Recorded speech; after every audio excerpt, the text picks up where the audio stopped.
All right, man. So, salute to everybody that's tapped on in. Appreciate all of you guys showing love and supporting the channel, supporting the content. Love, honor, respect. Shouts out to the LDBC. Salute to A Weapons. He rap midlife music. And let's get into this video as LeBron James, the Los Angeles Lakers, JJ Redick, and Mind the Game have been all put to bed. Now, for you guys who don't know what happened, they got eliminated last night from the playoffs, and LeBron James may have indeed played his last game as a Laker. Now, LeBron James went to the post-game press conference, taking shots, shouting about baby girl sports tea in the building. You understand? Salute to you, baby. You know what it is. Shout out to everybody else in the building. LeBron James went to the post-game press conference last night, and this fool gonna sit up at the post-game press conference with a straight face and take shots at the Lakers front office. Oh, I don't know if I'm gonna answer that because see, when AD, my guy AD, he asked for a center and he was traded a week. He was going the next week. Then this fool walks out of the locker room in front of all the media and gonna tell his own son, who they're gonna go home to the same house, right? He can tell his own son, "Yeah, kid, have a great off season, man. You know, I'll see you when I see you." What you, bro? This dude's a clown.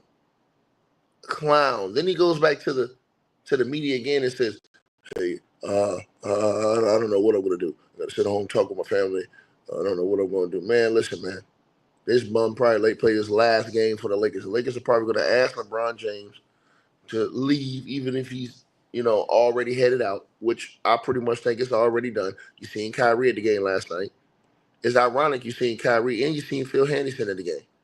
Two guys that LeBron James has shunned in the past, right? But LeBron James probably going to try to run over to the Dallas Mavs, like I told y'all from the start, with Nico Harrison, with all those other guys, with AD, with Klay Thompson, with Kyrie Irving, the Heartbreak Kid. It's embarrassing. It's embarrassing. It's embarrassing. Shout out to Jeffrey in the Cash App with the donation, getting it started this morning. Let's get the Cash App started this morning. Link to the Cash App in the chat room. Y'all already know what it is. This ain't no, bro, this party right here is not going to stop. This party ain't going to stop. This party going all the way till next season. This is not going to stop. LeBron James is out. Bro, let me tell y'all something. JJ Redick, smug ass, going to sit up there in the press conference before the game and have nerve to get mad at the media because his dumb ass did something that no other coach in NBA history did and got burnt doing it because you're not supposed. And it backfired on LeBron James in last night's game because that fool was tired as hell. Come down the stretch because you played him every damn minute in the second half of the game before. This dude out here playing dudes, and all these dudes talk about Darvin Ham. This man out here playing dudes like they playing 2K with no stamina. Are you crazy? JJ Redick is literally playing. Y'all know how when the dudes got the stamina on 2K on, and they get real tired, them motherfuckers start leaning over and shit, gasping for air. That's how JJ Redick was playing LeBron in the last few games. This dude's disgusting, bro. He has to go. He has to go. He think that he is God's gift to America. Sat up there and walked out. Straight walked out the press conference. This dude is sad, bro. Sad, man. He had 2 7-footers on the bench last night. Remember they made all that big noise about signing Alex Len? And I told y'all Alex Len was a straight bum and these Laker fans got mad at me. They had Alex Len and you had Jackson Hayes on the bench. 2 7-footers. But JJ Redick didn't decide to put them in for not even 3 minutes to at least box out and get some size against Rudy Gobert. Nope. Had to mind the game. Had to mind the game. Right? These guys are scumbags, man. Bro, listen, I cannot explain this enough. How horrible of a coach I think JJ Redick is. Shout out to Jonathan in the Cash App with a donation. Salute to you, brother. I appreciate it, man.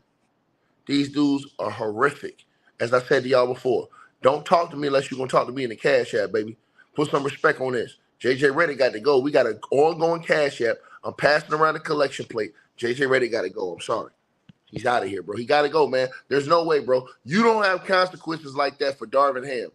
And then you don't turn around and have those same starch consequences for JJ Redick. This is crazy, bro. Crazy work. And these dudes are out here still making these racists are running around here talking about some, hey, man, because see, JJ looking just as bad as Darvin Ham. How you looking bad as Darvin Ham? Darvin Ham was in the Western Conference Finals as a 6 seed, you damn fool. Let me get that again.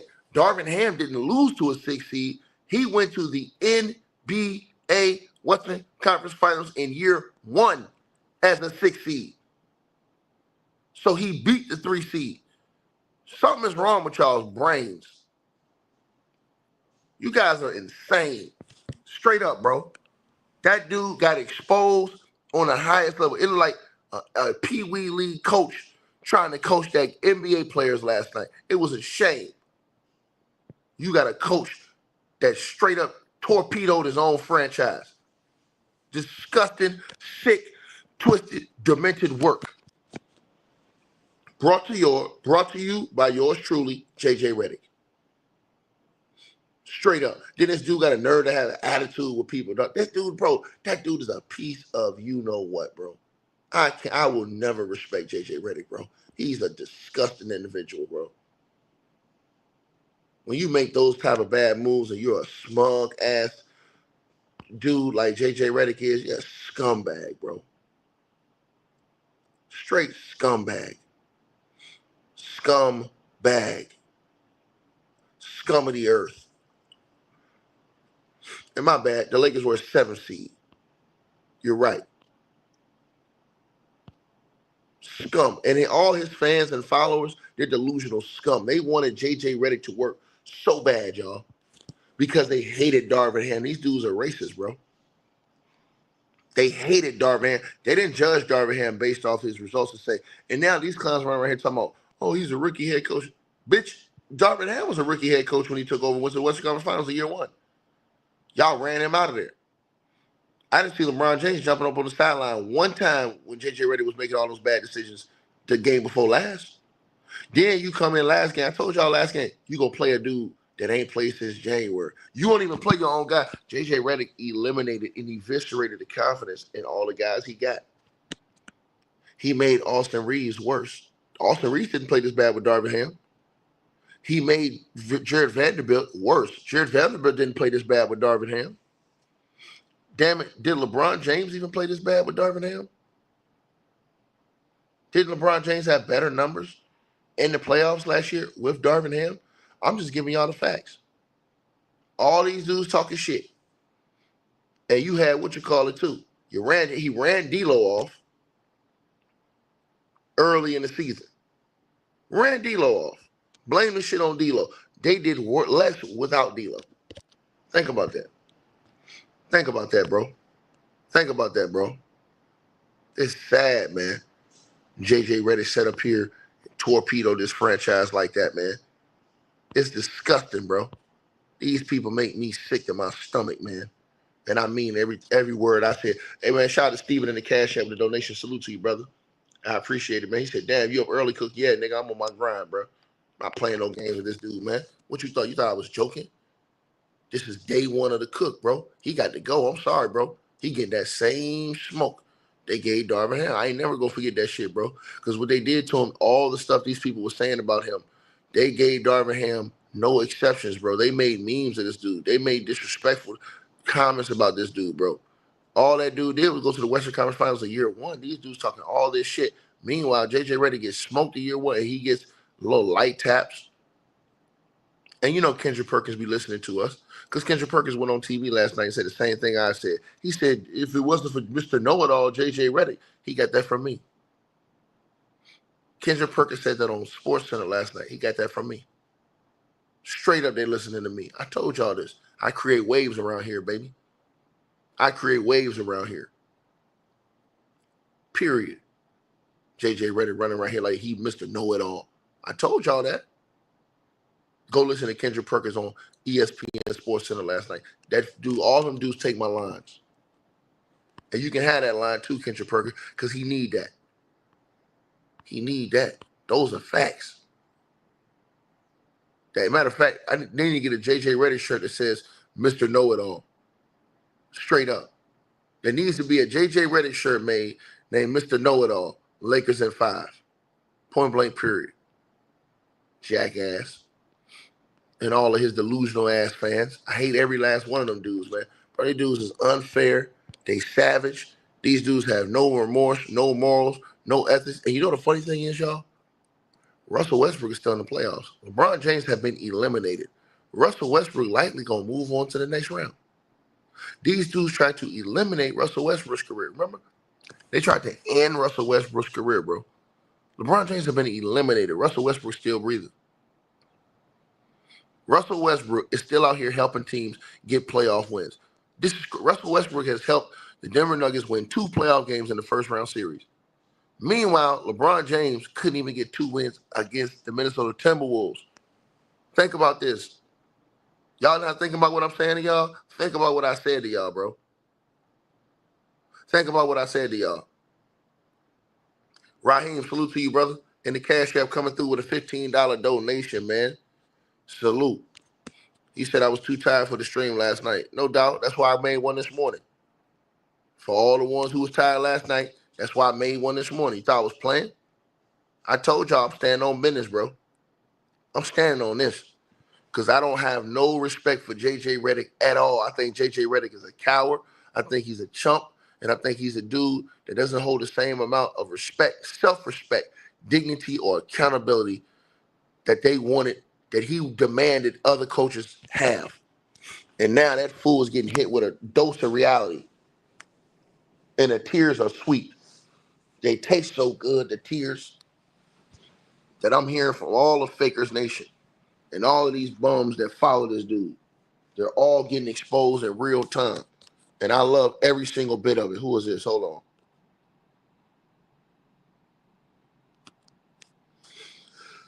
Salute to Charles in the Cash App with the donation. Salute to you, my brother.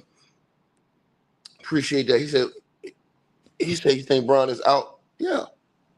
Yeah. Because the Lakers can't do nothing, bro. Shaq even told you last night on Inside the NBA, they would have to pay LeBron James $50 million. LeBron James ain't trying to take no pay cut. They would have to pay LeBron James $50 million, Luka $50 million. They ain't gonna have no money. What are they gonna be able to do? What are they gonna be able to do? This is mind the game, though. This is the intricate offense. Remember this shit now. Intricate offense, mind the game, all this other shit. JJ Redick couldn't even score 100 points last night, bro. This shit was pitiful, man. This shit was pitiful. He couldn't even score. They couldn't even get to 100 points against the Minnesota Timberwolves that played horrible. And JJ Redick handed them the game because you allowed Rudy Gobert to sit in the dunker spot and get wide open alley-oops all night because you refused to put any size on the court. You had 2 7-footers, Hayes and Alex Len, sitting on the bench. At least for the least bit, we ain't talking about Rudy Gobert being Kevin Garnett in his prime. We ain't talking about Rudy Gobert being Hakeem Olajuwon in his prime. We're not talking about Rudy Gobert being Shaquille O'Neal in his prime. We're not talking about Rudy Gobert being Pat Ewing in his prime. We're not talking about him being Kareem. None of those guys. All you needed was a big that could be long and at least help him not get 10 to 12 dunks last night. And you failed at that mission. Completely failed. Then think about this. This shows y'all the stupidity between JJ Redick and smartness between guys like Steve Kerr. Why not go down the stretch of the game when the game was close to get Rudy Gobert up the court? Why not go to hacker Rudy? Watch everybody take my idea. You saw what Steve Kerr did. Rudy Gobert is such a horrible free throw shooter. You're supposed to go to hacker Rudy down the stretch and get him off the court. If you wasn't going to play a big, you're supposed to go to hacker Rudy Gobert, make that bum go to the free throw line and miss free throws, and make the coach take him off the court. It's the same thing Steve Kerr did in Game 4 against the Houston Rockets. When he went and took the big fella off the court because the big fella was killing him. Mind the game didn't even think about that. He's a jackass.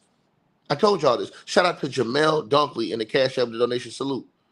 Yo, bro, listen. I see your comment. You said keep cooking these clowns all summer. What I told you I was going to do, bro, you thought I was playing? I told you this is not going to stop. Smash the like button, hit the subscribe button, and y'all donate to the channel. The link is pinned at the top. Cash App, PayPal. Let me know what y'all think. JJ Redick got to go. I'm sorry, bro. This has to be done, man. That was a criminal move, bro. Y'all got to think about this. When you talking about dudes' lives, their livelihoods, how they make money in the business, their legacy. Darvin Ham may not never get an opportunity ever again because he was shitted on by LeBron James and they was done dirty by LeBron James, the Los Angeles Fakers, and then laughed at by guys and smugged at by guys like JJ Redick and these guys. Dude's a scumbag, bro. Dude's a scum, bro. Remember what JJ Redick was looking like during the summer league when he was taking those sneak shots at Darvin Ham in the offense? This fool couldn't even get 100 points in a closeout game at home. The Timberwolves played horrible. They could not shoot. They missed all those shots last night. It was one secret the Timberwolves got like 6 or 7 offensive rebounds straight in a row. All because the Lakers didn't have no size on the court. This dude got 2 7-footers sitting on the bench. Alex Len and Jackson Hayes. Didn't even think about putting any one of them in. Why all they did was, and then JJ Redick didn't make no adjustments. You got a dude throwing an alley-oop. Think about this shit, y'all. All they did was drive in, and then JJ Redick is still sending help. You don't watch Rudy Gobert get alley-oop dunks 7 times because their guys are penetrating, and you keep having your guys help. Bro, get your guys to play one-on-one defense. Once you leave Rudy Gobert, it's the automatic alley-oop every time. They left Rudy every single time wide open in the dunker's box to go help when they didn't have to. The T-Wolves were playing horrible last night. Ant-Man was horrible. Nas Reed was horrible. Jaden McDaniel was in foul trouble all night. And y'all, they still got dog walk. Y'all let Rudy Gobert do y'all in. This ought to be one of the biggest shames in NBA history. Shout out to my boy Xavier in the Cash App with the donation, man. He said, we back at it again. Bro, we never left, homie. Like we never left, G. Like we never left. I told you what I was going to do. You thought I was playing? You got a better chance of getting pregnant if you think I'm playing. I ain't playing. I'm coming for all these punks. Because as I told y'all, these dudes are punks. Period. They ain't got no dignity. They ain't got no soul. They ain't got no honor. They ain't got no morals. They ain't got no ethics. And I'm telling y'all what it is. That man sat right there and watched Rudy Gobert. Rudy Gobert had to have like 12 dunks last night. All he scored off was dunks. Rudy Gobert got 27 points. And how many free throws did he hit last night? 4. So he got like 10, 11 dunks. All he did was that had to be the most dunks in a playoff game. And most of them was wide open, bro. Because he just didn't put any size. He didn't put anybody that could at least contest Rudy Gobert with size. He had 2 7-footers on the bench. They talking about he didn't have any bigs. Yes, he did. He had 2 7-footers on the bench. Y'all the ones that cried and hyped Alex Len when he came in the second half. Stand on that. Stand on that shit, nigga. Mind the game. Y'all the ones, y'all knew what y'all roster looked like. This is why they don't get no excuse either, y'all.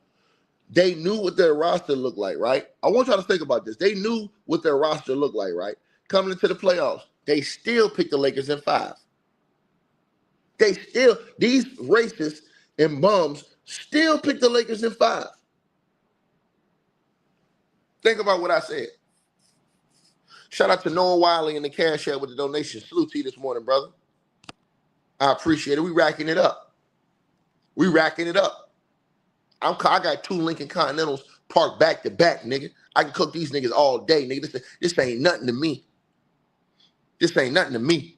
Point blank, period. Mind the game, nigga. That shit is over with. That mind the game shit, that shit just died this morning, bro.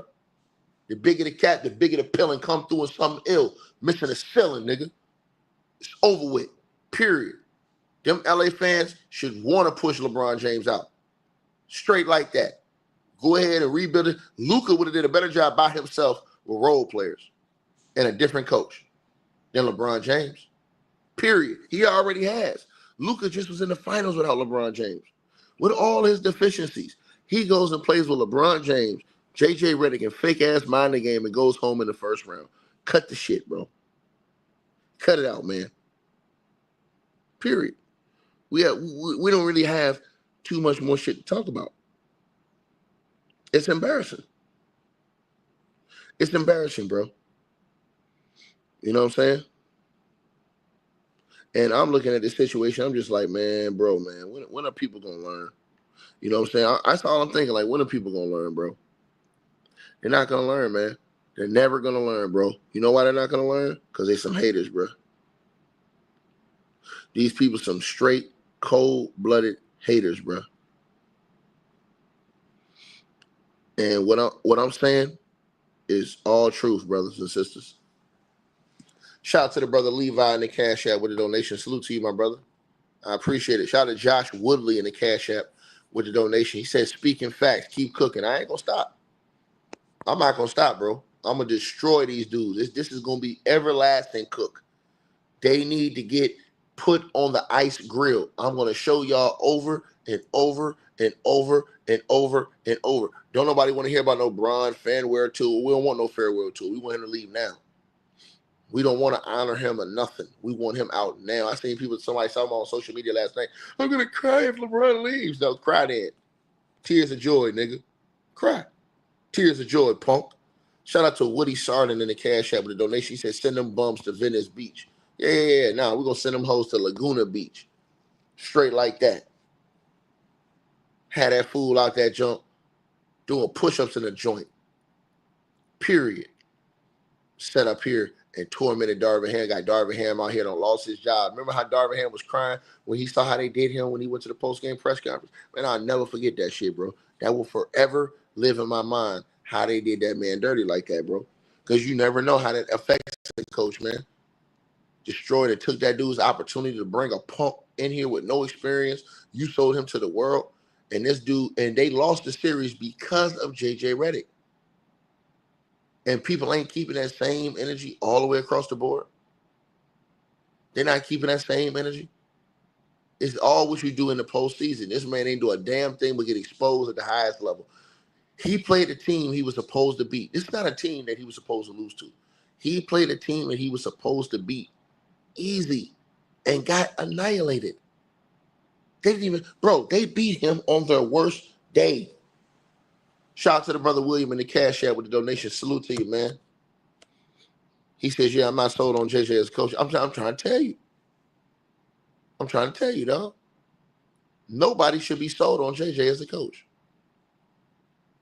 Nobody. After that shit y'all seen in this series, and then he tried to put that shit on his assistant coaches sitting over there talking about something. You don't think I lean on my assistant coaches? Nigga, you can't be leaning on your assistant coaches because your assistant coaches actually were head coaches, and we ain't never seen him do no shit like that ever. Period. The hell is you sitting up here talking about something? You don't think I lean on my assistant coach? Hell no, we don't think you lean on your assistant coaches, you damn fool. Hell no. We'll sit up there playing these punk-ass games. When I shot at Matt Shannon in the Cash App with a donation, he said, this is karma, brother. Cook him. He going to get everything he deserved. And so, 100-fold. This is not a game. This is not a game. You said, do I think LeBron James outside? You damn right he is. You damn right he going to opt out. He's a punk. I told y'all, this mind the game stuff is over with, bro. It's a wrap, bro. It's a wrap. I wonder what he's going to say on Mind the Game. Why didn't him and JJ keep up Mind the Game? So they can come talk about how they screwed this series up. Blame it on them not having no bigs. They got 2 7-footers on the bench they refuse to even put on the court. Think about this. Did nobody tell the Lakers to reject the Mark trade? They rejected that trade. Mark was feeling just fine. The Lakers rejected that trade. Shout out to Lucas in the Cash App with a donation. Salute to you, brother. Appreciate that, man. I don't want to hear no excuses, man. None. Dudes is clowns, bro. I'm trying to tell y'all, bro. I will never have no respect for these bums, man. Never. JJ Redick ruined basketball, bro. He came in disrespecting legendary and coaches that actually was doing their jobs. They pulled the biggest trick known in history of NBA basketball on y'all. And people still running around here talking about, oh, I'm happy with what JJ did during the regular season. How? The man was beating depleted teams all season. We told y'all this. As soon as he gets to the playoffs, his fool get exposed in the first round. There's nothing else to talk about this. There's nothing else to talk about. As soon as he gets to the first round, he get exposed and show you what he is. Chris Finch just ran circles around J.J. Redick. He ran circles around J.J. Redick. J.J. Redick took all the confidence out of his team. Why? He refused to play guys. Dalton Knecht had been big for the Lakers all season long. First, you tried to trade his ass. Then, you bury his ass. So you didn't even want Dalton Knecht. You guys is bums, man. Now, you probably done lost Dalton Knecht. You refuse to play him in the playoffs. Then, like I said, what big dude lowers the minutes? Rudy Gobert was playing trash, and they kept playing him. They was like, nah, we're going to leave our big out here. I was wondering, like, why do they keep playing Rudy Gobert? And this is what happened tonight. The coach out-coached that effing bum, J.J. Redick. He got exposed. Shout out to my boy Two Raw in the building. He said, LeBron fanboys, radio style. These punks is on you-know-what watch. They on Unalive and they self-watch, Two Raw. They asses is shaking and stirred, nigga. They done. Them niggas is done. Running around here acting like a bunch of stripping assholes. Shout out to Maddie McCallum with the $100 donation. It says for a gift in the Cash App. Salute to you, man. Salute to you. And y'all go hit my boy Two Raw up too. And 7-8 and all them other brothers. It's cook time. Y'all already know niggas gonna be cooking. Nigga, y'all niggas talk all that shit. I want y'all to think about this shit. They tried to freaking bury Russell Westbrook. Russell Westbrook is out here helping teams get playoff wins. LeBron James and them was burying his ass, bro. Them fools at home, Russell Westbrook still playing. Think about this. Them fools at home, Russell Westbrook about to send home. He about to send home the strippers tonight. Make it make sense. But they tried to blackball him. Shit can him. These are all the things they did. And I ain't forgetting this shit. They buried Quincy Olivari, a dude who straight up, we watched the preseason. He straight up beat Bronny James for that job. And if it wasn't for us talking about it, they would have shit-canned him completely and they didn't even put him on the roster. Then they cut him, effed him up in the G League, took all the players out the G League to make Bronny look good. Man, these dudes is clowns, bro. These dudes is clowns, bro. And y'all sit, like I said, y'all sit up here, and I know Kendrick Perkins and them listen to us. Too Raw, did you hear Kendrick Perkins last night? This mofo went on ESPN telling Mr. No, called J.J. Redick Mr. Know-It-All. I told people this. They ain't want to listen. Let me see if I got that audio. Shout out to the brother Ezra in the Cash App with the donation. Salute to you, brother. To the brother Ezra in the Cash App with the donation. Salute to you, my G. I appreciate that, dog. Let me play to y'all with what he said. I told y'all don't understand. I am the standard when it comes talking basketball. I am on the YouTube and on the NBA mainstream streets. They try to minimize our impact on this entire game, on this entire NBA game. I'm telling y'all this. Nah, I'm happy that Kendrick Perkins said it. If more people need to say it, I'm happy Perk said it. I ain't mad that Perk said that. Because he finally listening. They need to listen. Them dudes is punks. They need to listen. But I'm going to play what he said. I told y'all this. Told y'all this now. Y'all thought I was joking when I said this. And Kendrick Perkins, let me play this right now from last night from Scott Van Pelt, y'all. And y'all tell me who y'all heard say this first, right? Tell me who y'all heard say this first. You ain't heard nobody but myself and Two Raw and 7-8. We've been saying this for the whole time that J.J. Redick been on the scene. We've been saying this. Now look at this right now. Plan play and what happened this evening, Perk. Hey, I'm J.J. Redick. I know basketball more than anybody in the world. I'm going to stick with this small ball lineup. No matter how big the Minnesota Timberwolves are, I'm going to do it my way because I only care about offense. Forget the fact that they have Rudy and Julius Randle has been punishing us in the paint Jaden McDaniels has been going off in this series.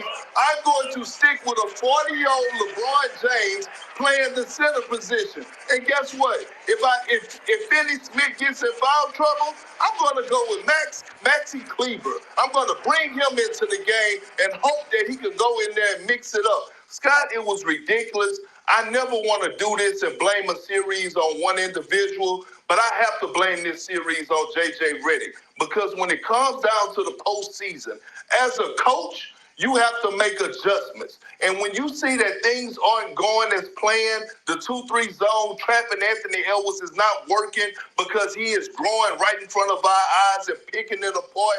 When you see that you need a guy like Jackson Hayes in the lineup, but you're only thinking about offense because that's what you want to do, and you lose this series at 5, then you have to take the blame for this because you didn't make any adjustments whatsoever to adjust to this team and help your 40-year-old aging superstar LeBron James out, who was battling in the trenches all season long.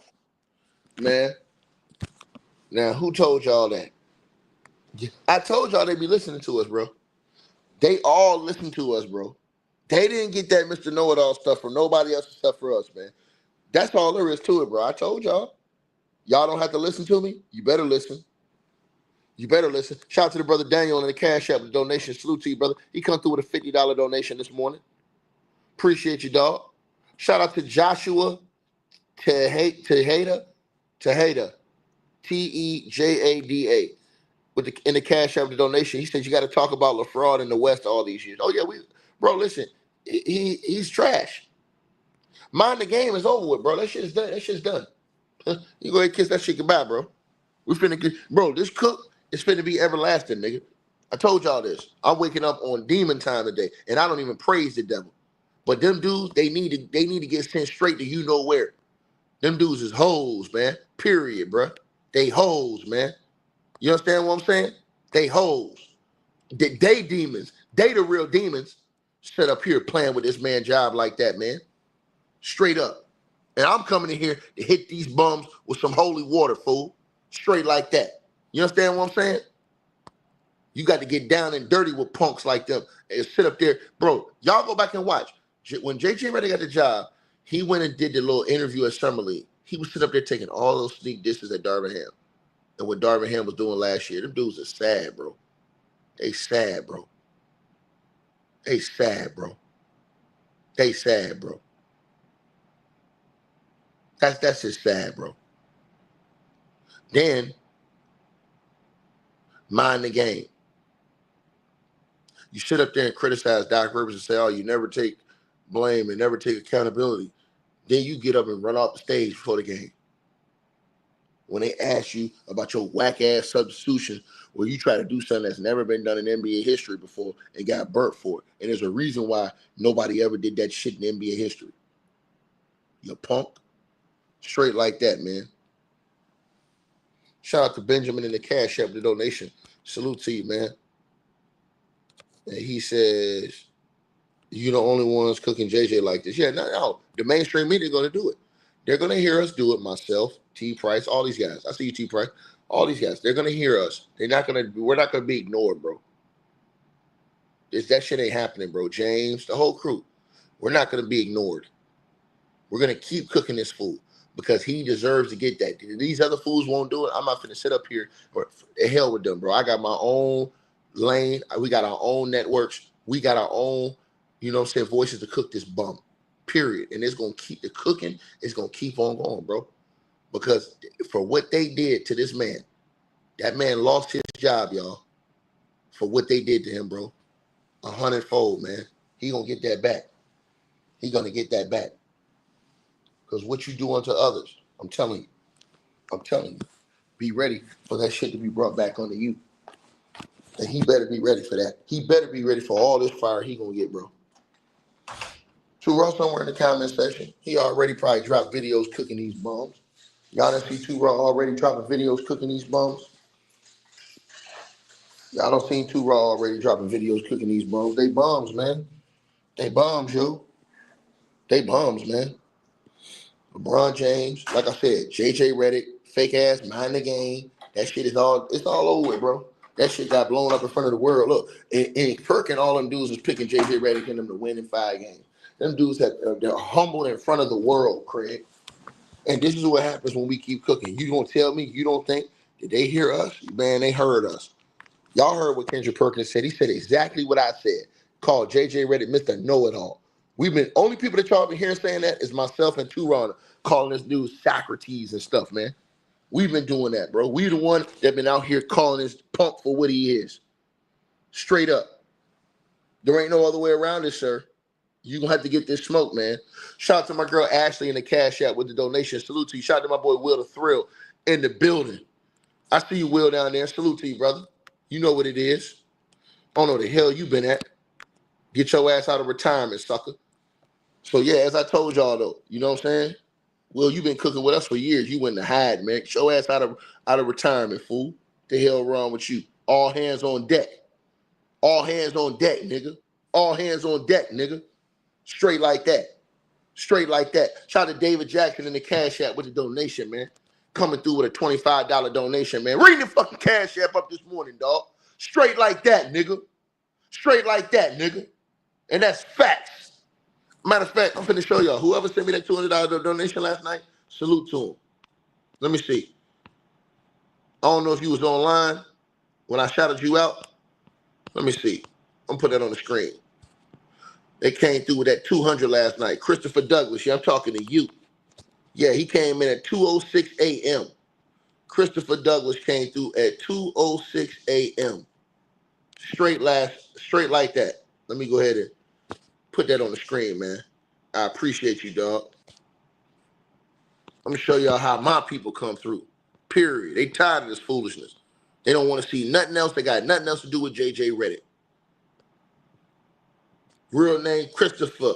About to set it off like Vivica. That's right. This brother right here. Salute to you, brother. He came through with the 200 last night in the Cash App, 2:06 a.m. He already know what it is. I got bills on top of bills. He know what it is. Salute to you, brother. We standing on business. We standing on business. We got real support around here, not fake shit. And it's time for JJ Redick, Mind the Game, LeBron James, and all them other punks to exit stage left. We tired of this shit, bro. Simple as that. We tired of that shit, bro. Shout out to the brother Joseph in the Cash App with a donation, man. Salute to you, brother. He said, you really think Bron is out? Man, that nigga's gone. Shout out to Marlo Ward in the Cash App with a donation. He says he come through with a $20 donation. He says, keep cooking, ticket. JJ and Bron's time is up. Nigga, them niggas' time has expired, nigga. Period. All these fake-ass Laker channels running around here making these lame-ass excuses. And they still want to try and be slick talking about some, oh, he looked like Darvin Ham. No, he didn't. Darvin Ham went to the Western Conference Finals, punk. Darvin Ham was a 7th seed and beat a 2 seed, punk. Darvin Ham beat all the seeds ahead of him except for the goddamn Denver Nuggets who went on to win the championship that year, punk. Came back the next year, won the first ever in-season tournament, punk. Y'all dudes is chumps. Zero respect putting on y'all name. And I'm going to go down the line and keep cooking you punks. Straight up. Shout out to the dude Mason in the Cash App with a donation. I appreciate you, man. He says, well, Jeannie like JJ. I don't give a damn what she like. Jeannie Buss like her last husband. What happened to him? Salute to you with the donation in the Cash App. But Jeannie Buss like the last husband. What happened to that nigga? That's what I thought. He out of there, right? Okay. Adios. She like the last husband. That nigga ain't there no more. So what that supposed to mean? Get his ass out of there. Jeannie Buss like Phil Jackson. Phil Jackson ain't nowhere to be found no more. He got tired of that seeing that LeBron James shit. He said, man, I ain't coming around these bums no more. The hell with that. Shit, I'll tell you what it is. Right? Salute to the brother Julian in the PayPal coming through with a $25 donation. Salute to you, my brother. I appreciate it. You know what it is. Oh, yeah, the Cash App and the PayPal link is pinned at the top of the chat. This is a joyful occasion, y'all. Straight up. We watch these punks get eliminated, and these dudes are on national TV using our talking points. And this is the reason why we are necessary. Because they listening, bro. Secretly, they listening, they be laughing. Like, yo, man, they be cooking these. Yes, I'm cooking. Nigga, I got the crock pot on these niggas. Period, nigga. I can go for 2, 3, 4, 5 hours straight cooking these bums. All the shit JJ Redick and them been doing this season. Getting away with all kind of foolishness. This nigga thought he thought this shit was sweet. He came to the playoffs and got smoked. This dude had 2 7-footers. And I'm telling y'all this. This is the stuff I'm telling y'all now. You're going to be hearing people say on TV all day today. Because they're going to come in here and listen to me first. JJ Redick had 2 7-footers on the bench. In Alex Lynn and Jackson Hayes. He took all the confidence away from his team. Refused to play any bigs when they needed a body. Forget how good the big is. We ain't talking about scoring. He needed a body out there. A body. A body. You understand what I'm saying? He needed a body out there, right? Couldn't even do that. Couldn't even get this guy to get the body out there, bro. These dudes are disgusting. They're disgusting, bro. And y'all know what's up, man.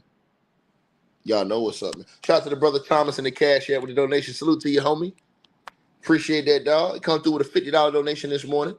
Y'all know what it is, man. What y'all thought I was playing? When I said we finna rack it up, nigga, I'm finna rack it up on LeBron James' name, him and JJ Redick's name. I'm finna rack this thing all the way up on their names. Dudes is punks. Point blank, period. Shout out to my boy T Price there. I'm cooking at 9 a.m. West Coast time. Stay tuned. Nigga, the cook ain't never gonna stop. We got extended networks around here, y'all. My boy Old Head Podcast. We got extended networks cooking this bum. So they can go ahead and put out all that fake news. That's why ain't nobody listening to y'all. That's why everybody come over here listening to us.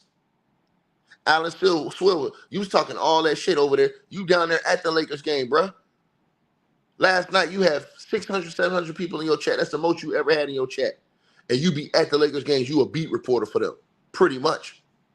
And you can't. The other dude, Johan Boover, these people be having 25 people in their live chats. I come in early in the morning, 5:30 a.m. West Coast time, Pacific time. I got 1,200 people in the chat, sucker. What's wrong with you, boy? I ain't got none of that promotion y'all got. I don't need none of that publicity y'all got. All I need is one mic, fool, and cook all you bums. Y'all can't none of y'all stand in no room with me. I will destroy everything moving. It ain't nothing else about it. I said what I said. Right? Shout out to Ant Carter in the cash app with the donation. Salute to you, brother. He come through with a $25 donation.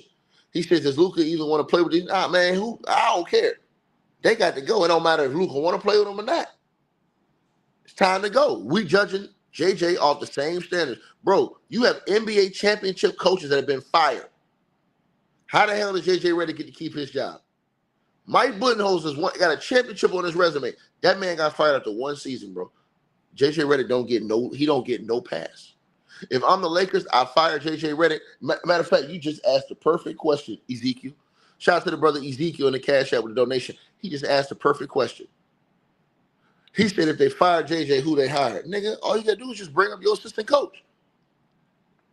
You got what you call it right there on the bench. What's tall head, bald head name? What's the black assistant coach for the Lakers name, y'all? I forget his name. Damn, how I forget his name? Nate McMillan. You got Nate McMillan right there. Just shift him on up to the head coach. That's all you do. Y'all fired Darvin Ham. Or I would move LeBron James to give D Ham his job back. Period. And apologize to D Ham. Straight like that. That's what I would do. That's exactly what I would do, bro. Stews is clowns to me, man. Clowns to me, bro. Clowns. You understand what I'm saying? Shout out to the brother Charles Gaines in the cash app with the donation. Salute to you, brother. Appreciate you, dog. You know what I'm saying? He said, take your work harder than mofo. Nigga, this is easy work, nigga. This shit is easy, nigga. I make this shit look like Jordan in the finals in 98, nigga. This shit easy, nigga. You understand what I'm saying? Drop damn near 50 on these bums, walk off the court and leave, nigga. Point blank, period. Y'all listen to them dudes. Them dudes listen to me, nigga. LeBron James will get up in the post-game press conference last night smiling. That nigga got up in the post-game press conference smiling after he got smoked in the first round again, bro. That just lets y'all know that dude ain't playing for. He ain't playing for no wins no more, bro. They not. They're not playing for wins no more. I'm telling y'all what, they not doing it, bro. They're not doing it no more, bro. That shit's crazy. They're not doing it no more. I'm glad Perk steal my line. Hey, Perk, I know you listening, dog. Y'all can keep our lines, bro, because they need to keep cooking them dudes. And Perk, no, I ain't lying. All them dudes really know. Listen, let me tell y'all something. All them people on national TV, they know the truth, y'all. They know the truth. I'm just being real with y'all. They know everything we saying is true. They got to go along with a narrative, bro. When you have to go along with a narrative, you cannot say what you want to say. You know? Let me repeat myself again. When you have to go along with a narrative, you guys, they cannot repeat that. They cannot repeat that when you have to go along with a narrative. You know what I mean? And that's just facts. The media have to go along with this JJ Redick jackstrap sniffing. But now, since it's out here in the public that this dude can't coach, he got put on blast in a 7-game series where he couldn't make a simple adjustment on Rudy Gobert. Come on, bro. You had 2 7-footers on the bench. We ain't asking him to give you 20 points. And JJ Redick, all this mind the game shit, this dude couldn't even score 100 points in a closeout game. Think about this, bro. Intricate offense, all this shit they sold y'all, bro. Darvin Ham was doing way better than this. And then they talking about, oh, well, JJ's a rookie coach. Nigga, Darvin Ham was a rookie coach, went to the Western Conference Finals. But you bums you got so much racism and hatred in your heart that you will be satisfied with a dude getting smoked in the first round with Luka Doncic on the roster against a team that y'all picked the Lakers to beat in 5. They lose in 5. And y'all still got these lame-ass excuses. You dudes is clowns to me, man. Straight up. Shout out to Nathan again in the Cash App with the donation, man. And he says LeBron's never going to accept responsibility. He's a punk. Shout out to Martavian Marshall in the Cash App with the donation. He says reminding that you stand on truth and facts. Everything I'm giving you is factual information, dog. Martavian, everything I'm giving them is factual information, bro. I'm going to drop the link for y'all in a minute to come cook these bums. Everything I'm giving these niggas an hour of power, nigga. To start the morning off right, nigga. I come in, nigga, for an hour straight cooking, nigga. Who does this shit, nigga? I'm the King period of this shit. Who does this? And I'm going to keep cooking them niggas all day, taking donations on them hoes, nigga. That's what I'm going to do. All day I'm cooking them hoe ass niggas.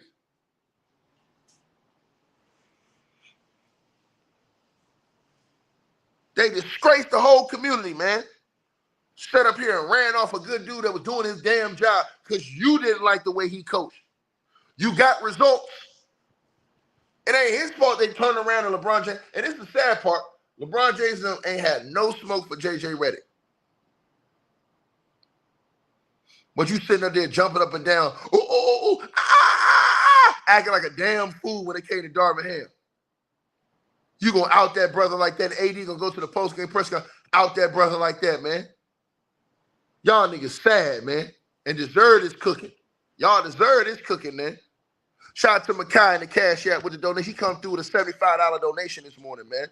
He said, I had to support the real. Bro, you already know what it is, nigga. Like I said, they saying what I say on national TV. Watch. Somebody going to go on TV today and say, hey, man, the Lakers had 2 7-footers on the roster, and JJ didn't think about putting one of them in for not even 10 minutes? You let Rudy Gobert dunk you out of the playoffs. Come on, bro. Come on, man. Literally. Didn't even change the rotations. Rudy Gobert just got dunks and rebounds.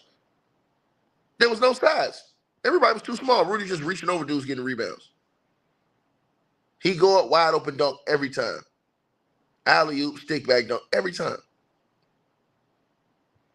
Think about this man got 30 points off lobs, bro. Come on, man. You got beat off an alley-oop and couldn't even adjust to that. In game, you watching this. He did that shit the whole game. You're watching that, bro. This a dude that was averaging 3 points. You watching this shit during the course of the game like, hold on, man. All they doing is throwing this dude alley-oops all night. All you doing is getting offensive rebounds and stick-back dunks all night long. Shout out to Waylon in the Cash App with the donation. Salute to you, brother. I appreciate that. Shout out to Bennett in the Cash App donation. He says sticking it to the LeBron media. Oh, they all getting it. They all getting it. They all them mofos getting it. And Stephen A. Snitch, you a punk too. You better not come out here capping for JJ Redick, dog. I don't want to hear no light, soft touch. Y'all didn't do that shit for Darvin Ham. Keep that same energy. We expect Fakers Nation to come out here on cap. They hoes, bro. We expect that.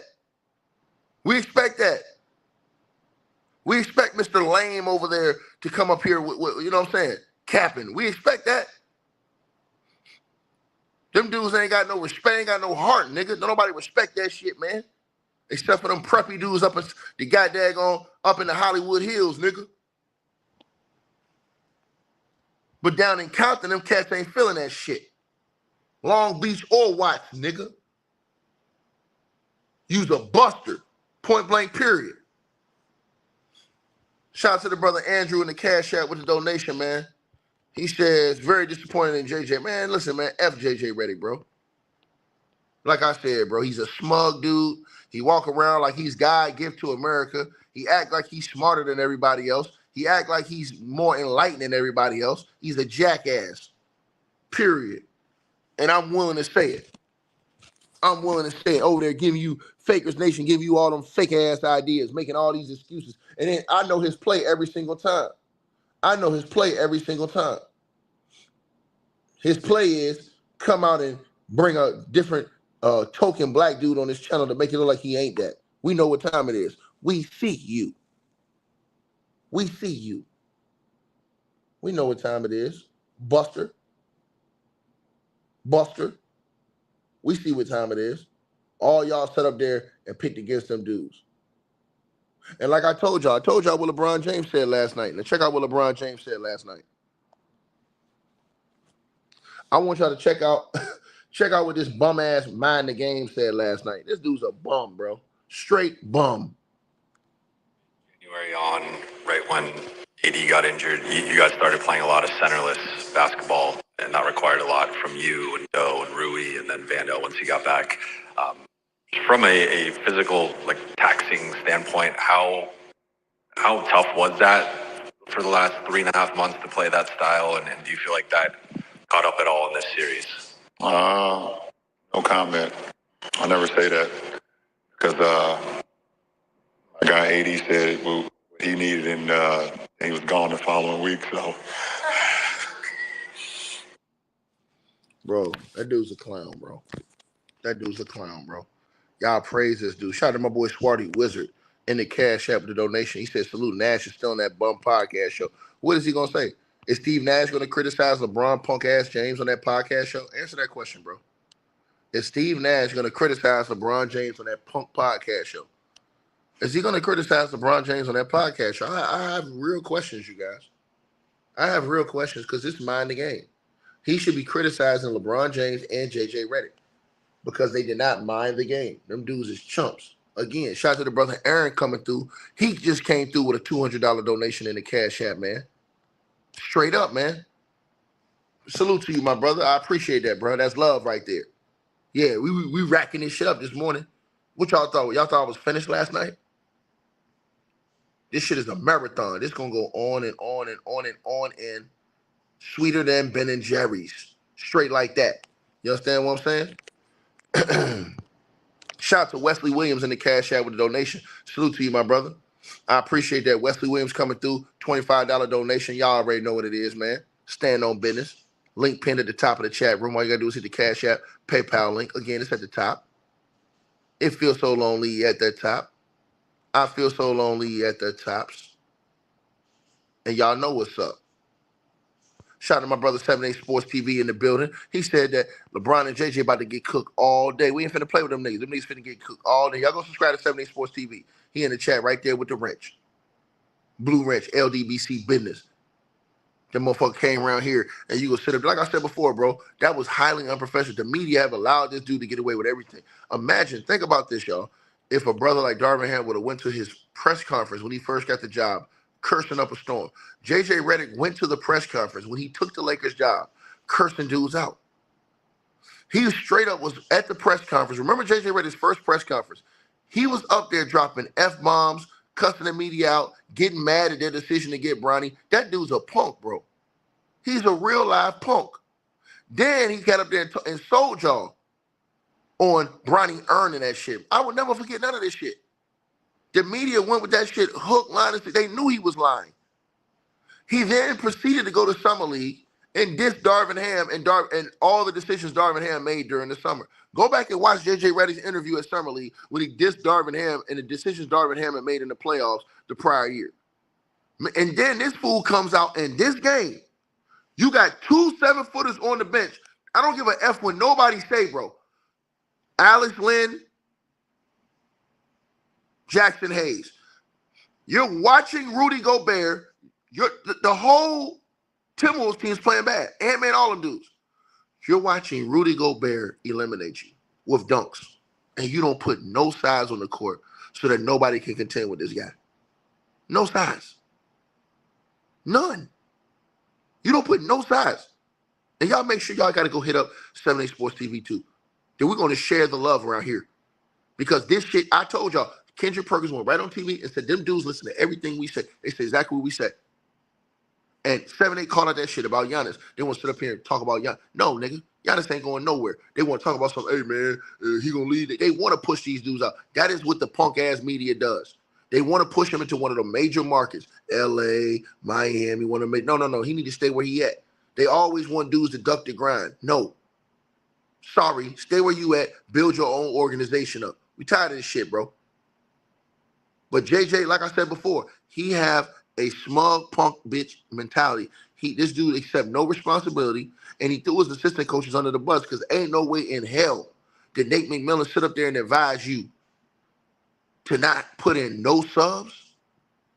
Because the reporter asked JJ before the game, he was like, hey, man, well, what's up with the, your substitution pattern last game? Do you lean on your assistant coaches for it? Because everybody knows. And his assistant coaches, they're not going to throw his punk ass under the bus in public. They probably told him in private, and that's why they asked that punk bitch. Period. That's why they asked him. I'm just keeping it. Shout out to Ian Brooks in the Cash App with the donation. Salute to you, brother. I appreciate that. Shout out to Joseph Jackson in the Cash App donation. He said, for you the man. Already, dog. They let Rudy Gobert destroy them. JJ, and they remember, they criticized Darvin Ham. No in-game adjustments. JJ Redick made no in-game adjustments. We watched Rudy Gobert from the first quarter to the second quarter to the third quarter to the fourth quarter do the same thing. They made no adjustment. What was JJ Redick's adjustment? I told y'all this last night. This dude put in a motherfucker that didn't play since goddamn January. Come on, bro. Come on, bro. You put in Maxi Kleber, who hadn't played since January, bro, and gave him minutes over Jackson Hayes, who y'all have been bragging about these last couple of months. Jackson Hayes had been starting all the way up through the playoffs. You cut his minutes all the way out. If they would have had Jackson Hayes for 10 minutes last night, maybe they win that game. Just to get some rebounds, block some shots, and help box out Rudy Gobert. That's crazy, bro. This nigga out here playing these guys on NBA 2K with the stamina. Like I said, if the stamina was on, y'all know how when the players get tired on 2K, them niggas start leaning over, can barely run across half court. That's how JJ Redick was playing these dudes. I can see it, and I don't like to give LeBron James no excuses because he asked for this shit, so he gonna get what he asked for. But again, them mofos couldn't even run past half court, bro. You could tell LeBron James was out of it, bro. Bro, you 40 years old, man. You ask these motherfuckers to play all these damn minutes, man. That last game did LeBron James in. Now, see, here's the problem I have with LeBron James. If that was Darvin Ham, he would have took shots at Darvin Ham in the media. If Darvin Ham didn't make any subs, bro, they would have cremated that dude. Cremated him. What JJ Redick did, he set his whole team up for failure because you guys have no confidence in themselves. Which, by you not playing none of those guys, you have taken the confidence out of all those guys now. Not put it in those guys, you've taken it from them. And again, JJ Redick was brought in as an intricate offense. We've seen Luka Doncic do better by himself with makeshift teams in the playoffs than what the Lakers just did with him and LeBron and JJ Redick. And Austin Reeves and all those guys. I've never seen coaching worse than this in my entire life. It's other things JJ Redick did too. You trapping Ant-Man in half court for what? All you did was get Rudy Gobert wide open dunks all night. This nigga trapping Ant-Man in half court. Ant-Man wasn't even playing well. You run a zone on the Timberwolves, and they're shooting 17% from the three. And you're in a zone. Why? Because you keep trying to help on a man-to-man defense when you ain't supposed to help. You're supposed to just have your guys stay at home so Rudy Gobert is not getting all those open alley-oops. Period. Shit's sad, bro. That shit's sad. And the media, they always complain about LeBron's minutes and LeBron being tired. Darvin Ham tried to look out for LeBron James. They punished that nigga for that. But praise JJ Redick at age 40 for playing this nigga every minute. People all these racial undertones I'm showing y'all. People all these racial undertones that I'm displaying to y'all. Right? Shout out to the brother Jonathan in the Cash App with a donation again. A different one. Salute to you, brother. I appreciate that, man. Love to you, brother. Let me drop the link to y'all. Y'all can come on, hop on in. They're going to link right there. I don't give y'all an hour to smoke. Who coming in to cook? I don't give y'all an hour to smoke. They're going to link right there. Who wants smoke? CJ, where you at? Nairobi. Where y'all punks at, nigga? Y'all dudes is hoes. Y'all niggas ran from all this smoke. Y'all ain't got no ethics, no morals, no dignity, no decency about you. You dudes is chumps. Period. I have zero respect for y'all. Martavian, I knew you was gonna pull up. All the other brothers at where all what you call them at? All my other brothers that normally hop in here. Where y'all at? Martavian, what you got, dog? Look, I am so happy that this clown got exposed. I am so happy that all the stuff that went on during the season has came to fruition. Hold I on, don't. Martavian. Hold on, Martavian. We got one. We got one, Martavian. Punk ass bitch. What's up, dog? Yeah, man. Jockstrap, Y'all, what's up, bitch? hey, can you hear me? Yeah, we can hear you, bitch ass nigga. What's up, I'm, dog? What's up? man, y'all niggas What? some Hey, hoes, Martavian, man. ask this punk what happened to mind the game. y'all, Nigga, what happened, nigga? y'all niggas some hoes. Y'all, no, Man, I'm nigga, tell you you a hoe, something, nigga. man. That nigga, you talking all that Y'all, shit. y'all, Martavian. Now remember, these dudes talking all this shit. We been got like exposed. Them niggas scattered like roaches, nigga. Lakers in 5. What happened to that? Yeah, what happened? Yeah, go ahead, TT. hey, Uh, it ain't happen. It ain't happen. It is what it is. nah, But nah, look nah, though, nah. Because the but reaction look, is not as loud as the shit y'all was talking. Y'all was talking bro, mad shit when they okay. was in But second you got place. that act like goddamn everything a motherfucker say word is our word is law or so. We just pick and predict it. You act like goddamn Jacob we ain't do it. Oh well, y'all act like that's the end of the motherfucking world or something. It's not the end Nigga, of the y'all the world. ones Is who made it the world, bitch ass nigga. you see? Y'all niggas got there act Everybody like some said that hoes. they. Nigga, you Goddamn ran Everybody around here said on your that. knees for fucking JJ Redick. Nigga, you ought to be a goddamn shame of then yourself, you nigga. got that. Then you act like goddamn JJ Redick got it, nigga. First of all, this JJ Redick first time I don't nigga, motherfucking it was coaching. Darvin Ham first So you time, act, bitch, nigga. And y'all niggas sit up here talking Word, all that shit, you keep buck pussy got that. ass nigga. word. Keep got that talking about some Man, motherfucking dog. What the Fuck fuck come on, Darvin TT. Darvin. You Ham gotta did be with better than look? that, TT. You gotta do better than that, TT.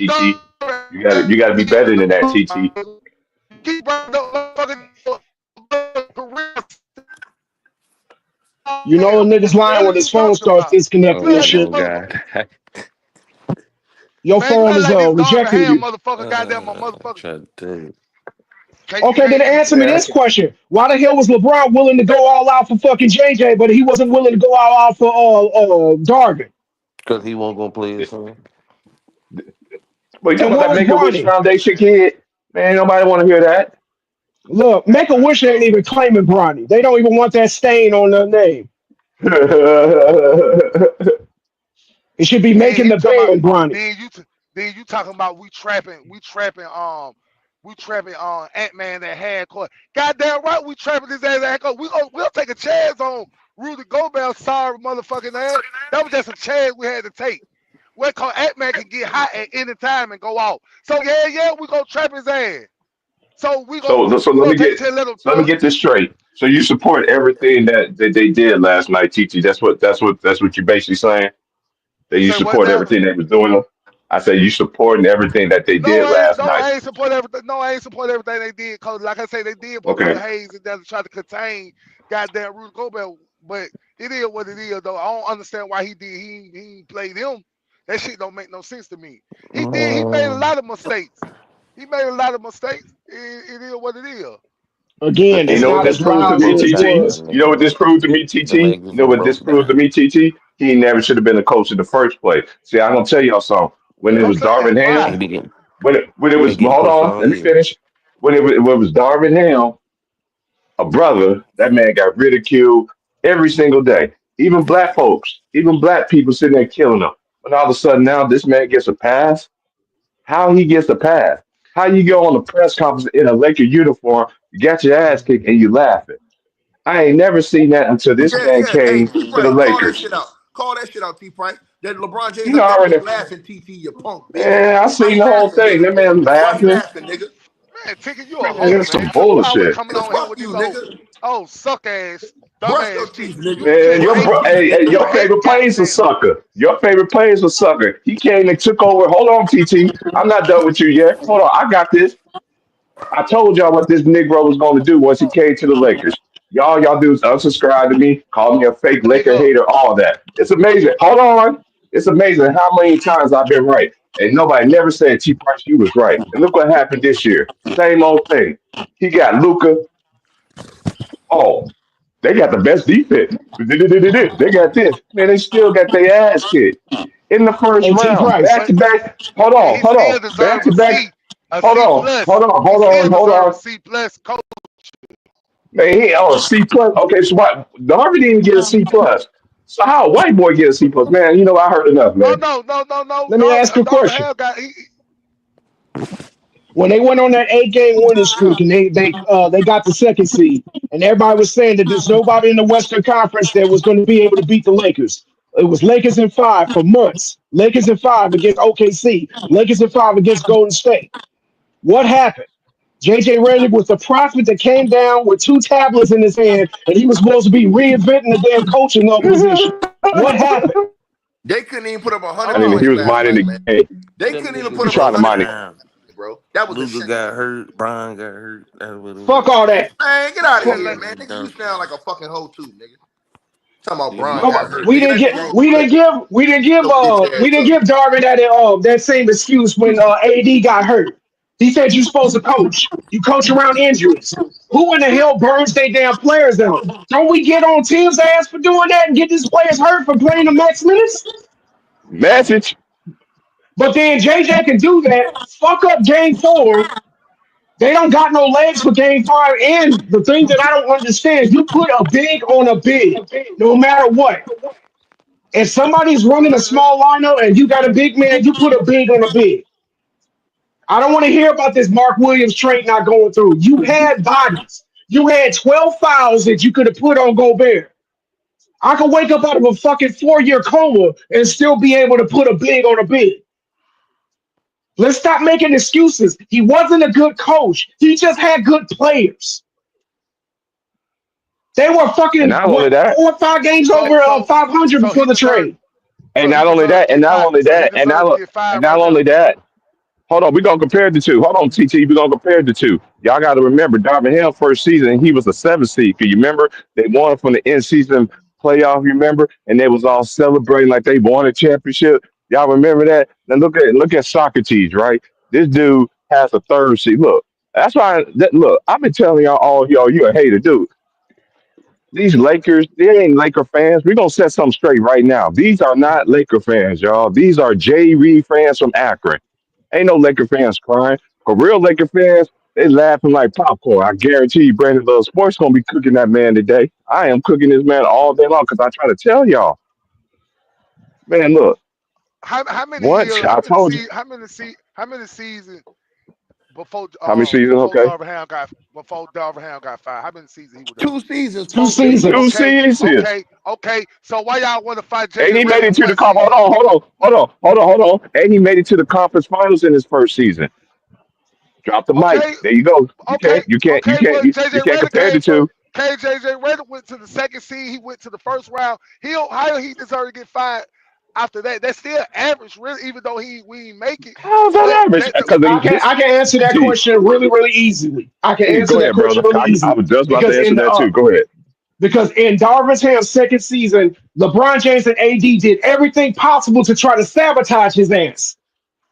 And then Listen, he still won 47 fucking games and got them into the playoffs. Of course, they had to match up with Denver. And who lost that series against Denver when AD was playing really, really well? I'm pretty sure LeBron James shot his fucking team out of that damn series. That wasn't and on Jamal Murray Darvin flexing on Ham. and dunking on him. And Jamal I'm Murray a, dunking on his ass too. Y'all hey, remember Who that had though the JJ, too, right? who had the who had the JJ, isolation at the top of the key for the game winner and missed it? Just for Jamal Murray to come down and bust AD's ass on the switch. Who went 1 for 10 in the fourth quarter on threes in 5 games? That That nigga wasn't quiet. Darvin Ham. Who went That two and was four? Oh, LeBron I got James. one. I got and a who better won? stat for y'all, y'all. Hold on, Have TT. Darvin Hold Ham on, won TT. 50 games. Hold on, TT. Hold on, TT. Explain this to me, TT. This man is 2 and 14 in his last 16 playoff games. So where this not one, not two, not three, not four, not five, not six. He ain't going no darn near 8 straight times in the West. I be trying to tell y'all dumb niggas that in the past. Oh man, he gonna go to dominate the rest. He ain't dominating that but getting his ass kicked. Who's the one that says I always make the right play, but you then turned it over more times in the fourth quarter in game 2, 3, 4, and 5?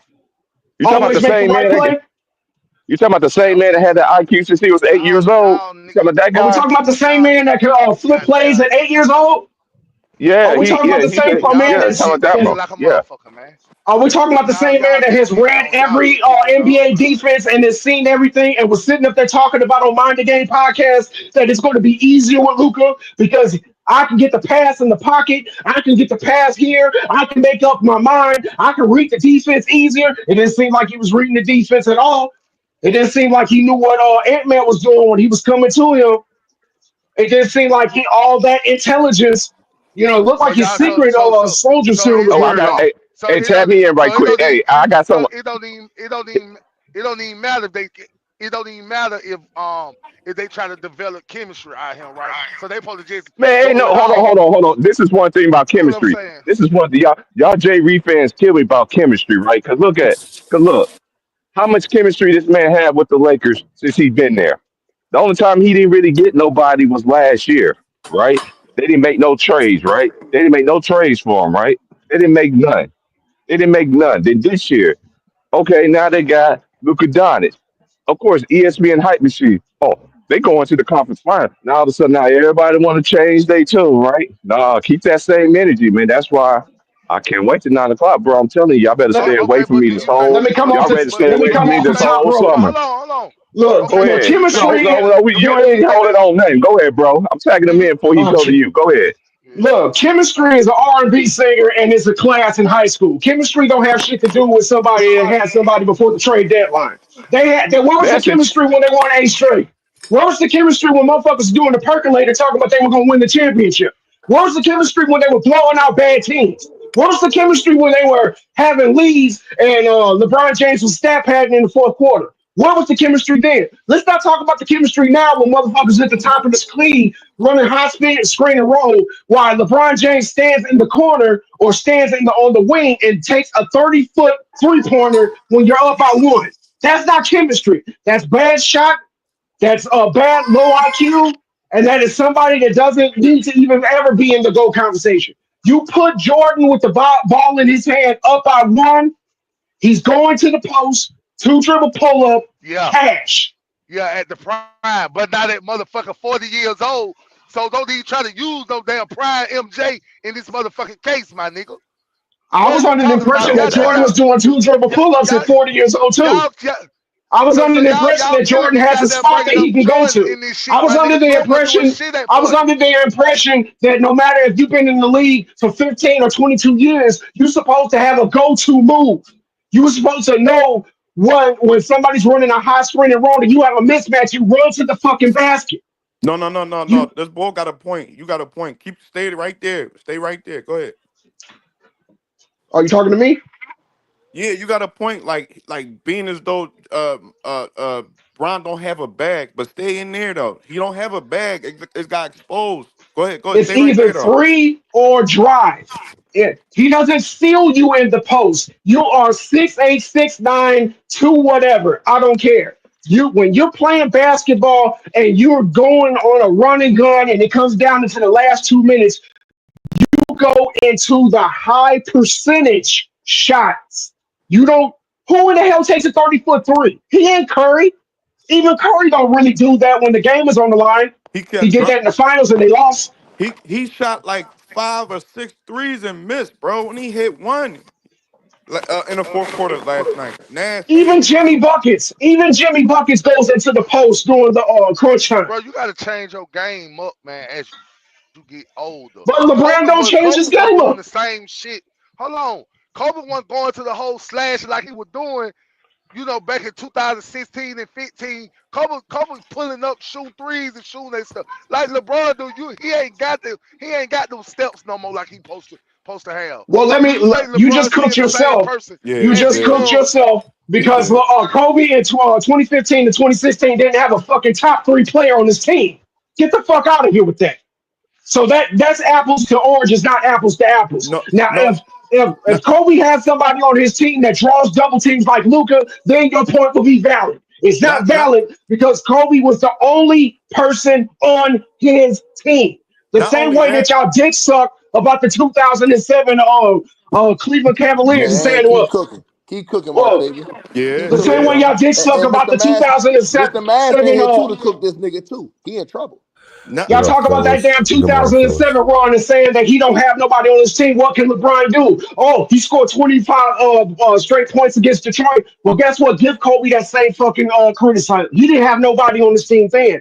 The only difference is that Cleveland Cavalier team of '07, they actually had a top 5 That's a defense. fact. Top Hey, 5 fucking Martavian, why he always got to go to Kobe though? That nigga's a bitch. because Why you hey, always got to bring up Kobe name? He a Word. bitch. LeBron sexuals number 1 argument is what about Kobe? They can't when they're losing, they go bring up Kobe. When they're winning, they bring up longevity. Well, It is the same tired ass well, excuses. first of all, Same tired ass gonna excuse. compare to the guy that's the top players. What are you talking You about? the First one of that all, we're brought gonna up compare Kobe in to the top. 2015, 2016. I didn't bring Kobe up. I brought up Right. Jordan You at can't 40 bring years old. Well, you got to use Yo, somebody, guy, that they compare that shit to what y'all talking about. What Bron ain't doing. So you got to put Kobe. Got to break. You can't say nobody else. not oh, That's I what just I'm though. can. saying. How about You Tim say Kobe, Duncan? Tim Duncan MJ. was That's how. 40 years old. Was not Tim Duncan 40 Well, years Tim Duncan old? don't Going to play. the post in the clutch? Yeah, but Tim Duncan Tim Duncan at center. 40 years old playing? Was he playing defense? So now because he getting LeBron James play some center. So what we're gonna act like he wasn't playing all 5 fucking positions that y'all want to sit up there and stroke about? Kobe Defense ain't is had defense. Kobe ain't had no Thing two about in it, the man, y'all niggas just hate Bron. That's before all it Kobe is. That's just retired. Kobe ain't facts. It had ain't no about hating Brown. It's It about five. playing is. basketball. It's Before about Kobe playing retired, basketball. he ain't had no top 5, top 3 basketball player at all time. You have an MVP candidate on your Mm-hmm. team. You have Mm-hmm. somebody that's going to attract double teams, switches, hard switches. And LeBron James, out of his own mouth, said it's going to be easier playing with Luca than AD. I didn't tell the nigga to say it.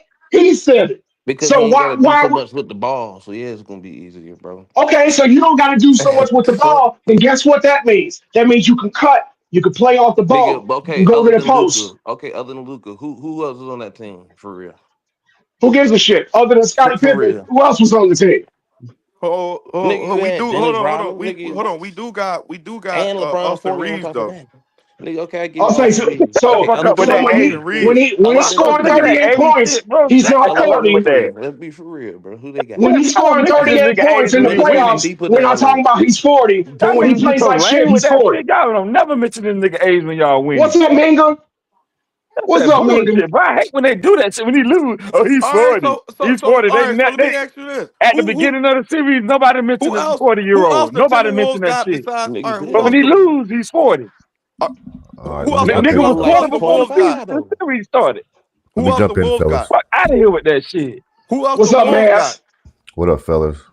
Here's what I find funny, and I love Ticket's topic, right? Because everything that JJ Racist and LeBron James said and quote unquote mind the game. Why didn't we see these adjustments versus a very tough, gritty Minnesota team, right? This is when JJ needs to prove himself, right? This is when LeBron James' IQ comes to fruition, right? We didn't see Allegedly. any adjustments, right? I mean, LeBron at the age 7 or 8 was flipping plays. And so why wasn't he flipping plays last night in the fourth quarter? Why wasn't he flipping plays the game before when he scored 0 points, right? Where was the impact, right? It's funny how every time this dude wins, he gets all the credit. I heard Homeboy say 2 minutes ago, other than Luka Doncic, who else is on his team? What the hell are you talking about, bro? You don't think Austin Reeves can play basketball? You don't think DFS can play basketball? Okay, Gabe Austin Vincent Reeves. getting big time minutes in the finals, hitting big shots versus the Nigga, Boston Celtics ain't in did the shit Eastern in Conference LA. Finals. Keep it a stack. What the hell are you talking He about, ain't bro? did. Talk This about is some crazy, Gabe man. Vincent, nigga. Bro, hold on, bro. When the Lakers lose, why can't we just say, you know what? They lost the game. They lost Nigga, to a they got better their team, ass beat. I'm admitting and they that. didn't get it I'm just done, saying. bro. Why is it always an excuse? Nobody's on here Y'all advocating acting for. like they Hold team on, was bro. like deep though. Hold on, Is bro. what I'm I'm not trying gonna. to say. Hold on, bro. Nobody was on here all year. Nobody said nothing when Jimmy Butler missed Game 3 for the Warriors, and Steph still got it done.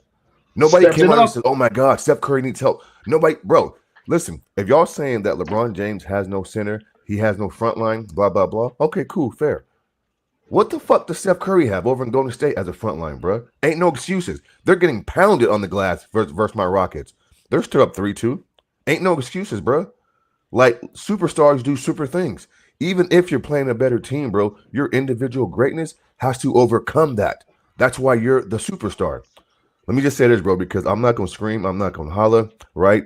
Not only did LeBron James and JJ Redick get exposed for quote unquote mind the game and their basketball IQ is on the next level. All these fake pundits on TV before the series started who favored the Lakers, and it seemed like Minnesota had no chance and didn't break it down, didn't dive deep into the rosters and really break down the attributes of both teams, they're exposed as well.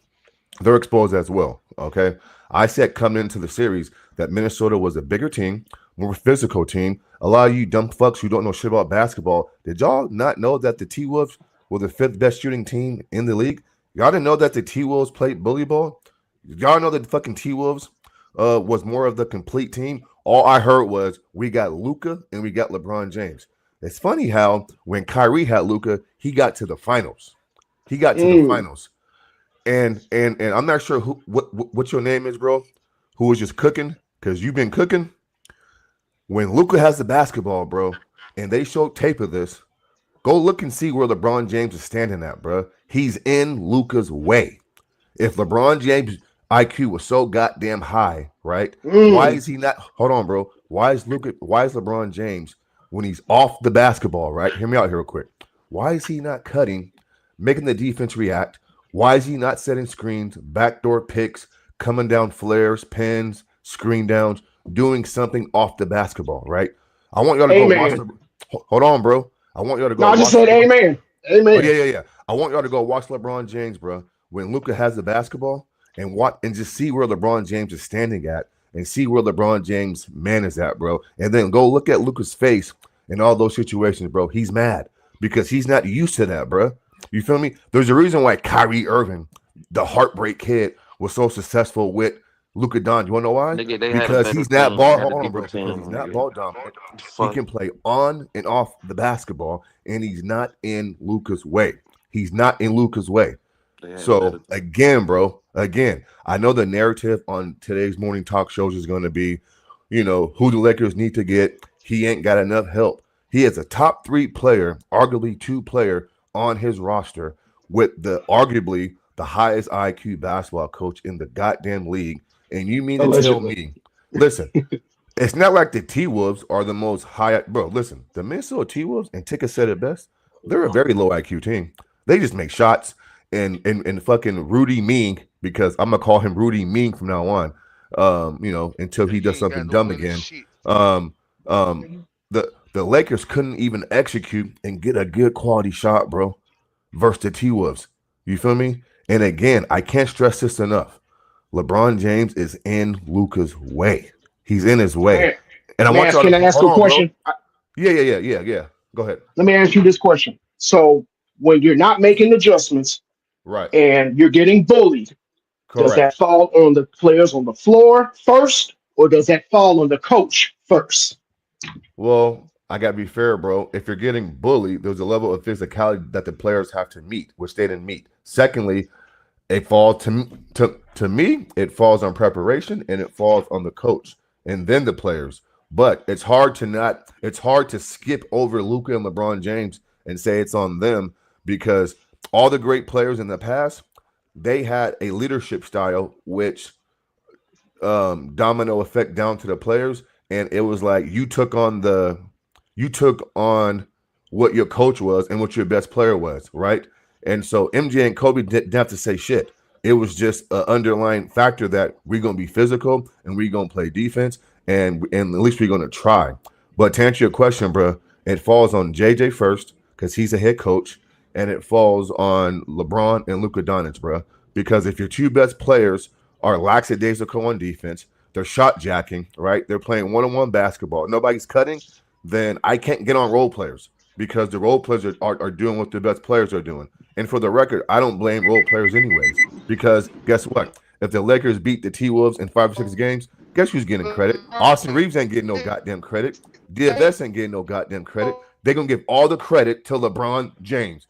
And guess what? When they lose, they're going to say, oh, yeah, Luka Doncic, in game 3 or 4 scored 17 points. They're going to blame him. And so it's on JJ Redick, bro. But your two best players have to come out and set the tone. They have to set the tone, bro. And guess what? Sometimes that tone is set in practice, and it's fucking set months ago. So why is this even a conversation in the postseason? You think Phil Because Jackson? I think the way you broke that down so strategic, and I'm glad that you took the long way to get back home, because the Facts. point that I was trying to make was what you just said, that last sentence. This has to be something that was set in practice. We all know that any Absolutely. LeBron James team does not practice. So if you're not practicing good habits, when you go up against a playoff team, Right. not a weak ass to bottom dwelling team that you can blow out by 35. We're Uh-huh. talking about a team that can match you defensively and offensively. You need to what did Kobe said? We have a counter against the counter. Absolutely. You learn that in practice. You don't learn that sitting up here kiki and just trying to figure it out like on the job training on the court in a playoff game. You will look Well, what's your name, exposed. bro? I'm Mark Taven, aka that Oh black yeah, guy. yeah. Bro, let me tell you something, bro. Like, you breaking this shit down, bro. And I appreciate your basketball acumen, bro. And I want people to go back and just watch the Lakers offense when LeBron and Luka has the basketball. It's the worst offense in the league. It's the worst offense in the league. Nobody's cutting, everybody's standing, watching, and waiting, bro. That's the worst thing you can do. And guess what? Real quick, if you go back and look at Mind the Game with JJ Redick, this is where LeBron James gets exposed because he's a liar and he's a fucking fraud. My bad, Ticket. He told JJ Redick, bro, that he doesn't need a big man, right? Because him and Luka can play the 2-man game, and Luka does a little pocket pass, and now it's him playing 4-on-3 or 3-on-2, and then he goes, you get me playing 3-on-2 with a live dribble, and now I can play downhill, and then I can space the corners out, and then I can have the big come up and help, and then they're at my mercy. If you listen to him last night, when they say you had no big men and no front line, this dude had the audacity Ticket to say, when AD asked for a center, he was gone in a week. And then he starts laughing and doing all this nonsense, bro. What the hell is going on with this dude, fellas? Y'all don't call this Can I say hypocrisy something out? real quick? Come on, man. Go ahead. All right. Well, I hear everybody saying that he didn't make adjustments and all this, but I'm gonna be honest with y'all. He made his adjustments. Like, what people don't realize about that speak that mind, whatever. He didn't make no goddamn adjustments, man. Now hold on. That nigga know. Let him explain himself. Let him explain himself. Let him explain himself. Yeah, name the adjustments, bro. We ain't doing that, bro. We ain't lying over here, my nigga. We ain't lying over here, bro. Man, let the man explain, dog. Hold on. Calm down. Name the adjustments. All right, bro. so listen. I'm not saying he made NBA adjustments. Y'all didn't really watch that podcast. We watched only NBA naming games. like 4 plays. They was only naming 4 plays. That's all that nigga knows. He's not worthy of being a coach. I That's see Okay. what you're all he saying. knows. My bad, 4 bro. My plays. bad, bro. I mislit. I miss. 4 My bad, bro. plays. Go ahead. Now you good, It's all good. but LeBron that's You know James. all what? he You got in knows. your motherfucking 4 feeling. I was plays. getting You got ready. in your feeling I, early. Yeah, well, yeah, he Nah, thought he was gonna yeah, come in yeah. here and I make fact check in excuses. real time, bro. I fact check in nah. real When you time, bro, when you go because I back know and watch lies get through there. when you go back and watch Mind the Game, all they're talking about is 4 plays. Literally, they keep trying to change it up, change the names up, and all that shit. It's only 4 Right. fucking plays. Like And I'm gonna Bro, tell literally you it's how 4 taking on plays. I'm basketball. gonna It's tell you starting how to take on basketball. exposed everybody is that's on the JJ Redick train. Let's say that playing all those players in the second half of game 4 would have worked in JJ's favor. We would have heard nothing less than JJ is a genius. Other coaches need to emulate what he was doing because we heard the same thing when he went on that 8-game winning streak. Now JJ Redick knows how to. He's figured the league out, and maybe this offense will be just as transcendent as the 7 seconds or less. I remember hearing that. I didn't buy it because on that 8-game winning streak, 6 of the 8 wins were against bottom feeders. That's a fact, bro. That's a fact. Martavius, can we also get on Scotty Brooks and Nate McMillan, bro? You two lame ducks, puppets under JJ Redick. Y'all just sitting there, bro, with your hands down, not saying shit, bro. Like, listen, Nate McMillan is a veteran coach with old school values. Scotty Brooks has been to conference finals. He's coached KD. He understands basketball, right? Like, y'all ain't got no voice in the room, bro. Like, what the hell is going on in the coaches' meetings, bro? Scott Brooks been to a finals with Right. It's Thunder. like, Actually, so come on, from bro. what I'm They're hearing, clowns from what too. I They're from what clowns I'm too. hearing, that JJ is just arrogant as fuck and ignoring all of them. That's Well, what we I know hear. We he are, we, arrogant, bro. but We can see, see that. also this, they're also on their last chance coaching staff. If they rock the boat, they will never see another coaching job again. That's how I look at it. Man, So let's there get was a back to LeBron James not closing, Luka not closing. This is on the two best players.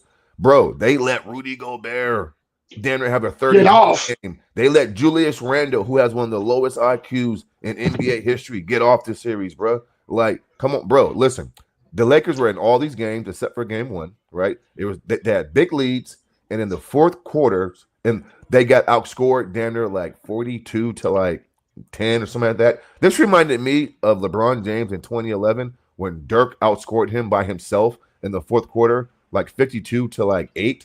And listen, bro, I don't care what you do the first 3 quarters. I'm old school with old school values, bro. I care about winning time and what you do in the most biggest moments. And this series came down to the fourth quarter, Imano versus Imano, and Anthony Edwards was not only the best player for the entirety of the fourth quarter, he was the best scorer. He was the best playmaker. He was the best decision maker. And that's hard to believe when he's going up against two guys and LeBron and Luka, who quote unquote have the highest basketball IQ. The Lakers took ill-advised shots, didn't play zero defense, right? No ball movement, stagnant offense. LeBron James standing around like he don't know shit about basketball. And nobody on TV, these so-called basketball experts, call this shit out, bro. It's like, what are we doing, bro? And so, listen, man, we need to stay on task and on topic, bro. Let's smoke these 3 motherfuckers, man. LeBron, JJ, and LeBron and Luka Doncic, bro. They need to get smoked for the next 2 weeks, nigga. Period, nigga. They clowns, they choke artists, and anybody who says anything else, I don't respect your basketball acumen, bro. You a clown to me. I'm gonna give Luca a pass. You're I'm giving not giving Luka a Luka a pass. pass. I'm not I'm gonna giving give Luka Luca a a pass. pass. Like I'm not. Okay, I can't. tell us why, bro. honestly, He went honestly, insane. Luca knows his deficiencies already, and No, he I want the first you know rebuttal. Okay. that's what basketball is, honestly. Like covering each other's deficiencies. Like Dirk Nowitzki, he wasn't a great defender, but he could shoot. He could get you in the Okay. game. You know what I'm saying? He could do what he do. Can can I, But can I the rebut the that right quick? the problem is, all right, go ahead, When's the last time that Dirk Nowitzki came into the season out of shape, 50 pounds overweight? I'll wait. bro. Dirk Nowitzki was coming into seasons out of shape all the time. I don't know what you talking about. No, Bro, I what are don't you know talking, any. bro? No, he No, wasn't. he won't. You Yes, just he lied was. about that, bro. Nah. You just Yes, lied. he was. That's There's pictures of Luka is on record. What are you talking about? him and This is Steve life, Nash bro. going partying, coming right What? back into the season after All-Star game, like 10 pounds, 15 pounds, 20 pounds overweight. What you talking Nigga, about? they ain't never said that about In a I ain't never seen weekend, no article or this being talked about bro. You just made that up just now. Come on. Yeah, right How did now, I? How did I make this it is up? why How about you Google it? How about you this is Google it? why this is why I say I can't give Luka a pass. The one thing that Luka can How about you control Google it? is what he puts in his mouth, what he brings. Dude, his calf injury was a direct result of him coming into damn training camp 50 pounds overweight and trying to Okay. play himself into game shape. And I will give you a parallel. Shaquille O'Neal did the same thing and ended up having a foot injury. And that's why Phil Jackson put all the offense on a young, thriving Kobe Bryant, because Kobe Bryant came into the season in the best shape of his damn life. And that season is when Kobe put the stamp, I'm here. After they lost the finals, Luka did not get motivated to say, hey, I'm going to drop some weight. I'm going to get in the gym. I'm going to practice my defensive season in lack of defense. He came as a fucking white pumpkin. And Well, he Montavious, used the bro. rest. Go ahead. The fact that he even said, listen, bro, the phrase alone, I'm giving Luka a pass, bro, does it for me. Why is that even an option, bro, in today's league, bro? Where the defense is not that good, right? The ball's in your hands majority of the time, right? You have the green light to shoot, and you can dictate and control your offense and your defense, bro. And this dude Okay. just said, quote, I give Okay. Luka a pass, bro. Like, Well, what are we first of all, doing, man? first of all, look What's happened to my NBA ticket? Okay. First of all, look at who's his coach and who's his second player. They're fucking bums. You expect them But to win with that bum? you act like he started the season You with the expect them to Lakers. win with that bum? That's what I'm asking you. You expect them to win with that bum? But you act like he started the season with the Lakers. Do you expect Steph Curry to win with no Jimmy Butler and that fucking bum coach of Steve Kerr? Answer that question. Who said anything about Steph Curry? No. LeBron, bro. Luka has LeBron James. Curry gets it done with no Jimmy Butler in a postseason game, bro. Does he get excused? Why you keep saying his name like he's not a bum? Does Steph Curry? I'm not understanding. Now who's not a bum? No. Who you calling a bum? Who? Name the player. LeBron James is a bum. Now he's a bum. Okay. I've been said he's a bum. This is what they do, bro. This is what they do. They don't hold. Hey, Octavius. They don't hold nobody accountable, bro. Listen, I don't like LeBron James, right? I think he's an asshole and a clown to the highest degree.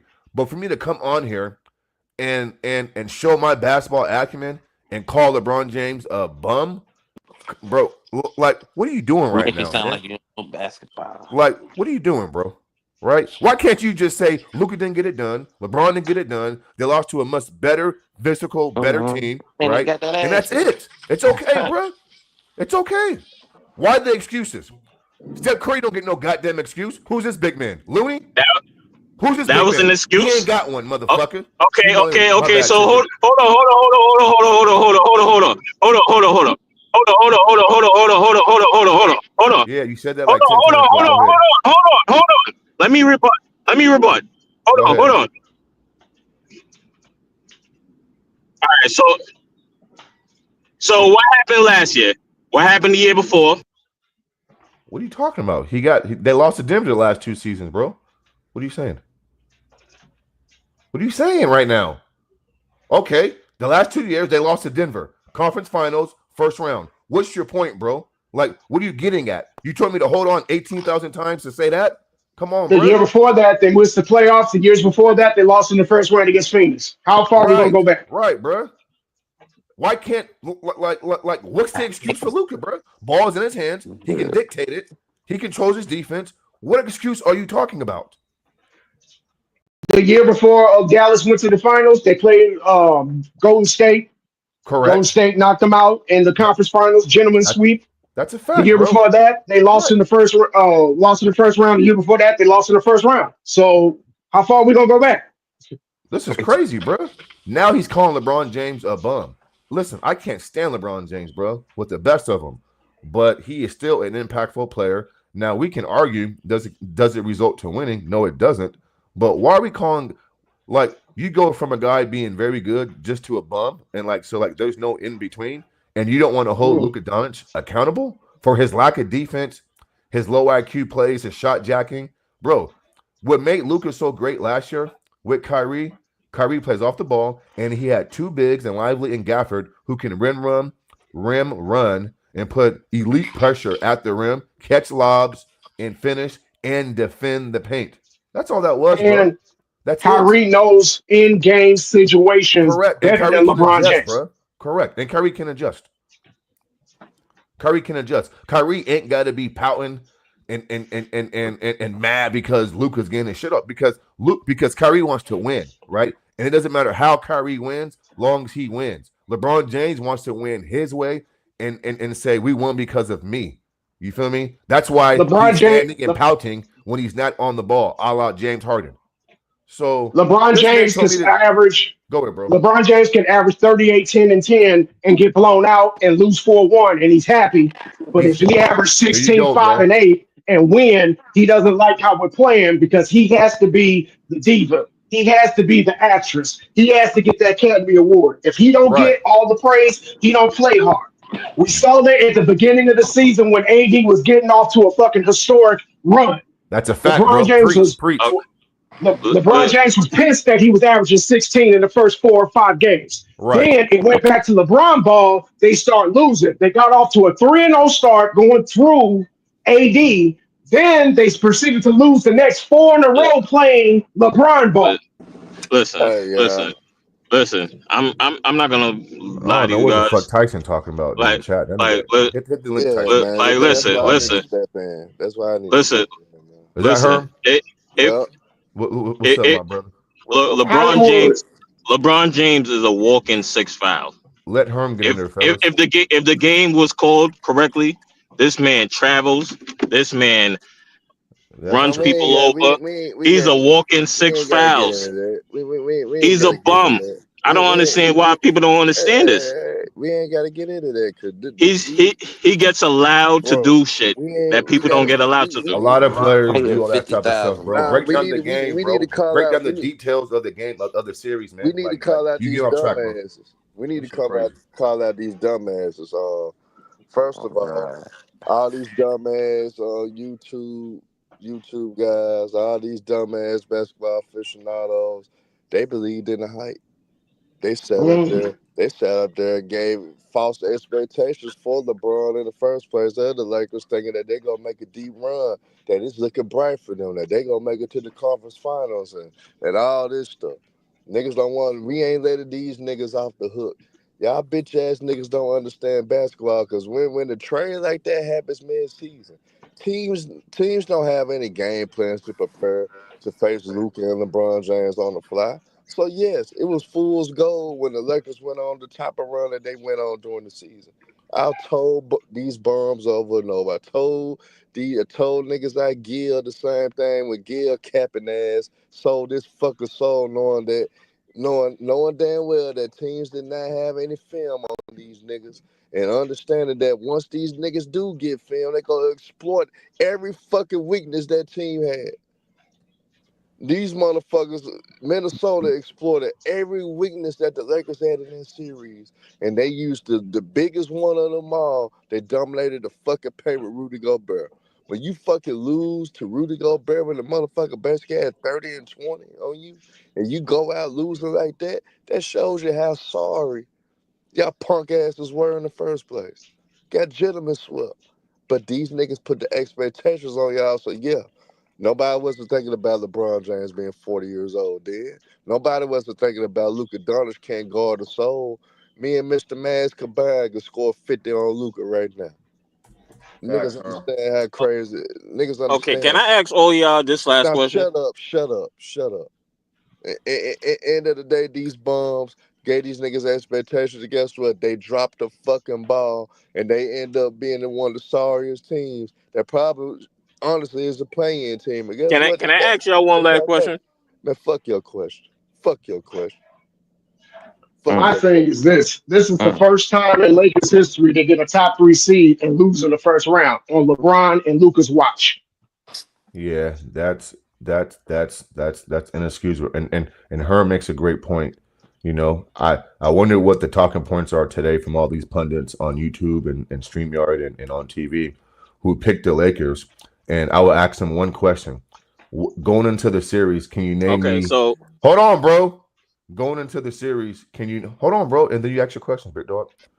I wonder if I ask him this one question or two questions, fellas. Name me two advantages that the Lakers had coming into this series. And if they can't name two, my question would be then why'd you pick him for? Why'd you pick him for? Yep. You feel me? Because if you really break down term before the series started, nobody really made a valid argument why the Lakers should beat them. All they kept saying was Luka and LeBron James, which is a cop out. But go ahead, bro. Absolutely. Go ahead, man. Yeah, ask Like your fucking question. crying shit to ask a fucking question and shit, man. Go ahead, man. so let me ask y'all. If he played for 22 years Who the fuck am and I? won, Oh, here we go. 22 years on the one. Okay, yeah, go ahead, bro. and he hasn't had anything to his game, what do you call that then? Well, he did add him to his game because his jump He shot did got work better. on his jump shot. His jump shot. Yeah, bro. Yeah. Nigga, he got 40,000 points. That shit look broke. What you mean? No, it don't look broke, bro. Nigga, If it's LeBron improved James had for this a rookie. offensive package I back in don't like 2011, bro, LeBron. they win the series. Yeah, First I down. don't like. Bro, He got better. you I'm not a serious? LeBron fan. I'm not a LeBron fan at all. But you Right. gotta admit that from his rookie season to I want to say about like 5 years Got ago, better. his jump shot looks a lot more fluent. He has a lot more Yeah. confidence No, in it it. Now don't. what? Now Yeah, listen to me. Hold on. You can rebuttal everything I'm saying after I'm done. But the shot IQ, his choices of shot has not changed since his rookie season. Now, if that's what you're alluding to, I'm right there with you. LeBron has a So if poor that's not shot a bum, selection. then But what is shot that? making. What do you mean if that's not a bum, bro? Like what If you Nigga, if he you a play saying? 22 bum years and on you a still can't 20-something change your time game, All-Star, bro. what does that mean? But your premise is wrong though because he did change his game. So I mean, like I'm How he confused. changed his game? Because he Yeah, went from playing downhill, playing bully ball with a less than average, inconsistent jump shot to now he shot the three ball at a very high clip last year, and his perimeter game has gotten a lot better. I mean, what Bro, are you they're talking not about, even defending him. What do Like, you are you mean? not watching the games, man? They're not Listen, even bro, defending we him. can't lie, right? We can't lie. They're We can not even criticize, but we defending can't him. lie, bro. That's how much they don't trust his shit. What'd you You say? acting like this nigga. They don't defend him They don't at all defend him. at the three at all. So he wasn't shooting contested threes all season long and then all postseason for the most part. Bro, go back Okay, and if watch they the wasn't games. No, he wasn't. if they wasn't defending him, then why did he pass the white boy for the last shot in game 4? There was a guy Facts. in his Great damn question. face. You talk. He couldn't just pull up. He passed it right to Austin Reeves. Austin Reeves in the corner. That's the same thing niggas was saying last like 2 weeks ago. Bro, can you it's the answer his question, playoffs. bro? He just It's the asked you a direct playoffs. question, Do you bro. Answer his think question, these man. players are gonna leave anybody open in the playoffs? But you just They didn't leave him open. In the season, they don't even guard that nigga at all at the three at all. But that's not what you got said. LeBron You right, made it seem like Oh, they don't guard him at all. He was being guarded. He was taking contested threes in Well, it's the the series. playoffs. What you expect? But you didn't preface it by saying playoffs and regular Okay, season. all right. Now I am. But It's the both ain't playoffs. true, man. But both ain't true because he was being guarded in the ring. Listen, I mean, That's I'm gonna give a him dumb credit ass when talking credit's due. point, man. That's a dumb ass talking. Right, it's just a dumb point, bro. I mean, you listen. You He said wasn't hold guarded up. in the regular You season, could bro. cook LeBron James. It wasn't guarded him. Pull up the games. Pull up the highlights. He wasn't guarded. Look, brother. You talking about transition threes? I mean, that's different. I want you What to are cook LeBron James, but cook it with some logic, goddammit. Talk Okay. with some sense. Bro, pull up the Now, tape. He wasn't guarded. Hold on. This platform right here, we cook niggas to the white meat. And we not gonna sound like dumbasses, like, cause I put names on. We ain't gonna sound like these dumbasses that's on YouTube spewing the bullshit that they spew, and now they ain't gonna be nowhere to be found And now they go start blaming white boys and JJ Redick being a rookie coach and y'all shouldn't have these expectations on the Lakers, even though they was the ones that put it on LeBron James. They was the one putting championship aspirations on the Lakers. They was the one saying that the Lakers was one of the favorites to come out the West. They was the one saying that LeBron and Luka was unstoppable. So I You have mean, a Herm. You have a their whole dumb team. asses need to get cooked. But the shit that you talking about, you making us look like we some dumb asses, like we co-signing the dumb ass shit you saying. We not, bro. Cook LeBron James. Herm. It's a million different ways to cook LeBron James. You don't have to go the route that you going to try to cook the nigga, because the shit that you saying is not facts. Herm. You had a whole team in the West that was He 2 games ain't from winning 70 wins, and they were still picking the Lakers to beat them in 5. And I couldn't believe my fucking ears because they were saying Luca and LeBron are the best duo ever in the NBA. The best duo ever, and they never won anything yet. I Yeah, they remember said when it. James Harden went to Philadelphia and they were saying him and Embiid were the best duo ever. What happened? They lost in the fucking playoffs, and that narrative was done after that. Yeah. Luca and LeBron are. This, let me give you an example of how you cook LeBron James. Like in this series particular, games 3 and 4, the nigga has 0 points in both fourth quarters.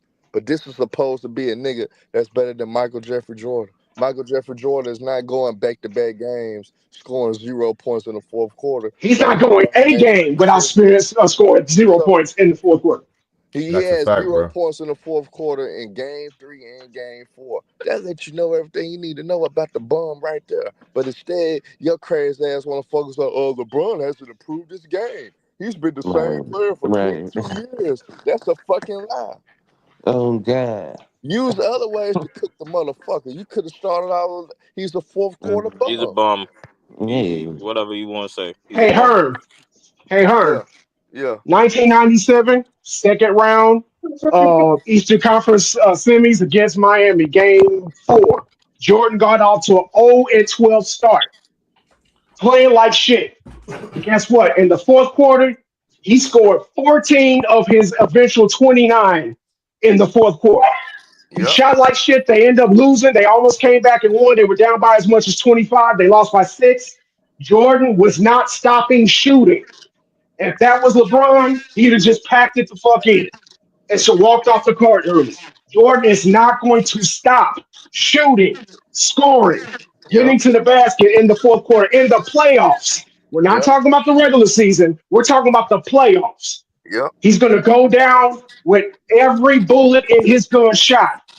yep, LeBron James is not the GOAT, can never be the GOAT, should never even be thought of as a GOAT because I've watched him quit in too many fourth quarter of playoff games for anybody to say that he's the best ever.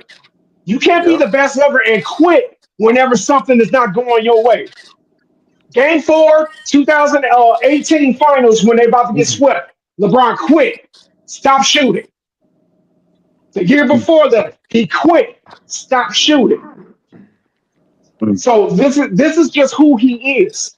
He literally, after he had that 38-point game, he got his stats up where he can say, I did my job. He literally was hot and decided not to shoot anymore in the fourth quarter. yep. And he had the mismatch. Then you tell me nobody can guard him. He can get anything anytime he wants. But I've never seen him do it. Every playoffs, and I knew they were going to go down. When they went down 3-1, I knew it was over because LeBron James, even though, and this just proves that that 3-1 comeback was a stimulus package because everybody was like, watch Luka and LeBron come back from 3-1. The difference is he don't got another body like Kyrie that was helping him going hand in hand going back from 3-1. And Kyrie was playing great defense on Stephen Curry too. Thank you. Yeah, he was. Well, for me, guys, it just I love Ticket's title because everything always comes back full circle, huh? And forgot your name, bro. Montevious. Yeah, Montevious, bro.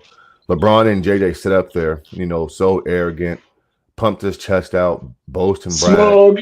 Yeah, Talk smug. about everybody else. Yeah, talked about everybody else. Shit on Doc Rivers. All that shit, bro. Drinking red wine and they were so arrogant in the moment. Me, and JJ making it seem like he's so smart, and it comes back full circle, bro. Now you're forced to be in those situations, and you're asked to do exactly what you said you can do, JJ and LeBron, and you did none of that. You did none of that. It's not. And Doc like, Rivers what are we said, doing, bro? Doc Rivers said at the beginning of the season, he's like, okay, yeah, JJ, he can say what he wants, but guess what? When you behind that fucking chair, you're going to see how difficult it really is. And he had the same outcome. He had the same outcome as Doc Rivers. They both lost 4-1. The difference is JJ lost 4-1 with both his horses. But Giannis had to go down by himself. Not only would you see how it is behind the chair, bro, you're coaching LeBron James, so you're already at a disadvantage right there. And so, you feel me? You're already at a disadvantage right there because you're coaching LeBron James. So now your coaching gets even tougher. Everything y'all talked about, bro. Like, LeBron James was poking his chest out, so arrogant, bro. And then when he's in the moment in year 22, because I would think that there's no situation, there's no defense, there's no scheme that LeBron hasn't seen, right? He's Mr. Basketball IQ, right? Where's the adjustment at, buddy? Where's the flipping of the plays? Where's the high IQ? You mean to tell me in year 22, your dumbass don't know to cut and move and get the hell out of Luka's way? What do you – hey. In game 4, that last play, when Ant hit the second free throw and they're down by 3 points with 10 seconds left, go look and see where LeBron James is at, bro. He's on the same side of the court as Luka with Austin Reeves in the corner. That's not high IQ basketball, bro. So that's low IQ. Guess what? I played 0 NBA games, but I'm going to tell you what I was always told by my coach. When you give the ball up to the primary, your job is to pull the defense as far away from the primary as you possibly can. Describing a bum. You got to space the floor out. You feel me? It's called space. I agree with you, bro. Drag and release. You damn sure didn't describe a bum because you kept doing this stuff about. So what's the bottom line of all this? 22 years. You a dumb that LeBron and JJ is dumb as shit, and they have low IQ. And if you're Luka Doncic, bro, don't re-sign with the Lakers. I would listen, bro. If I'm Luka, I don't sign shit until I would tell the Lakers this, Mingo and Montavious and Herman. I'm not signing nothing until I know what LeBron James is doing. If LeBron James opts out his player option and he signs back with the Lakers, I'm not signing here. Handle his situation first and then come talk to me because LeBron is a smooth operator, bro. Listen, LeBron James will wait, Herm, until I'm not telling you to wait, Herm. I'm saying LeBron James will wait until Luka resigns and then he'll try to dictate what he does, right? Now, absolutely. Not Luka. If you're listening, bro, which I mean you might be, you might not be, do not sign until they handle LeBron James, bro. And I would say, if you sign him, I'm not re-signing. That's what I would say. If I'm Luka Doncic, I come out with a comment on purpose just to see what LeBron gonna do. And say, man, I wouldn't mind playing with Jokic, man. I'm thinking about it. Wow. You dirty. That'd be nasty word. It'll be hilarious. Just to see what LeBron gonna do. If LeBron end up, I think LeBron going to the New York Knicks because I think the Knicks are dumb enough to get him. So I think he's going to the Knicks. So you're gonna have to take his bum ass son with him because the Lakers ain't gonna keep running. I don't care where he go. He just need to go, man. That's the sentiment of true Laker fans right there. You just need to retire, bro. Just retire, my dude. That's it. You know, no, because fame is a drug, nigga. Fame is a drug. According to your people, you to go. Just retire. But Mingo, I'm not gonna lie. It's gonna take the organization to have some nuts and to tell LeBron, hey, time here is up. We gotta move on. This is Luka's team now. We finna center our team around Luka. Hey, we appreciate you for giving us that one chip, but your time half a chip. Yeah, let the young guys handle the lead. Because Anthony Davis won them that chip, bro. I can't give LeBron credit for that, bro. I agree. He just talking about from a organization point of view, like talking to him nicely so he get the fuck out of here. What do you mean talking to him nicely, bro? Right, he just threw Rob Pelinka under the bus. Whatever He help talked you so need, bad about Rob hey, Pelinka. whatever help you need to get the fuck out of here, we got you. But we moving on with Luca. This It's is But of what ran we course by a they woman, need. won't. fellas. The We Lakers don't are want ran LeBron by ain't a gonna woman. retire. It won't happen. She's chewing her LeBron fifty. ain't gonna retire though, cause Yeah, I you know don't he gonna trust be the Jeannie first to Buss, do bro. man. everything. I I know don't this trust is Jeannie Buss. She I a know this is woman, and I know women this is can't lead. unprofessional. Women I can't know That's lead. true. That's I true know though. I That's Well, know true. that I know Hey, this is unprofessional. What I'm That's gonna true. say. Whoever said I that, said that's Jenny. accurate I said it, because bro. Mr. Ma said it, bro. that's Yeah, a Women, yeah. fact. That's a women were fact. not That's born to a fact. lead. They can't be That's in a fact. leadership roles. There's a reason why 3 years ago Jeannie Buss was up late drinking wine, saying I miss Kobe because she's in her feelings and she's easily persuaded to bro. A woman can be persuaded. This is why you never want a woman at the negotiating table in any type of business setting, bro, because she can be overran by a man. And so until Jeannie Buss gives up her basketball duties to her brothers or another man, this Laker organization is not going anywhere, bro. And no, so I don't don't don't trust don't her don't to ever put make it good back in the decisions. brother hands, bro. Don't ever put it back in the brother hands. Well, Well, a sell the man's team hands, the then. bro. Sell brothers, the team. A but man's the hands.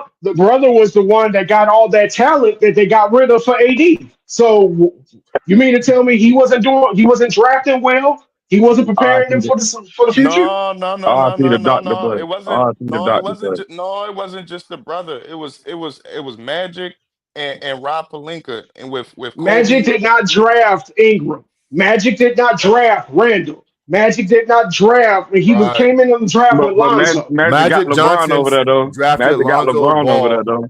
And hold on, Magic Johnson drafted Lonzo Ball, and he lied because I guess that day he didn't take his medicine. I'm not a Magic fan like that because he be contradicting himself all the time. He He do. drafted Lonzo Ball and lied and says his jersey will be in the rafters, bro. Magic Johnson is an idiot and deserves to get fired, bro. Yeah, I don't like him.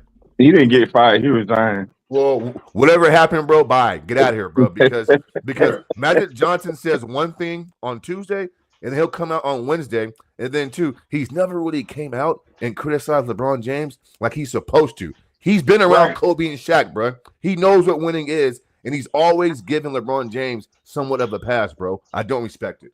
He He Hell, talks said it out both been around. sides of recently. his mouth. I'm He about to said say it hell, been recently, around. though. He said it. I'm He about to said it say hell, been recently. around Kobe and Shaq. He played against MJ.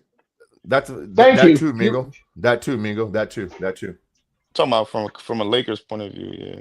No, bro. No. From a champion, a guy who paid the price point of view, bro. He knows what winning is. He knows the Yeah. price he paid. He knows what the cost of winning is. He knows what a winning mentality is. And all this foolery and BS that LeBron James has brought to his quote unquote sister Jenny Buss organization, he's never really came out and really stood on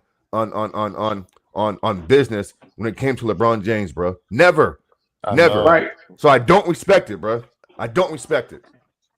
He always talks out both sides of his mouth with LeBron. He never heavily criticizes him Don't especially when he respect it. tried to throw Magic under the bus after that first Yeah. season when he came to LA. Magic will like pat his head and just be like, "Well, we got to do what's best for LeBron." No, I thought you supposed to be doing what's best for the damn Los Angeles Lakers. That's why LeBron is over here. Right. So Yeah. it's like, look, Now, he's a if we want to talk politician. about Magic as a player, I can't question that, right?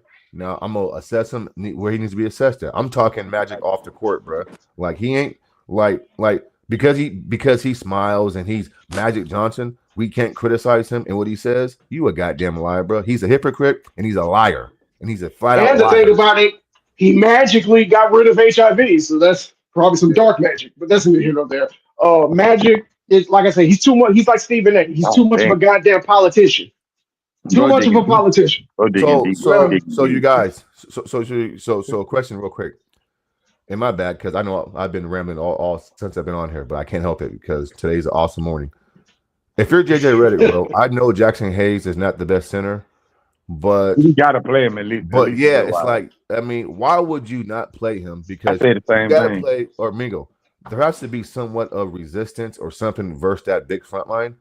And you see what Steven Adams is doing for the Rockets, right? Mhm. And I'm not saying that he's Steven Adams, but even if Jackson Hayes don't get rebounds, he's tipping balls out.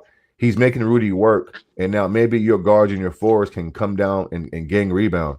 To be that arrogant and that naive to say we have a chance at winning versus this Minnesota front line who is bullying. Bro, Julius Randle, oh my God. Like I got a newfound respect for that dude, bro. I do too. Because I mean, you listen. They said LeBron James played bully ball. Nah, bro. Julius Randle bullied the entire Lakers team in the series. So Yep. JJ Redick, bro, you gotta play your bigs, bro. Bro, Alex Len is fucking 7. And again, I thought Luka and LeBron makes players better. I mean, didn't Luka make Derek Lively a rookie better? He can't make Alex Len and Jackson Hayes better? Like, come on, bro. Like, you can't have it both ways. Nope. Well, my thing is this. It's nasty work out here. That's all I can tell you now. What these Lakers fans scrambling LeBron fans. It's funny to me though.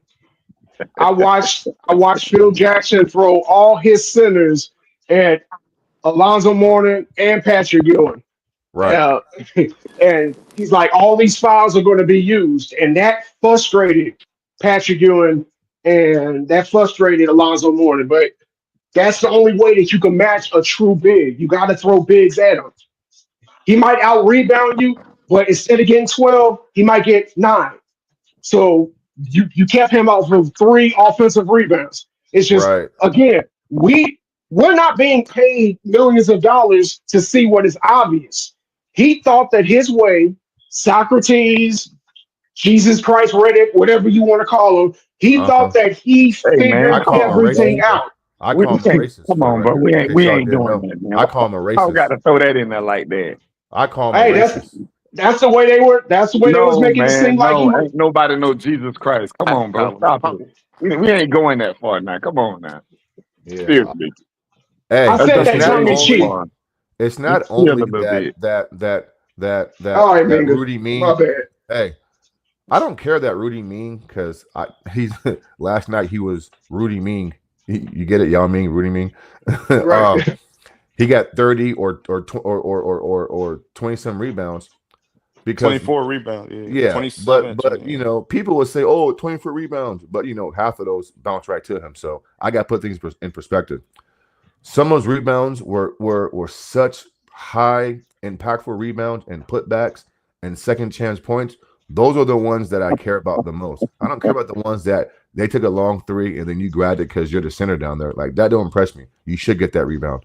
But the putbacks and the rebounds in a congested physical paint that he just grabbed, and you got Alex Len, who, by the way, I actually know him. He was here in Sacramento for like 2 or 3 years. He's actually a cool kid. You feel me? And he can rebound. He just hasn't been given the chance to play. And then you got Jackson Hayes.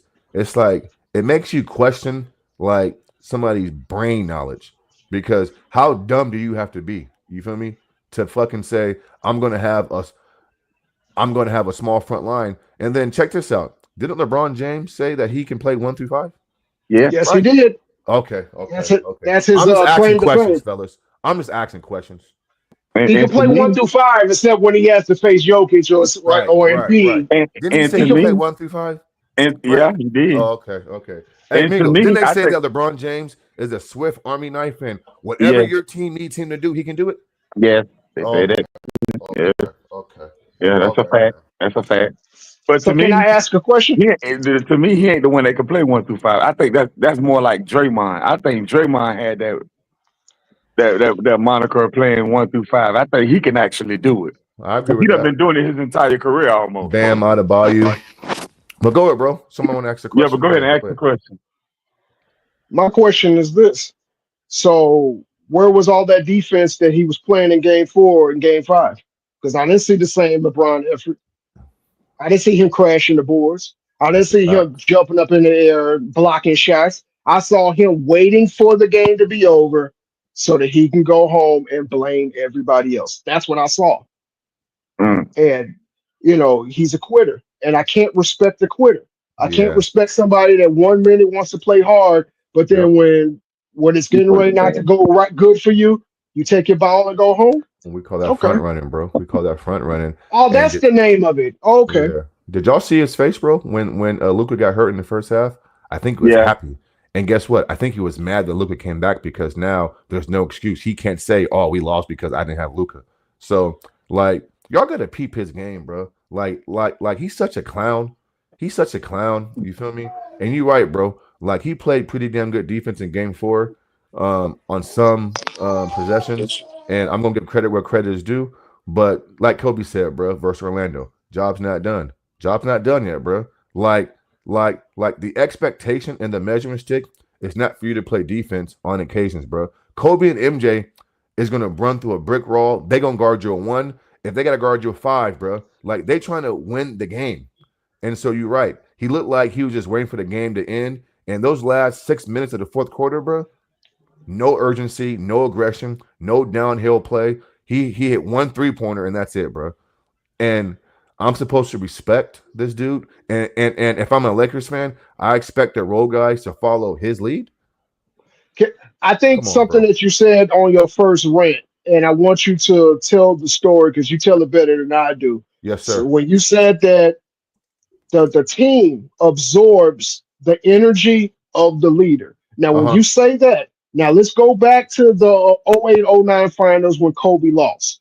What Right. did he say in the press conference when they was asking him about the season didn't turn out? What did he say, Mask? Well, Kobe Kobe. didn't Kobe didn't lose in 08, Well, 09. Jim Gray, because you know I'm the black QB Brown, and I'm a quote what Kobe said. He was being interviewed by Jim Gray after the game on the court, and he was in tears. And Jim Gray goes, disappointing, blah blah blah, and he goes, "What will you do to get back here next year?" And Kobe says, "I'm gonna get back into the gym, and I'm gonna work myself into exhaustion, and not just that, but my teammates have to come along with me." They got to come. I need Powell to get not. I need Powell to get mentally and physically stronger. You feel me? And so when I say the team takes on your best players' mentality, it's so true. But those attributes and those intangibles, bro. There was a clip of Kobe Bryant throwing elbows at Sasha Vujacic in practice. But go listen to Sasha Vujacic on the podcast with Tony Allen and Zebo, and they talked about that story, bro. He says Kobe was getting me ready for the moment. And in the 2010 finals, Sasha hits 2 big free throws to ice the game. And so you take on your team's best because it's called policing yourselves, right? Like Phil Jackson always talked about, and so did Pop. Like I had Timmy and I had, and Phil talks about Michael and Scotty. Like I didn't have to be the bad guy because those players were afraid of Michael and Scotty. They were afraid of Timmy. I mean, not like that, but just, like the leadership. And so you go as your leader goes. And so if MJ and Kobe had that persona where they're physical, and go watch Michael versus the Seattle Supersonics when he gets inside of Xavier McDaniel's face because he's trying to puck Scotty. Jordan is being the example in that moment, and then go watch Scotty from that moment moving forward. Like it's just not going to happen. And so LeBron James has none of those intangibles. He has none of those attributes. And then we wonder why guys like Austin Reeves and Luka and Gabe Vincent, these guys are just soft, right? They're soft, and they don't want no smoke, and they're going to settle for long jump shots. And again, bro, like he's the worst leader in sports. He's the worst teammate in sports, right? He doesn't have any winning intangibles on the court far as leadership style, right? Because you want to know why? Because if I can't hold you accountable, LeBron James, and you can't hold yourself accountable, then how can you hold your teammates accountable? And listen, like I've heard Kobe Bryant say, 0-4 is on me versus Detroit. That's my fault. I've heard MJ say, nah, hey, listen, hey, bro, like that's on me. I got to do better. And so LeBron James never takes accountability. And so, I mean, all those things play a factor, bro. But I mean, that's how I would break that down. But I'm sure you got more to say on that. I'm glad that you broke that down. That's why I didn't interrupt you. I let you go as long as you need to go. Only rebuttal, it wasn't the Supersonics, it was the 92 Knicks when he got at Yes, my Xavier. fault, bro. Thank you, sir. Thank you. My Okay. fault. But I was always told Jordan was an asshole. Jordan treated his teammates like shit. But there's an interview by Will Perdue that said, does Jordan take it too far sometimes? Yeah. But he was getting us ready for those Knicks series, those Pistons series. He was getting us ready for the finals. And after we went through it and experienced it, we understood why Michael said and did what he did. Cartwright said, why don't y'all stop? And I've even heard you say, this is actually one of the things I heard you say, Mass, that made me kind of be someone that followed you as a fan of you. I appreciate that, man. Bill Cartwright said on an interview about Michael Jordan, he had to have a closed door meeting with some of the players that was bitching and moaning about Michael Jordan's style. And he said, why don't you stop worrying about how he said it and focus on what he's saying? Right. When you're crossing the street with your headphones on and somebody says, bitch ass nigga, watch out, are you mad that they called you a bitch ass nigga? Or are you trying to focus on the fact that they just saved your life? Mm-hmm. Michael was getting them ready for what the playoffs was. He was the one getting his ass kicked by the Detroit Pistons. He was the one that knew that the Knicks was very, very physical. And we have to be mentally tough. Yep. Pippen was not mentally tough. A lot of them were not mentally tough to take on that. So he had to be the bad guy in practice so that he get the good results during the game. And LeBron don't do that. Everything's lackadaisical with LeBron. Everything's key. Let's handshake it up. But when you make a mistake in game one in the NBA finals, I'm gonna act like a fucking menstruating woman and sit on the bench and not say anything to you, even though the game is tied and we're going into overtime. Not gathering the troops. Like, come on, we can do it. We got them to overtime. This game is ours. Come on. Don't worry about that, Smith. Don't worry about that. You're gonna hit a shot for us in this overtime. That's Right. the Right. difference between Michael and LeBron. And that's what puts Michael not one tier above LeBron, several tiers above LeBron. I've Also, too, heard. bro. Also, too, I'm glad you mentioned game one in the finals. Not only did he pout, you know what I'm saying, but you're coming out of a timeout with the ball in your hands, and they say your IQ is high, and you're flipping plays at 8 years old. Why are you asking Ty Lue after the play if y'all have a timeout? Why would you not know your team ain't got no timeouts left? Like, nobody talks about that, bro. You feel me? You're coming out of a timeout, right? Ball in your hands, game one NBA Finals, right? And then JR gets the rebound, and then you're mad because nobody called timeout, but then you're asking the coach, do we have a timeout? What? Bro, like, you don't know y'all ain't got no timeouts? He So, I asked mean, he it's asked just, Austin Reeves what play they was running to last year. My fault. you're Against good, bro. Boston. Yeah, I You're remember good, that. bro. Yeah, you're good, bro. And he Mar- made a great point. What's your name again, bro? I forgot your name. You can just call me Mark. Yeah, Mark, bro. I mean, what you just said, bro, was spot on, bro. And the way you broke it down was A plus, man. And there's a sense of urgency. BJ Armstrong, always talks about when he's asked about MJ, he talks about the killer instinct. MJ approached every minute, every game as if the score was tied 0-0. And I got to win this game. And that's the type of mindset that I want my best player to have, right? Not saying that you're going to win all those games, but it's just the approach to the game, right? It's the urgency. It's the self-awareness, knowing that if we lose this game, they're blaming me. And I don't want the blame, right? So I'm going to do everything I can. I'm going to pitch in everywhere I can. I'm going to pluck the holes and try to and try to stop the bleeding, because since I'm a superstar, right? Check this out.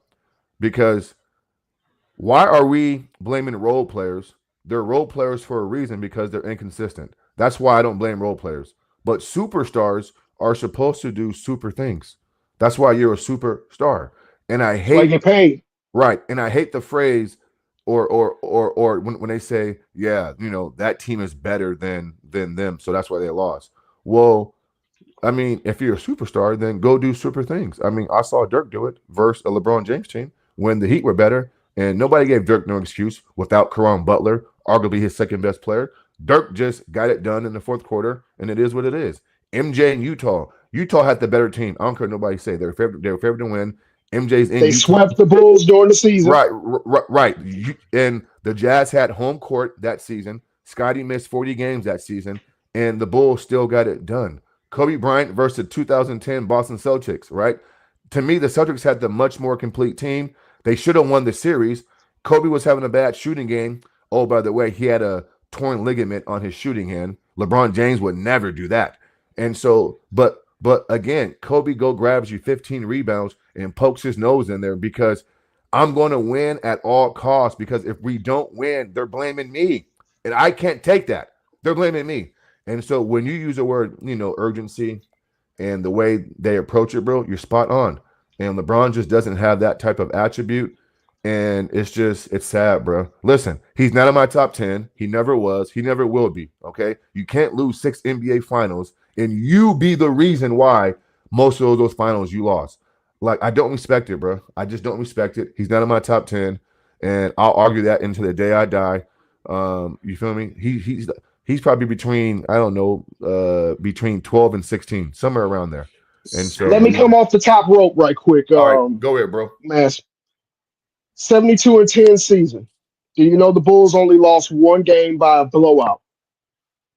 8 of their 10 losses came by 6 points or less. 4 of them came by 1 point. Okay. The reason why I bring that up is the only game they got blown out that season was in March of 97. Actually, I'm sorry, March of 96 against the New York Knicks. That was Van Gundy's first game. Okay. They lost by 30 something. Did the media go to Tony Kukoc? Did he go to Dickie Simpkins? Did they go to any of the role players and say, well, the role players are the reason why the Bulls lost by 30? No. They went right to Michael, went right to Scotty. Right. Michael said, we did not execute. We deserve to lose by 30. Mm-hmm. But I tell you this, we're going to get back into the practice. We're going to get into the lab. We're going to execute. Mm-hmm. And you're going to see the better version of the Bulls moving forward. Why do I say that? Because, again, it's about leadership. The team goes as the heartbeat goes.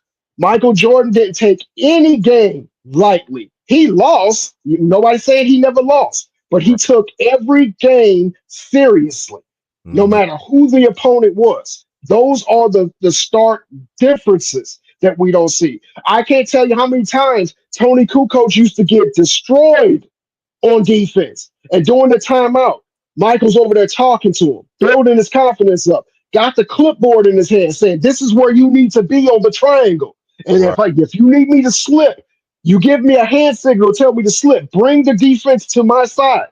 Mm-hmm. This is the difference of empowering your teammates and not throwing them under the bus. This is the difference of somebody saying, you know what, we're going into the game. What did they say? We went into the game confident because we knew we had the best player. Right. That's a fact, bro. That's a fact. And BJ Armstrong always talks about the practices were way more intense than the real games. So that way, when the real games come, nobody on the roster is going to be surprised by the level of physicality or just the style of play, because they knew in practice it was way more tougher. You know, I remember Phil Jackson literally punching Pau Gasol in his chest saying, let's go. I remember Kobe Bryant getting in Pau's face saying, hey, bro, like, come on, let's go. And so I think in team sports, confrontation on that level is a good thing. I'm not saying fight your teammates. I'm not saying embarrass them. I'm just saying confrontation in the heat of the moment sometimes, bro, for me, is not a bad thing. And we've never really seen nobody get in a confrontation with LeBron James. And really, I mean, you saw Mario Chalmers and you saw somebody's mics on and you saw some other guys, but it's like you can't. Somebody need to turn off YouTube. Turn off YouTube, whoever that is. Or turn off your TV. How the hell you gonna watch TV and you're on the screen? Is that Mingo? Yeah, that's me. Oh, hey, okay, man, okay. So check this. So this my thing. Hold on a minute. I see y'all having a good old conversation right here. It's all good, Mingo. My thing is though. Go ahead, bro. With everything that's going on here, you know, with the whole JJ Redick failure, you know, or y'all say JJ racist, whichever one comes first. JJ pathetic. But then you got LeBron. Everybody keep on talking about he's 40. You can't play him that many minutes. Y'all weren't saying that before the series started. He was 40 when the series started. Now everybody keep on talking about he's 40 and you can't play him that many minutes. Now, you know, Luka, when they made the trade, that's the right trade. He the best thing since, you know, water. He the best, you know, he better than water and all this. And but now it's Luka ain't good, and Luka he's fat. I see what Nico Harris was talking about, but you see how shit change. You see how shit change when it go the opposite way that they didn't expect it to go. You see how stuff change, man. But Minga, that's the point of what me and Mass is saying. Is like the greats don't make excuses; they don't change. They just take responsibility, and next season we're going to do better. Yeah, or next game we're going to do better. I got one more thing. Did y'all hear LeBron post game thing comment? He actually mentioned AD. He Yeah, said I my guy. mentioned that He said earlier, my guy Mingo. AD asked for a big man, He and the was gone a next week week later. he was traded. Right. He mentioned AD in the. How Luka feel about that? Mm. because it doesn't matter about how Luca feels. Right. Doesn't matter. LeBron's a narcissist. It's about him, win or lose. It's about him. He's the one sitting up there. Look, the one thing I can definitely give Luca credit is this. When they lost game 4, Luca said, no excuses. Yep. I He can said give that. you respect for that. Yep. LeBron makes up all excuses while that, because remember last year, oh, we never really got a chance to see what we were going to be. We were never whole. We were never this. We had injuries. You've had injuries every year you've been in LA. What made last year so different? Nothing was different. We have to. I've said this on my podcast. There is a difference between excuses and reasons. You lost for a reason. There was no excuses. Mm-hmm. If let's say it this way, let's say if LeBron James actually came to play in game 1 except just Luca, maybe you win game 1 and it's not a split. Let's say you didn't have one of the game's worst turnovers in game 4, maybe you win. These are reasons why you lost. You can't blame anybody else. You're the one that took a 30-foot three up by 1. Yeah. Luca didn't do that. Yeah. You're the one that hot potatoed the damn ball to Austin Reeves, so he had to double clutch it and shoot. Luca didn't do that. He gave the ball to you. And to Mass's credit, the only reason why Luca had to pass because LeBron was in the way and brought the extra defender to Luca. Right. That's a fact, bro. And That's then it a was fact. easy. And to Miles' point, with Luca, with LeBron bringing an extra defender over there, it was easy for them to hop off Luca when he passed the ball to double Thank him. you. That's why he had to Thank pass the you. ball to Austin Reeves. Right. Yeah. Also, too, But if guys. go ahead. Why is it that a LeBron James team has to be complete or be balanced for him to win? Like, I mean, I go back and look at some of these championship teams. They didn't have, you know what I'm saying, good centers, or they didn't always have, or I'll put it this way, they didn't always check every box, right? And they weren't always the most complete team, and they still got it done with no excuses, right? And so I got why two is it? words for that. Yeah, Two okay. words for that, man. Go ahead. Bill Winnington. Next question. Yeah, facts, bro. Yeah, facts. And so why is it that, because I bring that up because Mingo brought up the interview last night with LeBron, and they questioned the front line, and so, you know, and again, the media throwing him softball questions and Nice. throwing him questions that he can easily answer. It's just pathetic. That's why I don't respect. And also too, if y'all pay attention to last night, who asked that question? It was the white guy who covers them. Him. I forgot his. Oh, Dave Dave McMenamin. McMenamin. Yeah. It was Dave McMenamin who asked the question because, you know, he's an idiot. You feel me? And so, but he asked that question to put out there in the atmosphere. Well, the Lakers couldn't win because they ain't got no front line and big men. Just the way he phrased the question, right? Just tells me everything I need to know. But I guess my point is, you know, if that was Kobe or LeBron answering that question, like no excuses, bro. Like, we just lost, and we got to find ways to win. We have to adjust without a front line, and I got to do this, I got to do that. I mean, like, didn't Kobe grab 15 rebounds against Boston's big front line? I mean, like, what are we talking about, bro? Like, where is the will to compete and be great, and where's your pride at, bro? Right? Well, I I mean, think come on. that's a great question. I'm going to go with the first one because I think the competitive nature is the real reason why I don't really mess with LeBron. Why does he have to get everything he wants? Nobody was talking about Grant Hill needs to team up with Michael Jordan in the '98 season. You're talking about Giannis. Well, he needs to go to LA. Why does every free agent needs to go help LeBron? Why? Why do we have to only make 2, 3 teams a powerhouse? I don't want to watch that crap. I don't. I'm sorry. I don't. I like watching Knicks and Pistons. I think that's great what's happening there. The Warriors and Rockets series. I think that's great. It's a dogfight. I like pushing and shoving. I like shit talking. I like putting fingers in your face. You know what that tells me? That you don't want to lose. That's what that tells me. Whenever I watch the Lakers or any LeBron James team, nobody has that. It's just do. We won. Yay. LeBron gets all the credit. Do.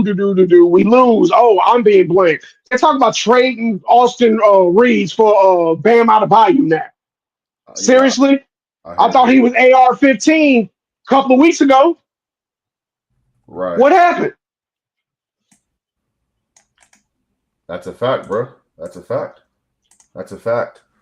So you're right. Why does he need everything to win? Well, now let me answer your question. Since we bouncing it back off each other, bro, and this is an awesome conversation, and this is the type of dialogue that I like to have, bro. Real basketball analysis. So let me answer your question because you posed it, right? Why does he need everything? It's easy, bro. Because his game hasn't always been complete. When you have an incomplete individual game, you need certain pieces around you because if your team is lacking in certain areas, your game is so incomplete, you can't pick up the slack. But then this dude will tote and say, he'll tote around and say, I can guard 1 through 5. And whatever my team needs me to do, my shoulders are built to carry. Well, why didn't you guard? Well, why didn't you guard Dwight Howard then in '09? Why didn't you guard Dirk Nowitzki on those buzzer beater in the 2011 finals then? And you let Chris Bosh. I mean, ain't you 6'9", 270? I mean, ain't you bigger than Chris Bosh? You feel me? Why didn't you guard Now you're Kevin cooking Durant? with grease. You know what I'm saying? And so again, bro, like that's why like certain guys just don't talk. Let your game do the talking. Look, LeBron James always prematurely comes out and says things, and then he has to eat his words. That's why I used a phrase earlier. Everything always comes back full circle, and you're gonna have to answer for what you said. And his game, more times than not, doesn't answer what he says, bro. My biggest takeaway from anything LeBron James says is it's a lie and it's narrative driven. We've been hearing that he was the greatest player since '03. I don't know a great player that shoots barely over 40% from the field as a great player and misses the playoffs. We want to talk about season two. Okay, you shoot a little bit better from the field, still miss the playoffs, and get your coach fired, and remove Carlos Boozer from the middle because you can't do your thing on the perimeter. Okay, season 3 through season 7, you become an MVP. You take your team to the finals, and you're the sole reason why your team lost in the finals. Everybody played better and shot better than you did in that 4-game sweep. I don't want to hear anything about carrying bumps to the finals. You had a guy that got 30 points on 9 shots in a closeout game while you went 3-4 goddamn 11, but you carried bumps to the finals. All right, cool, no problem. The next year you have top 5 defense, top 5 bench. You had snipers. We share the last name, Danielle Marshall, who held the record with Kobe Bryant for 12 threes in the game, was on your team and was playing power forward as a stretch big. You had Candace Parker's brother, Anthony Parker. You had Javario Moon. You had I'm under the impression, was that the Antoine Jameson years and the Shaq? Yes, it was, because they lost in the conference finals. You had a stacked team. They were predicting you to win the championship. You lose to Orlando, and the narrative is LeBron played sensational, doesn't have enough help. And I forgot about Mo Williams. I'm sorry. You have Mo Williams, a perennial 17 to 19 point a game. He looked unstoppable in that Mike Brown offense, made an all-star team, hit clutch shots. He hit a couple of buzzer beaters for Cleveland that year. You had everything you needed. You're the one that was letting Hedo Turkoglu eat you alive. You were the one that was letting Michael Petras eat you alive. Just because you almost scored a 40 point triple double, you still got outplayed in the closeout. Kobe made Orlando look like a second round opponent. So why do you need more help? How is that possible? You already had help. I don't know any team, with the exception of, we'll say, the 2016, or no, it was the 2017 Atlanta Hawks. that went 60 wins, that really wasn't a real 60-win team, for real, for real. But there is no 60-win team that I know of that is a trash team. No 60-win team. I'm sorry. So my thing is why everything has to be a narrative when I could be. We watched the series. We watched him get outplayed by Dwight and Hedo Turkoglu. I watched it. I seen it with my own two eyes. So how is it everybody else's fault? They were blaming Mo Williams. They were Yeah, what's his name? And LeBron James' mom. It's always a narrative. yeah, it's a They fact. had the 2-1 lead. They gave it up to Boston. Paul Pierce was going Glock for Glock with LeBron James. That's actually the series the way I end up liking Paul Pierce because he was just kept taking them to the mid range and just scoring on them, taking them to the mid range. He's playing your same position. Why aren't you locking him down? You gave up 42 points on your man. Now, granted, LeBron had 40 of his own, but still, where was that defensive prowess? That game was on you, and then you leave town. Make it make sense.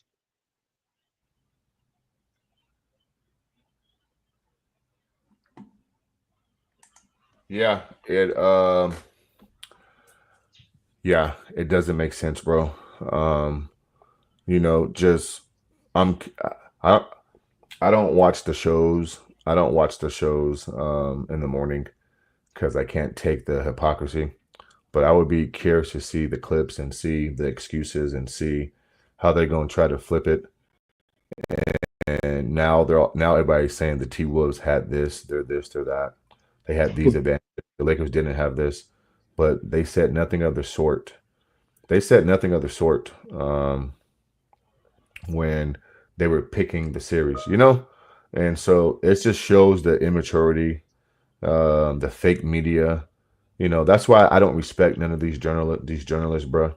Like honestly, the people I respect the most in the NBA circles are the beat writers, and even some of them got agendas and favoritisms and narratives to push. But I respect those guys, bro, because a lot of those guys write for companies who cover the teams, and their paycheck isn't derived from the organization. It's paid by another entity, so they can be honest in their assessments and things of that nature.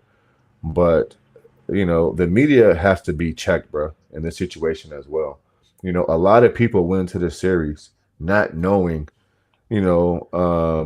what type of team Minnesota was. Now, some of that's their fault because you got to do your own homework. If you're a casual fan, then you just take what you hear on TV, and then that's that. Can I But ask a question before you finish? Not yeah, for sure. knowing or not caring what Yeah. Minnesota was, What do you because say? Minnesota. I said not knowing or not caring who Minnesota was. Both, not caring and not knowing, not doing their homework. They just took what Nick Wright said or Shannon Sharp said or some of these people on TV who I know knows basketball and ran with it because they were pushing a certain guy. They're pushing, LeBron, Luka, and the Lakers, but they didn't talk about the details of the series, right? They didn't talk about the huge rebounding disparity. They didn't talk about the physicality, right?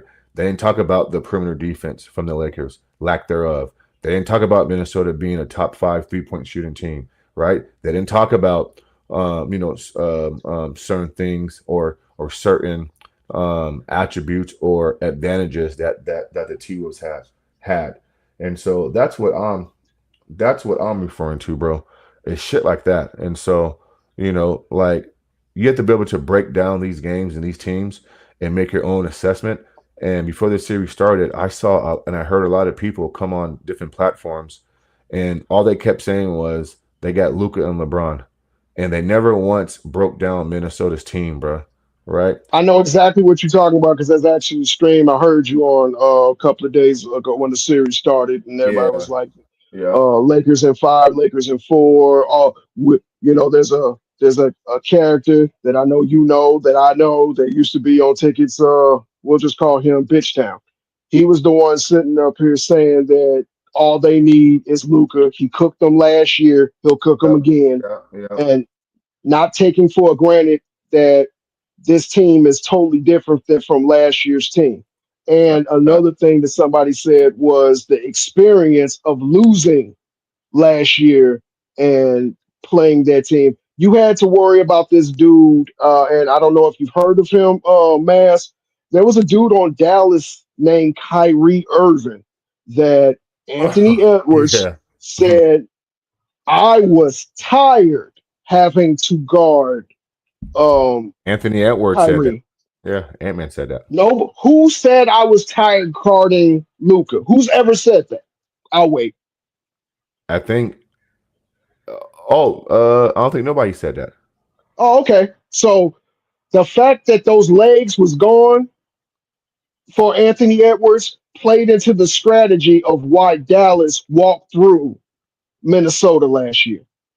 You Well, can't yeah, and their front line, right? I mean, I'm gonna give credit where credit is due. Salute, T Price. I see him inside the chat.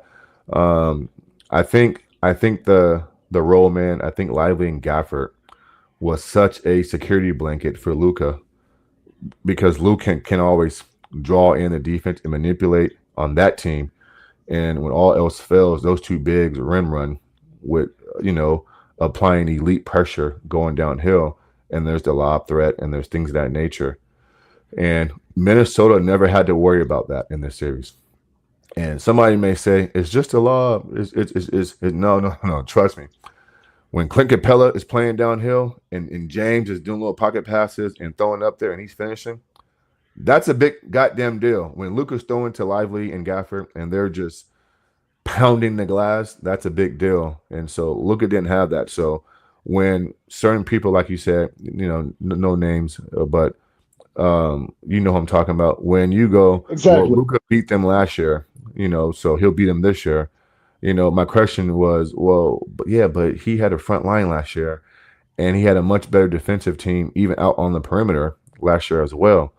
And he had Kyrie Irving, who is more versatile on the perimeter, who actually doesn't get in Luka's way. Go watch the Kyrie Irving off the ball, and you tell me what he's doing, right? And then compare it to what LeBron's doing. I mean, it's night and day, bro. It's night and day. And so, a lot of people, in the famous words of Roger Mayweather, rest his soul in peace, a lot of people don't know shit about basketball. He would say boxing, but a lot of people don't know shit about basketball. They just run with narratives. They can't break it down. They can't break down plays. And so I don't respect it, bro. But yeah, In the man. words of Mike Tyson, everybody has a plan until you get hit in the mouth. And in game one, Minnesota hit the Lakers in the mouth. And their game plan had to be altered. But again, because JJ Ridiculous, aka Mufasa, aka Pat Riley, he did not make any of those adjustments. Right. Yeah, they won game two based off of more of the refs than anything else. I don't care what nobody says. But when they got to Minnesota, he showed his hand. And I don't understand. I've never seen, and I've been watching basketball since '93. All right, I'm 43 years old. I've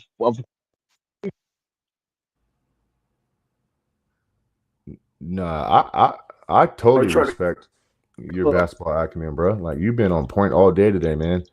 And we ain't gotta come in there hoop and holler, scream, and say I told you so. The proof's in the pudding. We sit back and just, you feel me, and we watch it. And I'm about to get out of here, but before I go, I just gotta say this again, right? When you go on that podcast, Mind the Game, and you pump your chest out and you say you're flipping plays, and JJ is smirking and you're smirking, and you're making it seem like you guys are kings and everybody else is peasants, and everything is happening because of you, LeBron James, and what you do and how you think. And then you're put in that exact situation where your mind has to think and adjust, and you don't do it. And not only do you don't do it, like it looked like you didn't know what you were doing, right? That's the disappointing part. 22 years in the league, bro, and you still have no clue how to adjust or create better offense. Like only thing y'all can do is play one-on-one. Like there's no ball movement, there's no cutting. Like you're in Luka's way. Like you don't But I know. thought one-on-one was not real basketball. Yeah, that's what he That's said, interesting. bro.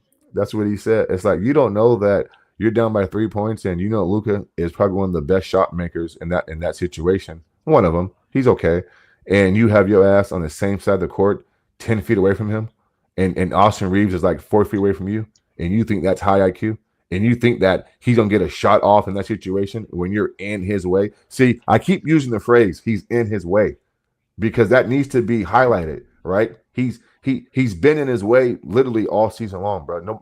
Nobody just talked about it, or no team actually exposed it. See, Minnesota did a great job at stunting and getting back, right?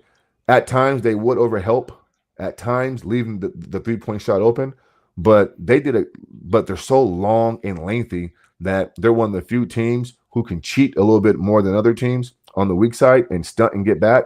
And you saw at times that's why.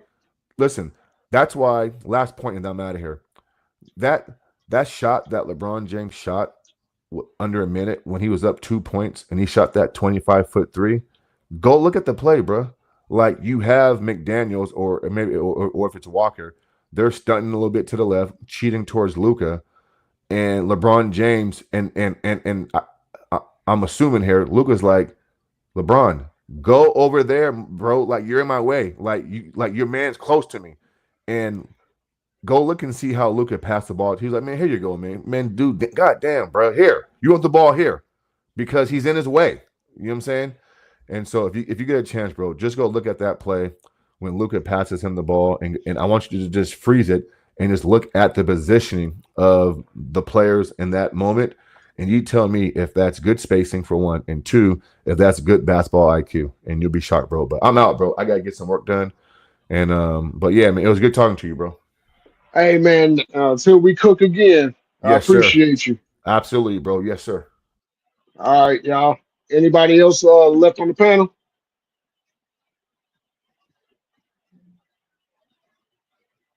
Yeah, me, but I'm about to get off though. Okay. I got to go handle some stuff too. All right. Is But this hey, Minga? yeah, hey, but y'all hold it down though, man. I got to go handle a few things. Hey, man, talk to the people. You know they be typing in the chat. Answer the questions in the chat. Oh, don't worry. I'm gonna we go good. Where the oh, here we are. All right, everybody. Uh, let me see where I can start with in the chat. Happy for everybody to be here. See a lot of people. Peace, bro. You cook. From J Mac. J Mac again. I got some for Trice Crew for life. Wolves play so damn dumb. A smarter team would have easily beat them. Well, look, they still won for 4-1. Um, you can't argue with the results. You know, they got them up out of here. You have to keep in mind they were predicted to lose in five and they end up winning in five. You know, we can't let that go. We can't really let that go. You know what I'm saying? They literally reversed the fortunes of this series. And I'm all for it. I'm happy. Let me see. Got Ricky Sports, fanatic guy. J Mac T Wolves got days of rest now because that Warriors and Rockets series ain't over yet. Timberwolves going to be get some rest. Absolutely. The longer that series goes, the better rest you can get. And I know Timberwolves want Curry as tired as he possibly can be. They're hoping to go seven, whether it's Houston or Warriors. They're hoping it goes seven. J Mac again. It don't sound like you have let me see. It don't sound like in a state with a team. I got to spell team wrong, but I don't know about if you're talking to me or the person in the chat. But I'm in Illinois, so there's a lot of teams here. Groovy K.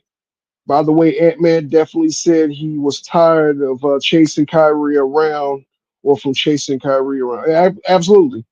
Um, though that's the game behind the game that I don't think a lot of people are talking about. You know, that's why we harp so much on the fact that people need to have bags and need to be able to play off the ball for that reason. Playing off the ball is not just to help your offensive game. Playing off the ball is a way that you can get your defender or defenders tired faster. You don't get a defender tired just by standing on the 3-point line. Nobody's moving. You're basically resting on offense. So, of course, Kyrie made Ant-Man's legs turn into Ant-Man legs, and look, we see how that series went. I got Red Rider, BB Gun, say Ticket, you unblock me, or I think it says unblock me, dog. Ticket, unblock me, dog. Okay, I guess Ticket will take care of that. J Mac again says at Ricky, they will benefit from the from that tremendously. Absolutely, rest in the playoffs is something that everybody needs. I got Will BS or Wibs Sport. Good, he needs to go. Are you talking about JJ? Or are you talking about LeBron? Or are you talking about Luca? Need you to clarify that. J Mac, Big Dog, Ricky Sports Fanatic Guy, J Mac. What did you think about the Warriors game yesterday? You know what? I'm gonna answer that because I'm reading the chat. It was to be expected. You got a young, feisty team trying to stave off elimination at their own house. Um, the bench is going to shoot better in their own building than on the floor on the road. I think they kind of got a little bit of a game plan that was working in Game 4 that they wanted to take advantage of, and they basically beat an older team to the floor. But let's see if that game plan can translate to Game 6. If the Warriors don't win Game 6, they are in trouble. And let's not act like the Warriors and Steve Kerr has not choked down a 3-1 lead before. If the Warriors choke down a 3-1 lead again, I'll be the one to say it. I predict Kerr will probably end up getting fired. You'll be the first coach to have two 3-1 leads at one franchise. So the Rockets did what they needed to do. They won at home. They stayed off elimination. So now, here we go with Game 6. J Mac again, man, that first half was trash, but the second half was fire. I can't agree with them. J Mac again, them refs make it hard to watch sometimes. Yes, I definitely agree with that.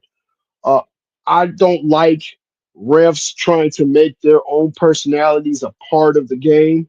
I think that nobody's paying that type of money to see a ref. Ref has egos as well.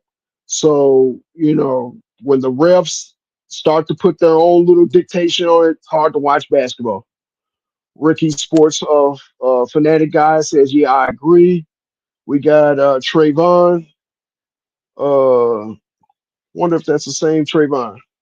Says OKC about to get the birthday cake. And they resting too. They took care of their business. They got their sweep. So they're sitting resting, waiting on the winner of Denver and the Clips, and that's going to work both ways. So yeah, if it goes to Game 7, advantage still go. Now, OKC is young, and I like what I saw out of Denver to tie the series in Game 4. Now, the easiest game to steal in the playoffs is always Game 1. So you have to be worried about upset alert in that Game 1, regardless if it's the Nuggets or the Clippers in Game 1. So there's that. I got Larry Gardner, go Spurs go, get well soon, Pop. Shouts out to Popovich. He had a health scare, you know. Hope he gets back better so he can get back to coaching and doing what he loves. Depending on what the Spurs do in the offseason and the health of Wemby, the future's bright. J Mac again, I like to watch Sengun and the young dudes on the Rockets. They got so many options. Yes, they do. It's looking like the Rockets, depending on what they do in the offseason, is going to probably be the team of the future. They are very, very similar to the young Boston team that was coached, and I see similarities in their team. They just need a little bit more dependable shooters on offense. and we'll probably be seeing them in the OKC spot in a couple of years. Ricky Sports, fanatic guy, that Pacers and Cavaliers series is going to be crazy. I'm not going to lie. I would love to see the Cavaliers in the finals for obvious reasons. The Pacers look like they are very formidable. Now, the Bucks played them as tight as they could under the circumstances of injuries, but it seems like the last 5, 6 years, or maybe just the last 4 years, the Bucks are always injured going into the playoffs. If it ain't Giannis, it's someone else. And now Dame, Goodwill soon. Dame, hope he bounces back. Hope that's not a career ender. But yeah, that Cleveland. Hopefully, it's Cleveland in 6 or less. But I do believe the Pacers have what it takes to make it an interesting series. I got J Mac again. Who do you think going to come out of the West? And you talk about Ed Ricky. I'll answer that. I don't know. Now that the Lakers are the hell out of here, it is going to be even more interesting. Um, it's anybody's game, and whoever's going to execute the best, especially as the rounds get harder, um, that's the team that might win it all. I would love to see Cavaliers win it all. I'm not a Boston fan, so even though Jason Tatum's from my hometown, I don't want to see Boston win again. I would like to see something different. I would love to see the Cavs win. That would actually be to have LeBron lose in the first round and have the Cavs win the championship. That would be like a double backhand, and I'm all for it. Larry Garner can't wait for the Spurs basketball in October. Yeah, um, they possibly can be a great team next year or a good team. I'm not gonna say great. They got to make some serious improvements in order to be a great team. J Mac says, "Man, Cavs in 4. Woo! The Pacers played a very emotional series with the Bucks. Well, anytime they play the Bucks is an emotional series. So the one thing that I don't want to happen is I don't want this whole thing with Halliburton's father to be like the storyline for the series. Just let the two teams play and let's see who's the better in the best 7. Larry Gardner, keep cooking, fam. Salute. If I don't know if you meant that towards me or someone else, but I appreciate you. James, let me see, Lamoth, let's go Pacers. Yeah, Pacers look like they're a good team. Um, we got Gideon. I can't pronounce. This is a man. I'm not gonna mess up your name. I'm sorry. I got Gideon. It says salute. I was exceptionally wrong. I had the Lakers, the T Wolves, fierce like hungry tigers. Yeah. Um, I had a feeling that the T Wolves was going to shock everybody. I just kind of like wanted to see how, because the biggest thing with any Laker game the last couple of years is you want to see how the refs are going to dictate what's going to happen, no matter what. So I definitely wanted to see where they're going to get a favorable whistle. Yeah, the Lakers got a nice whistle, but I do think that the refs did not dictate that series the way they could have, and the better team won, which were the T Wolves. So we'll see what happens in the next round, but definitely the T Wolves came out and they came to play. Larry Gardner again says Naptown stand up. Let's go Pacers. Again, the Pacers doing fantastic. We'll see what the next round holds for them. We got Trice Crew for Life. He's going to change a lot starting next season. A lot of those teams on their last leg got teams like the Raptors, Bulls, Hornets on the come up. I can agree with that. Every year that seems to be what ends up happening. Well, I was very surprised with the Bulls this year, especially after they got rid of both Levine and DeRozan. They seem to have found an identity that works for themselves. So depending on what they do coaching wise, I can see them being a higher play-in seed, maybe a 6 seed. Um, I don't know, but I would love to see the Bulls back being competitive again. J Mac, I'm a Bucks fan, so I'm sick, but the Pacers deserve that win. Look, I'm not too far from Wisconsin. I'm on the border, so there's Bear fans, Bulls fans, Bucks fans, Packer fans, but I like Giannis. I like the fact that he plays hard. I like what he said yesterday that people want to win and then talk shit, but I've won a championship. They haven't, and he's right. Talk shit when you win a championship. Just because you got out in the first round, that don't mean anything. It really don't. So yeah, I would love to see Giannis win one more. Um, these last 3 years, he's been riddled with injuries from himself and now his teammates. I don't know if Doc Rivers is the right coach for Giannis. I really don't. Um, I would love to see another coach that's actually competent that doesn't get fired in the middle of the season. But we just got to. That's the thing about basketball. We got to wait until next year. J Mac again. He says, "I think Cavs in 4." We already addressed that. We got Young Fortune. It was the threat of Kyrie as well. Absolutely, Kyrie is a triple threat basketball player. That's why I like him. This is why I think a lot of people like him.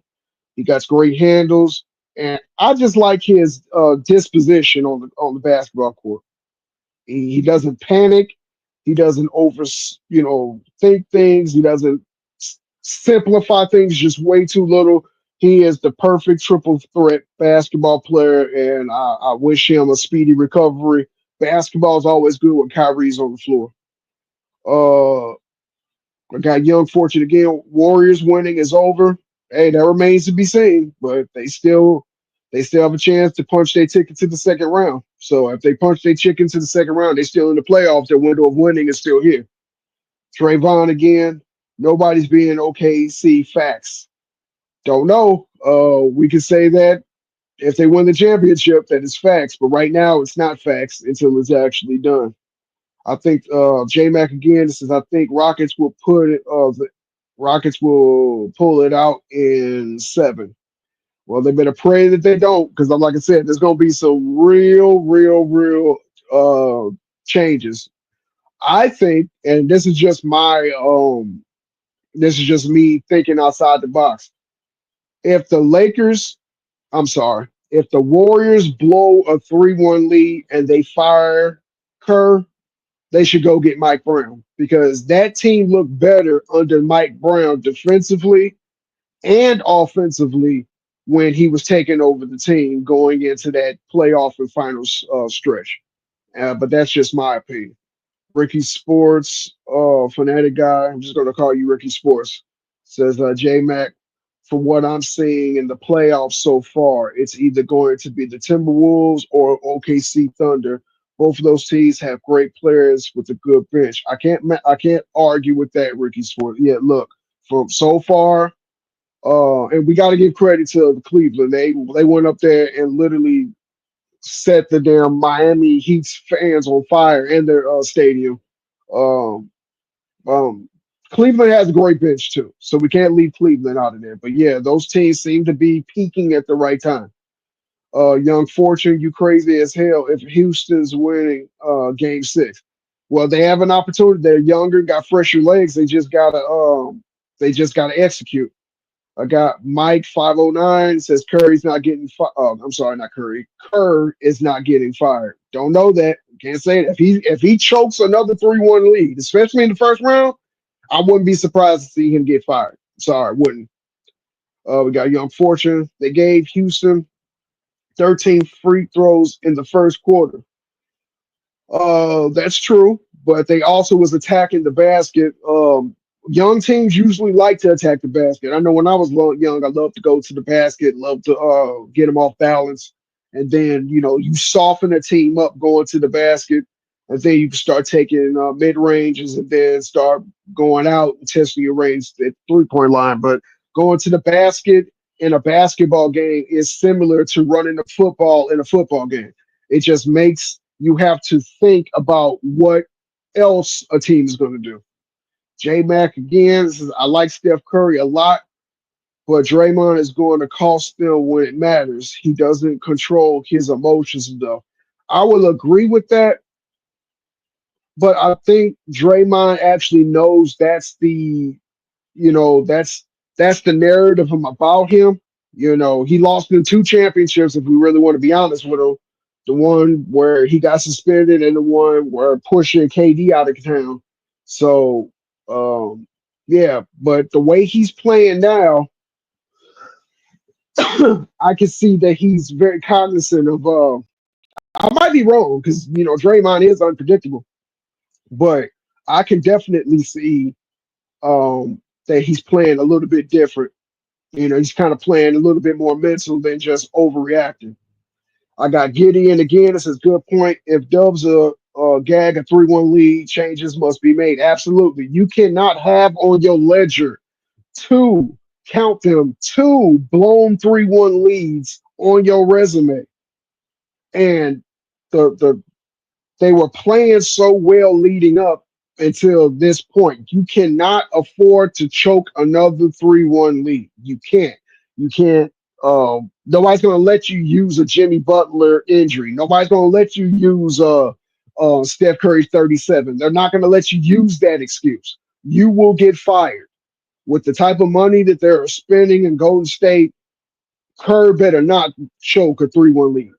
J Mac again. I would love Thunder in Minnesota at Ricky. Yeah, it might happen. We might see. J Mac Denver is surprising me though. They actually playing with a lot more heart after that game 3 loss. When they tied the series up game 4 on that game winner, and then they rolled that momentum into Denver again. Denver's a hard place to play, but let's see if they can close them out back in California. Now, if if the Clippers tie the series at 3-3 going into Game 7, anything can happen. That's why we all love Game 7s, because anything can happen. Anybody has the opportunity to be the hero in Game 7. So Denver, we'll see. Jay Murray got to keep that energy. Look, Jay Murray is I said Jay Murray, but Jamal Murray, he is a streaky shooter, but he's known to get hot in the playoffs. So I can't really get mad at him. Yesterday was just he needed that performance. We got certain people over here that keep saying that Denver don't have anybody to help Jokic, but we all know that's a narrative and that's a falsehood. You don't get to where you are now not having help. I'm sorry, you don't. Gideon again. I got the Warriors stealing the Rockets' fuel and getting it done in Game 6. I liked how you said that, stealing their fuel, because when you're playing a young team, you can get them to make mistakes, make rookie mistakes, and we got to remember this is the Rockets' core first time even sniffing the playoffs, and they're playing a battle-tested team. So yeah, I can agree with that, Gideon. I got Eddie. Said yes, facts. I got J Mac again. I'm from Milwaukee, so I like to see the Bulls shine. Midwest love, yeah. There's just something about the Midwest teams. I grew up Midwest, and I don't have no team in my hometown as far as basketball or football anymore. But yeah, when I look at the Bulls, the Pacers, Detroit, we trying to we gravitate to those Midwest teams as much as possible. So yeah, I agree with you on the Midwest love. I got Ricky again that says J Mac. I think everybody might see that matchup in the Western Conference Finals. I don't see any team beating them. Look, that somebody's gonna if they match up, somebody's gonna have to go home. Somebody's gonna have to lose that series. So we will see. You got Minnesota, they've been to the conference finals before. OKC never been to the conference finals, so you advantage Timberwolves. But we'll see. I got David says time for a Pop to go home. If his health ain't 100%, he can't do it. I think it will be time to take serious your health, over your career. So I would love to see Pop back healthy. But if he cannot do his job without the risk of his health, then sit down and just enjoy the rest of your life. Trayvon says, okay, OKC and Cavs finals. I'm not mad at that. Either team I would love to see win the championship.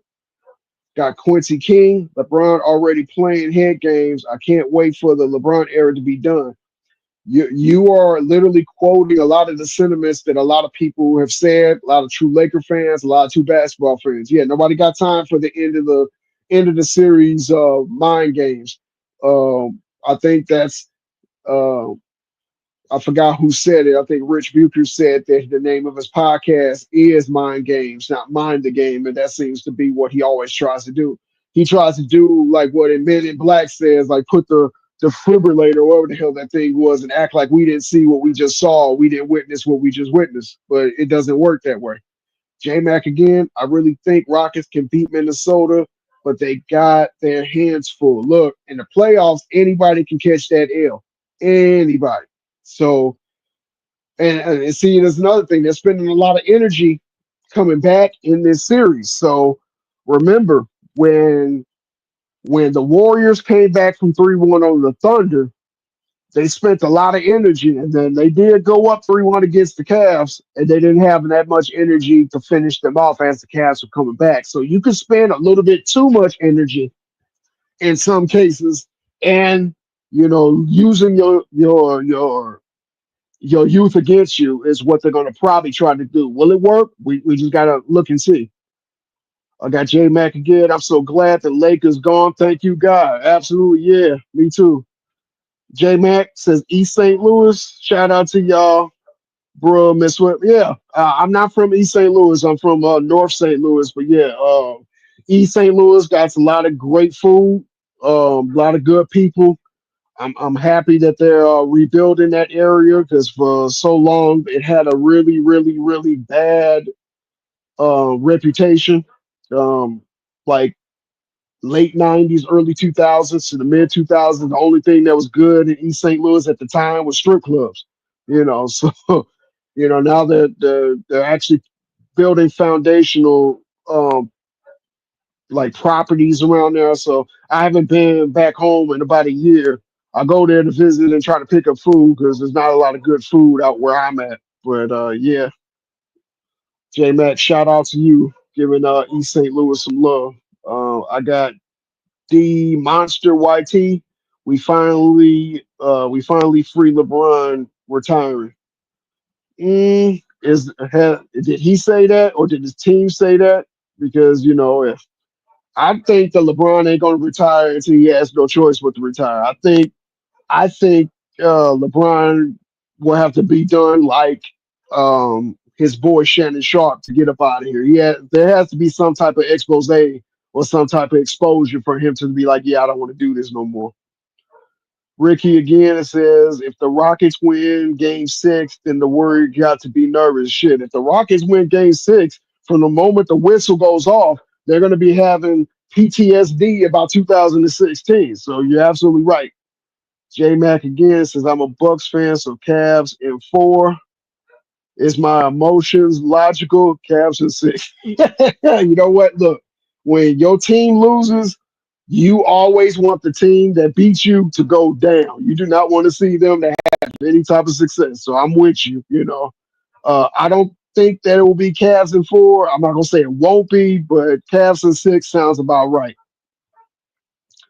I got Khalid. It says big off season for the Lakers. Luka is the future, not Bron. Well, that's why I think the Lakers made that trade. They literally went out there and got LeBron's doppelganger. So they're gonna do whatever they can to keep Luka from not resigning because I don't think if you really put a lie detector on the the higher ups on the Lakers, I do not think that they really enjoyed what they've got out of LeBron when they signed him in 2018 or 2019. I got Ricky again. Warriors fans should be concerned if they lose game 6. Absolutely. I got Black Dynamite says Brian Ball strikes again. Absolutely. This has been the narrative since the bubble. Um, when it's LeBron's ball, they don't go anywhere. Um, Let me see. Got J Mac again. Hell yes, Game six is crucial. Every game six is crucial. Nobody wants to go to game seven unless you're. Everybody wants to just get it over with. You know. Um, Hold on for a second, chat. I got to switch headphones. Stay with me. I'm just switching headphones. Hold on for a second.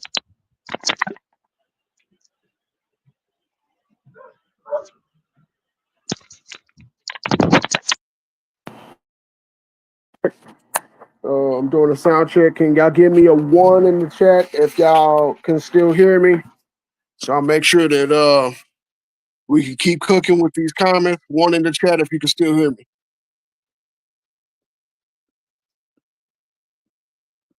I'm scrolling to the bottom. Yeah, one in the chat if y'all can still hear me.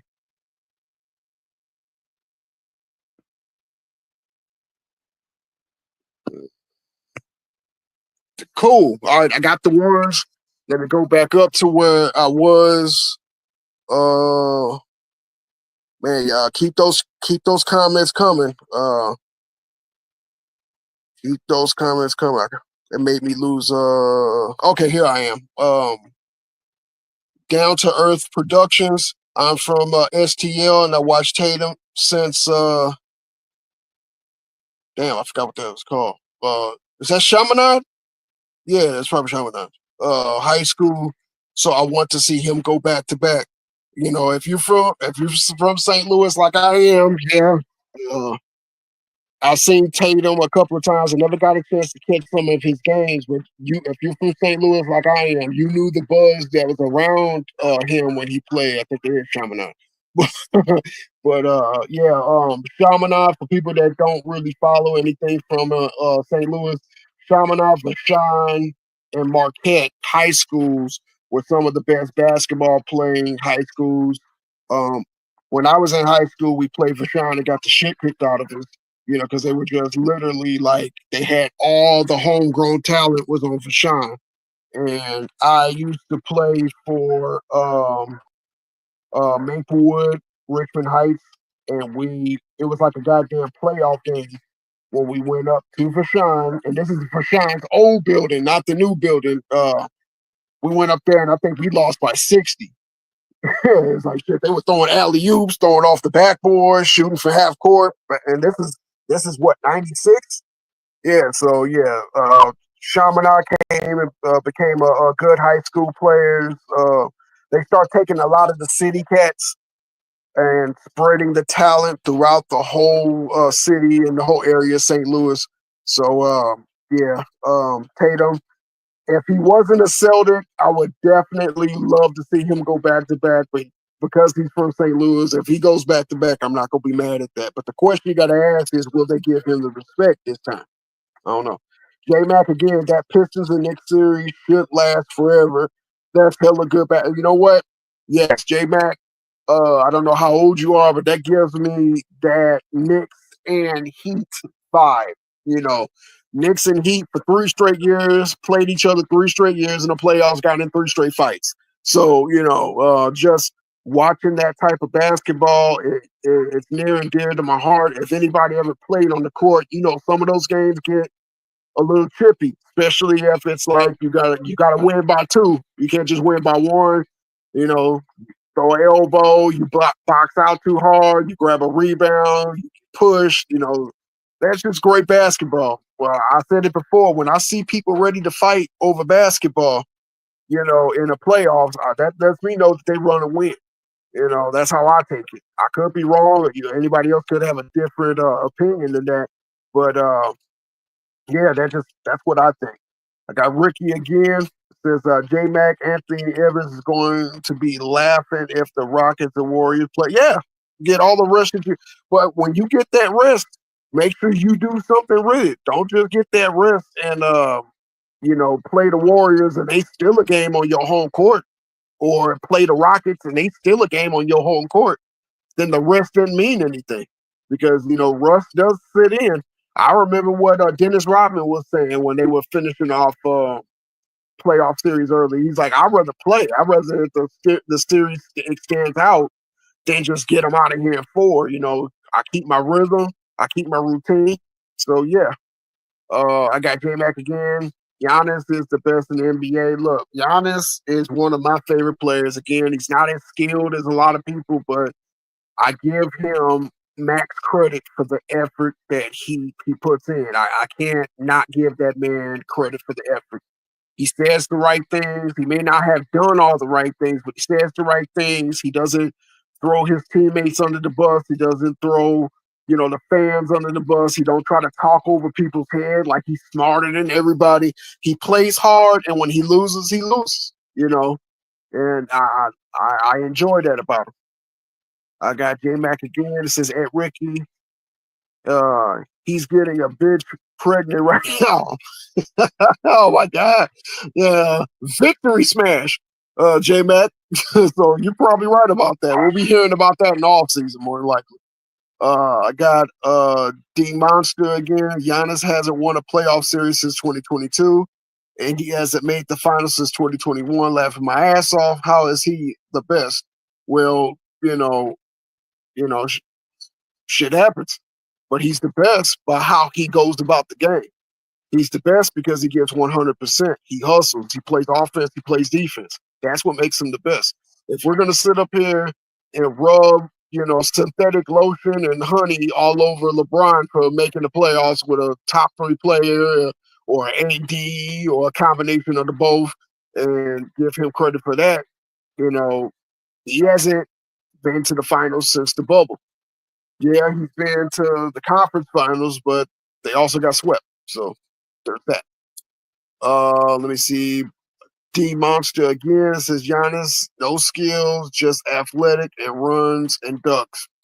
Well, we can disagree with that because I've watched Giannis this year. He's added a mid range to his game. His pull up 3 and his set 3 looks a lot better than it did the last couple of years. He's a big guy. What is he supposed to do? He's using and taking advantage of what he has, and it worked for him. So, the question that you should be asking is what's he going to do if that athleticism starts to wear off?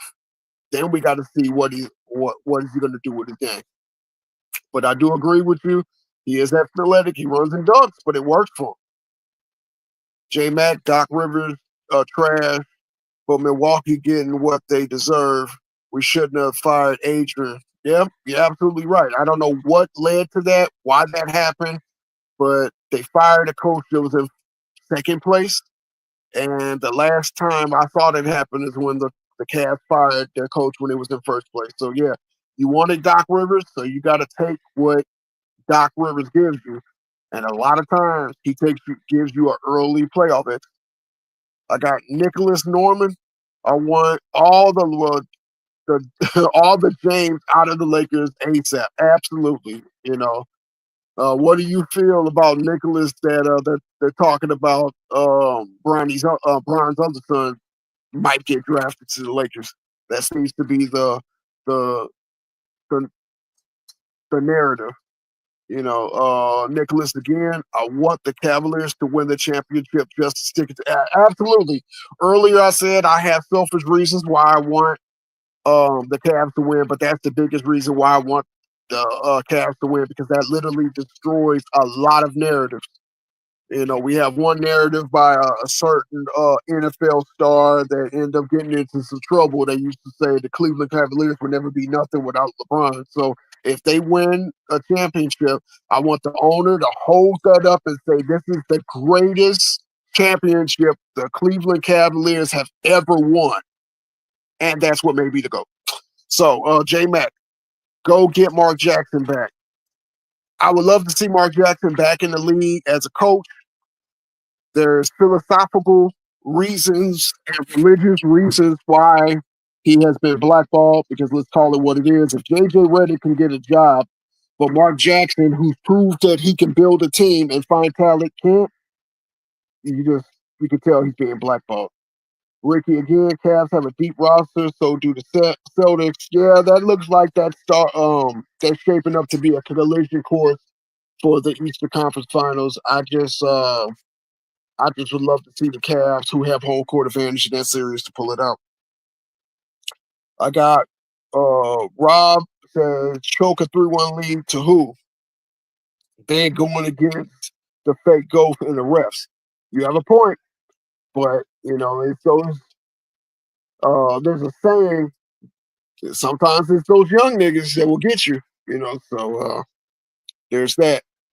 But I agree with you. If that's how you feel, they were going against the refs and the fake goat. So Ricky again, that would be funny if Steve Kerr chokes another 3-1 lead. Yep, it will be funny, and it will be the end of him. I don't see Steve Kerr getting another job if he gets fired from Golden State. That's just my opinion. J Mac again, he's been doing the same thing he was out of Game 5. Nah, he's been kicking the Rockets too. Wait, let me make sure I read that right. He been doing the same thing, and he was out of Game 5. Nah, he been kicking the Rockets too. J Mac, clarify that for me so I can give you a better response. J Mac again, I think the Cavs will make it out of the East and or the Knicks. I don't know about the Knicks because the Knicks seem to have bipolar syndrome. One minute they look awesome, next minute they lose at home. You know what I'm saying? When they're up 3-1. So they literally just handed Detroit momentum. If Detroit don't win Game 6, I'll be surprised. Literally, the Knicks just gave Detroit momentum. I got Rob again, laughing my ass off. Everybody's is beating Boston. Good luck with that. Oh, I'm sorry. I said everybody. Nobody beating Boston. Good luck with that. Okay, we'll see. We will see. We're not gonna. The Magic played Boston the best they could, but the Boston was the better team. They were the higher seed. So are we surprised Boston? Won 4-1. What we should be saying is, why did they not win with a sweep? The Cavs won with a sweep, and they sent a message in Game 4. Let me see. J Mac again. Giannis, a champion, two-time MVP, but two-time MVP. Will respect his. On his. Wait. Put respect on his name. Yeah, I got respect for him, but that was that D Monster, so I'll let you two argue it out. Ricky again.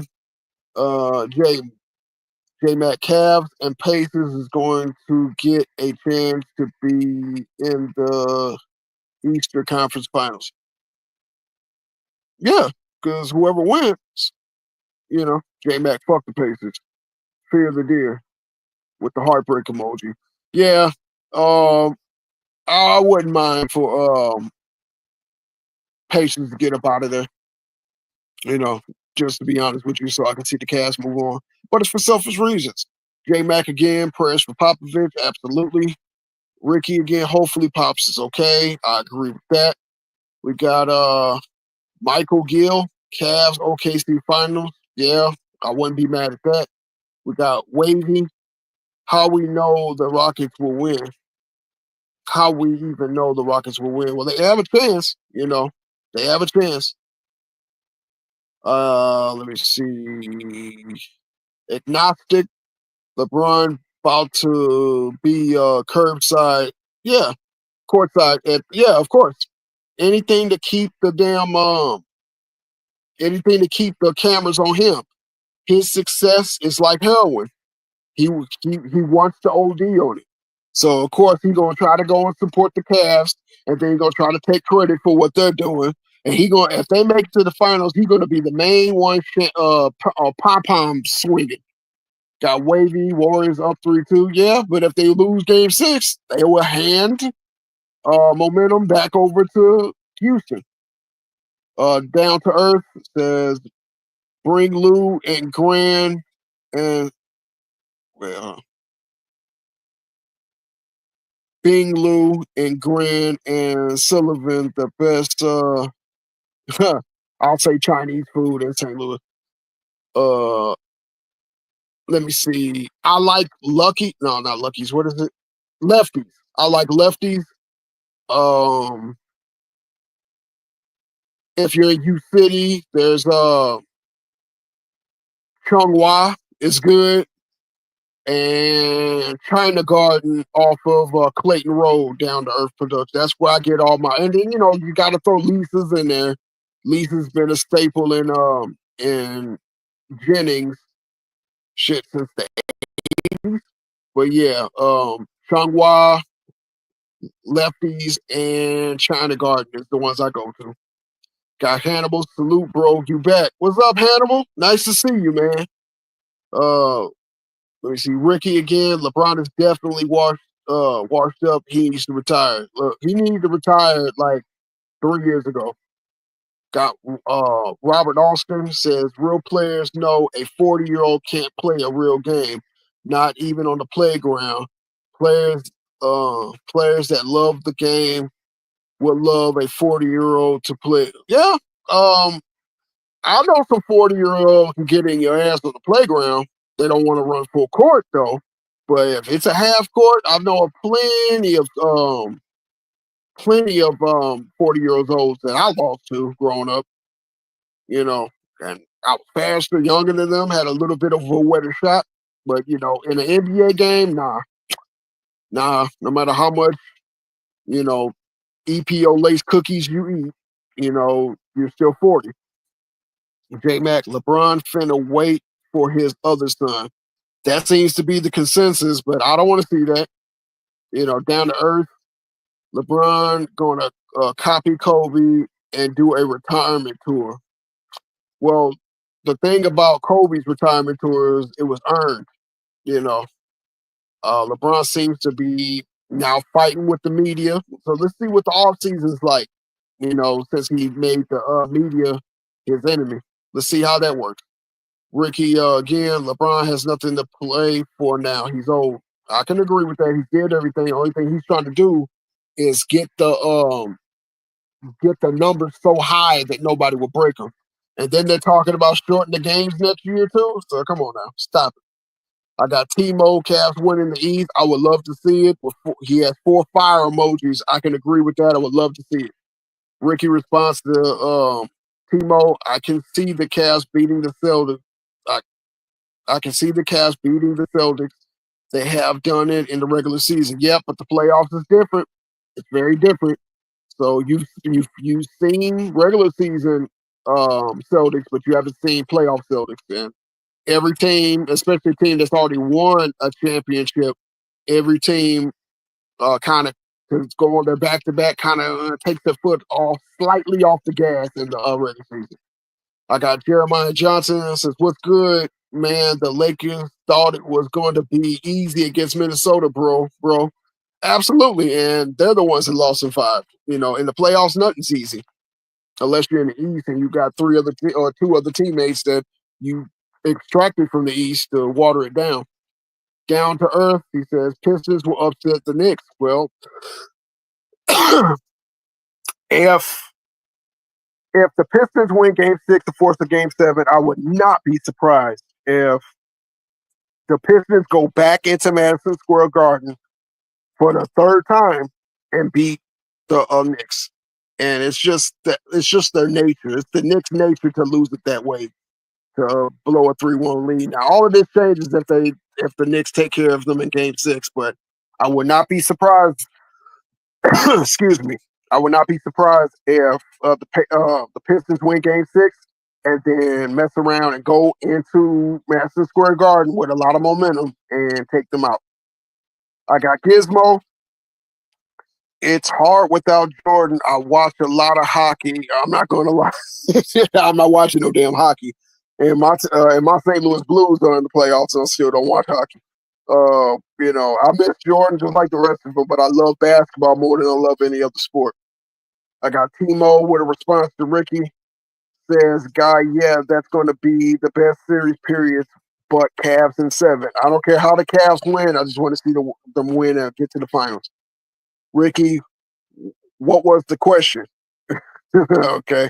Ricky again. Timo, the Cavaliers got to get past the Pacers, though, and that's not going to be easy. Pacers are also a good team, too. Yeah. Every team that you play in the playoffs is a good team. There is no, lottery team that you got to play on a Thursday night before you play, one of the playoff teams on Friday. So you don't get that. You got to be in tune. You got to be playing your best basketball, and both teams are playing their best basketball right now. I got Jason, follower of Christ. Tatum is finally becoming the best player in the league. Well, we got to see that. The one thing I know about Jason Tatum, he has a tendency to kind of be bipolar, and people want to call me and shit. Jason Tatum has a tendency to be bipolar, and he just needs to be more. If he stays consistent, there's no reason for him not to be mentioned as one of the best players in the league. J Mac Celtics not making it out of the East. Let's hope so. But shout out to Jason Tatum. J Mac again. Knicks or Cavs got my vote. It'll be interesting if the Knicks make it. The biggest media in the world, the Knicks. So we will see. I don't see them winning the championship, but that will be interesting. Got Ricky again. J Mac Cavs have a good chance to make it out of the Eastern Conference. Absolutely. J Mac again. Tatum not the best player in the league, but he's top 10 last 4 or 5 years. I agree with that. I got Jason, follower of Christ. Got LOLL. Jason again. They still won't, bro. I got Trice. Yeah, I got Knicks and Cavs winning the East. Man, a lot of people liking the Knicks. Trice against selfish just don't look the same this year. You know what? That's always been my sentiment. They just don't look as dominant. And remember, last year they played so many injured teams. So everybody seems to not be injured. That's not Boston, but not the Bucks. So yeah, we'll see how it is when you have to play fully loaded teams. Let me see. I got Smith Money. It says Cook ticket. I'm not ticket. But thanks.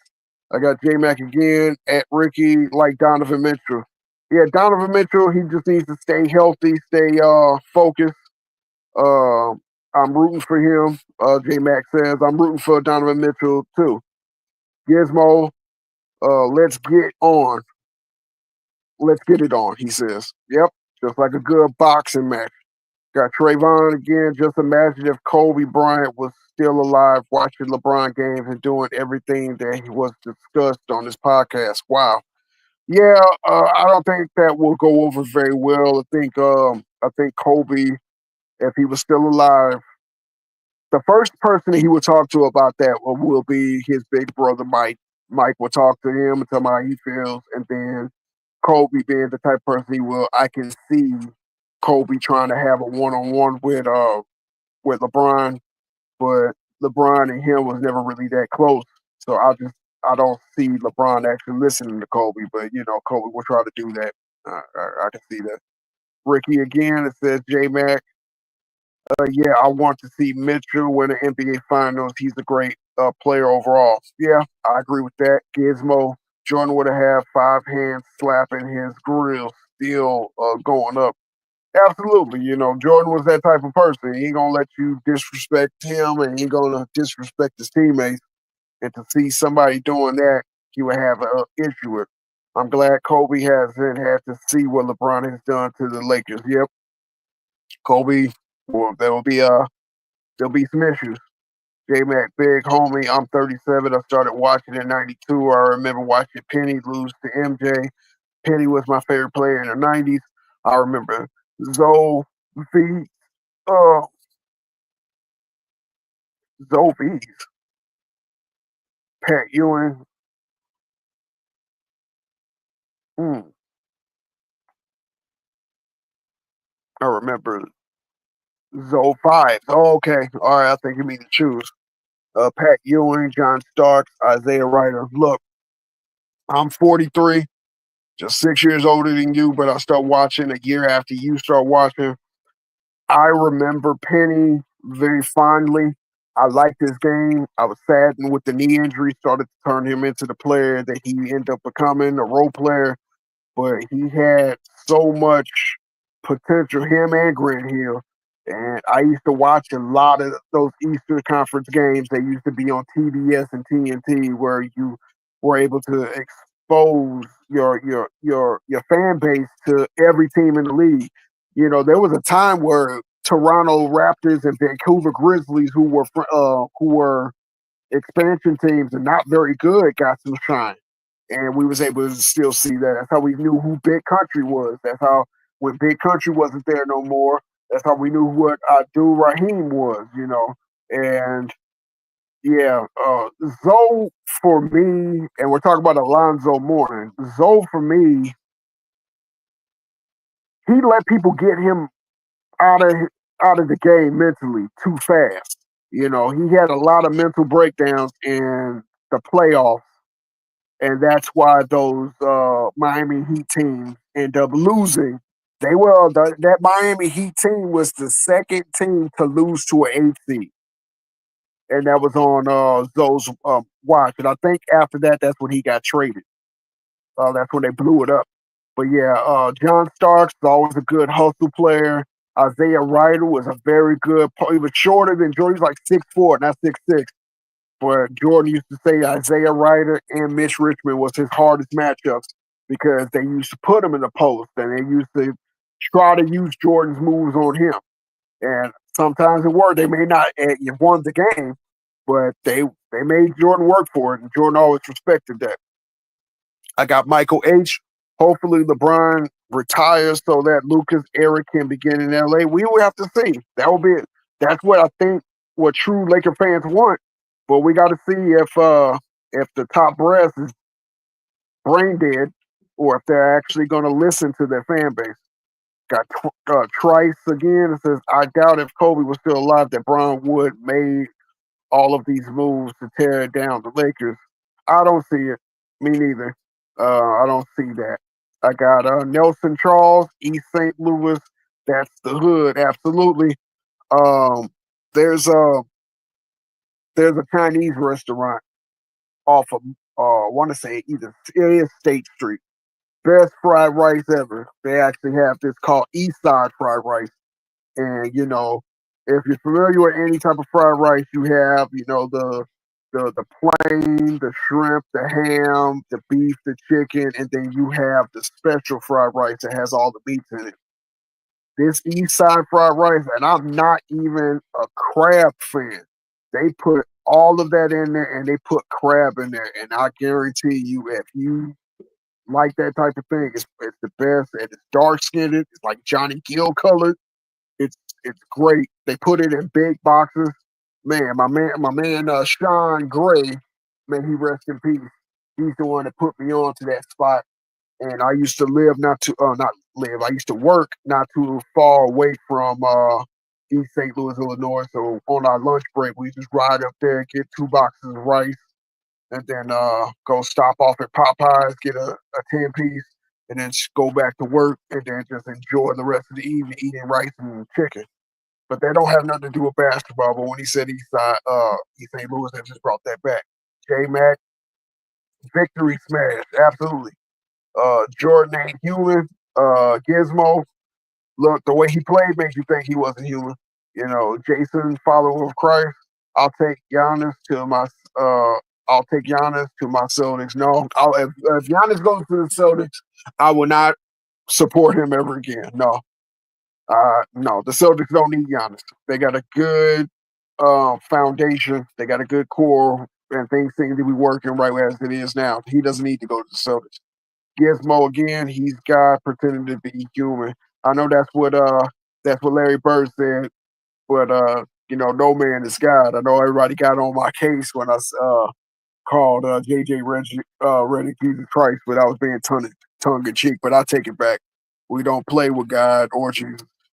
Let me see, J Mac. If he's just running and dunking at the monster, why ain't everybody else doing it? That's a good point. You know, that's a very good point. I can't really argue with that response. Got J Max again with the question emoji. Gizmo, boom, shakalaka, yeah. NBA Jam, shout out to that. Let me see. I got Ricky again. Jason Celtics would be a dynasty and unstoppable team with Giannis and Tatum. And well, they can't have all three of them because they make too much money. Somebody's going to have to leave between Tatum and Jalen. So yeah, they won't be able to afford all three of them. And even if they did, you ain't gonna have no bench. You ain't gonna have no supporting team. So only way that's gonna work is on 2K. And real NBA ain't 2K. It got Down to Earth Productions, East Side, East St. Louis has Bottoms Up and Pink Slip. Yeah, I've heard of that, but I'm not the strip club type. Never been to a strip club. I used to drive a cab in St. Louis, and I used to have to pick up there, but that's not my cup of tea, man. I got Michael H. I want Steph to win a chip. If Steph gets to ring number 5, this is what Steph's era and not LeBron's era. Well, I could argue and say this has already been Steph's era. He doesn't need to win his 5th chip in order to solidify this era as his. I got Gizmo with another emoji. Is that a ship?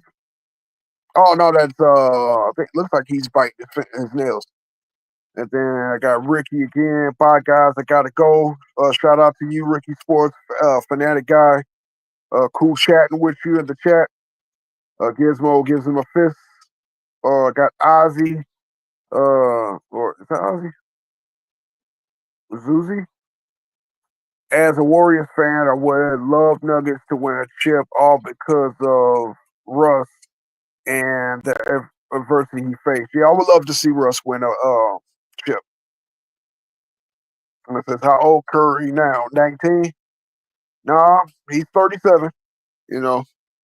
J Mac again says I was talking about Draymond kicking players. Oh, damn right. Talk about Draymond still kicking players. He's been kicking the Rockets, and he was out of Game 5.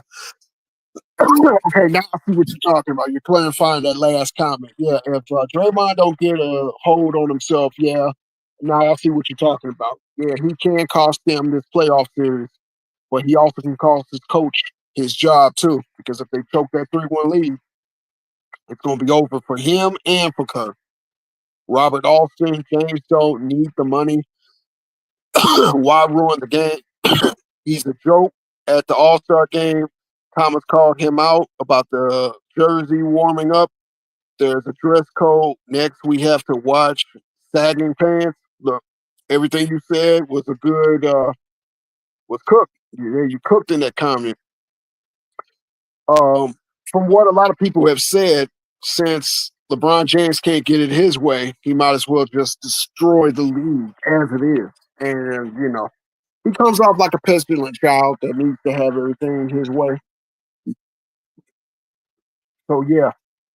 And I'm just, I'm thankful that Isaiah Thomas finally called him out, because the way Isaiah Thomas used to talk about him, it's like he could do no wrong. We got Gizmo again. LeBron was like Tiger Woods all over again. Well, Tiger had demons. James chases demons. Look, if you're a man, if you're a human, everybody has demons. It's just, what do we know about his demons? He has the money and he has the clout to keep a lot of those demons that he does have under wraps. But like any other celebrity, it will only be kept under wraps as long as he's marketable. The minute LeBron James is not marketable, all those demons are going to come out, and they're going to make sure of it. Because if the success of the player they can't market, then the scandal they can market. And just ask everybody, every famous person, especially a famous black man, how that works. I got OG Green Machine, and I guess you don't have any demons. Okay, he was responding to the last person, but in harmony with what I said, everybody has demons. And then OG Green Machine again, everybody's perfect around here. Nope, I got my own demons, and I fight every day to try to get rid of them. Try to be the best man I can be from one day to the next. Got Trice. Niggas gonna have to start checking in and knowing what time it is. NBC back next year.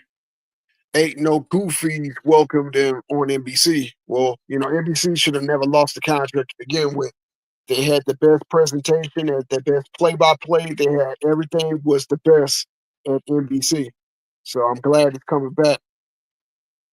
Uh, it says "Make a Wish" by La Clown. That's from Juan Roman.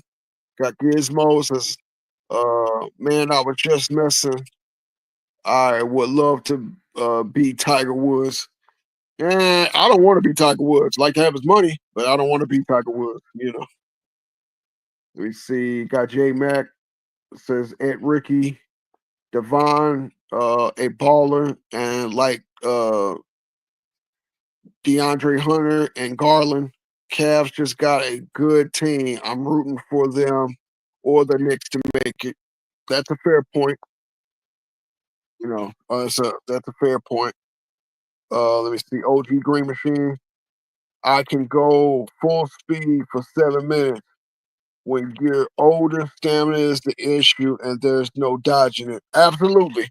I don't know how you are, OG, but yeah, I can give you 20 minutes of hard gameplay on the basketball court, but it's not the effort.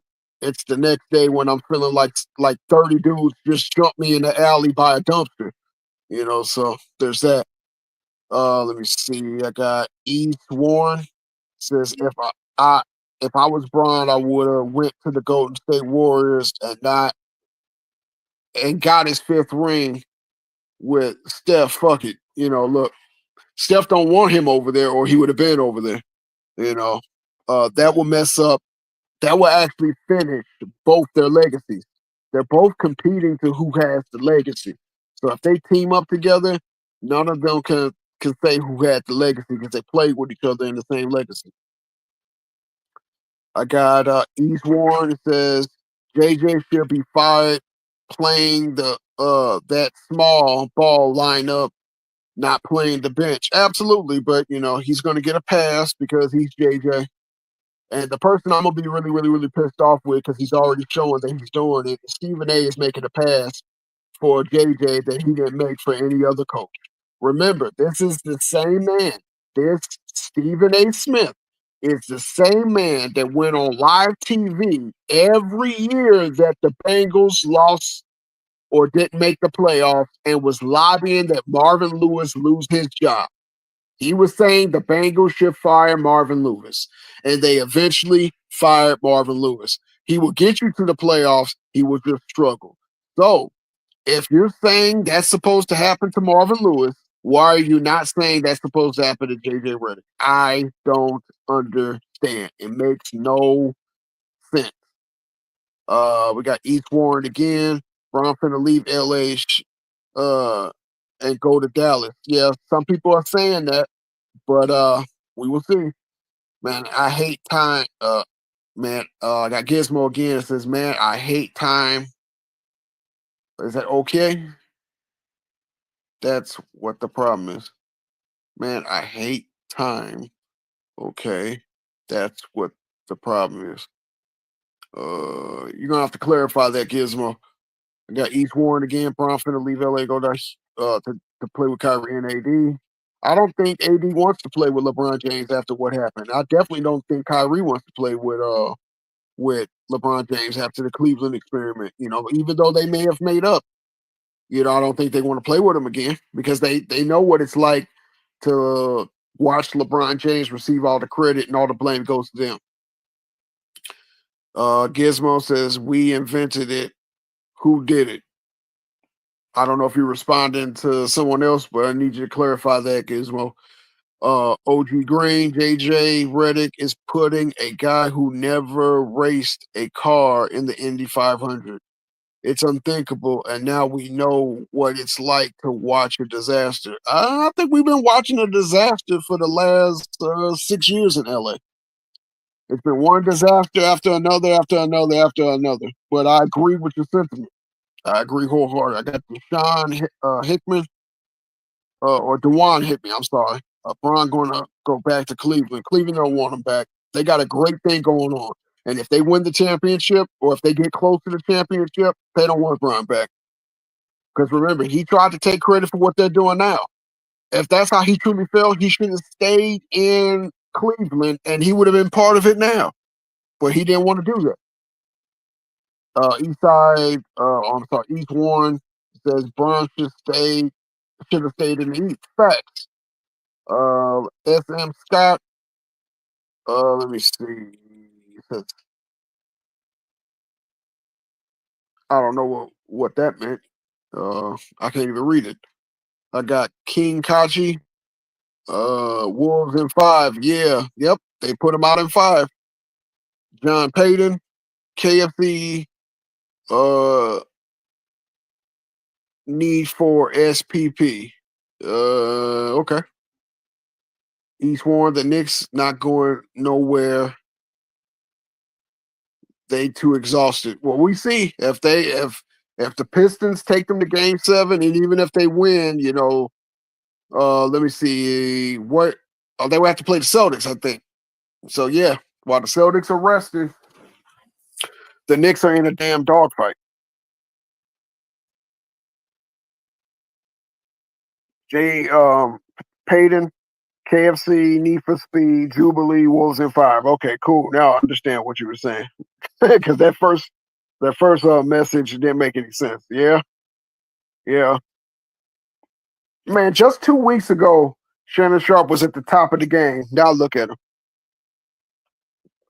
Got OG Green Machine says white girl convinced me to get KFC yesterday. It's still garbage, people. I have 2 big ass pieces of chicken that I do not even want to eat in my kitchen right now. Don't do it. Well, OG, where are you from? Because there are certain KFCs that are still good. Most aren't because they're not they're franchised now. So the standards have literally been garbage for years. But yeah, the KFC that I go to, it's still good. There's one that I don't go to, and there's one that I do go to. Timo, also a fun fact: Cavs are Siakam's kryptonite, and we all know as Halliburton goes, so does the Pacers. All his games better be great, or it's going to be over quick. He put 100 on it. I like that comment. I do. Got Gizmo that has crying emojis. Got East Warren that says Jordan would have done nothing at the age of 40. Okay. Well, at the age of 40, he played all 82 games, scored 20 a game in a defensive league. But it is what it is. Penny had exceptional footwork. He really did. He was very upright. He was upright when he attacked. He had a good, strong drive game. He had touch around the rim, and the one thing that he did, as a lot of point guards did back in the mid to late '90s, he would post you up being a 6'6" point guard. So he had all phases of the game. We got Jason Follower Price. Sharia Abdul Rahim was nice. He really was. He was just stuck in Vancouver. And then when he got to Atlanta, when they traded for him in Atlanta, his career was pretty much, the prime was over. And I don't even remember when he played after Atlanta, but I do remember him getting traded to Atlanta. J Mac, Alonzo was good, but he wasn't a good leader. Facts. Alonzo was always in shape. We could argue about why he ended up losing a kidney, which being in shape, but that's neither here nor there. But he was always in shape. He was a defensive presence, but when you needed to rely on Alonzo Mourning, you didn't rely on Alonzo Mourning. The real leader of that team was Tim Hardaway. Tim Hardaway had more big games in the playoffs than Zoe did. Timo says Zoe was a beast. Yeah, he was, but he will disappear. He will disappear real quick, especially if Dennis Rodman's on him. Dennis Rodman had a way of getting his head completely out of the game, and it always worked. OG Green Machine never knew much about LeBron James before he came to the Lakers. Heard he was all great, had my mouth ready for some championships. Man, look, I'm tripping with all that hype was. Dude's trash. Sound like you're a Lakers fan. You have the right to feel that way. LeBron's career has been 100% hype, and I'll say 25% substance. So there was a lot of hype about him in high school. A lot of hype about him his rookie season. You got people saying that he had a great rookie season. I don't think he did. I didn't think he started getting good until like season 5 and 6. The week was very east. He was able to trip over a Pistons team with no Ben Wallace to get to the finals. But when he got in the finals, he was very much got exposed, and he wasn't a complete player that everybody said he was. Gizmo got RIP to Kobe.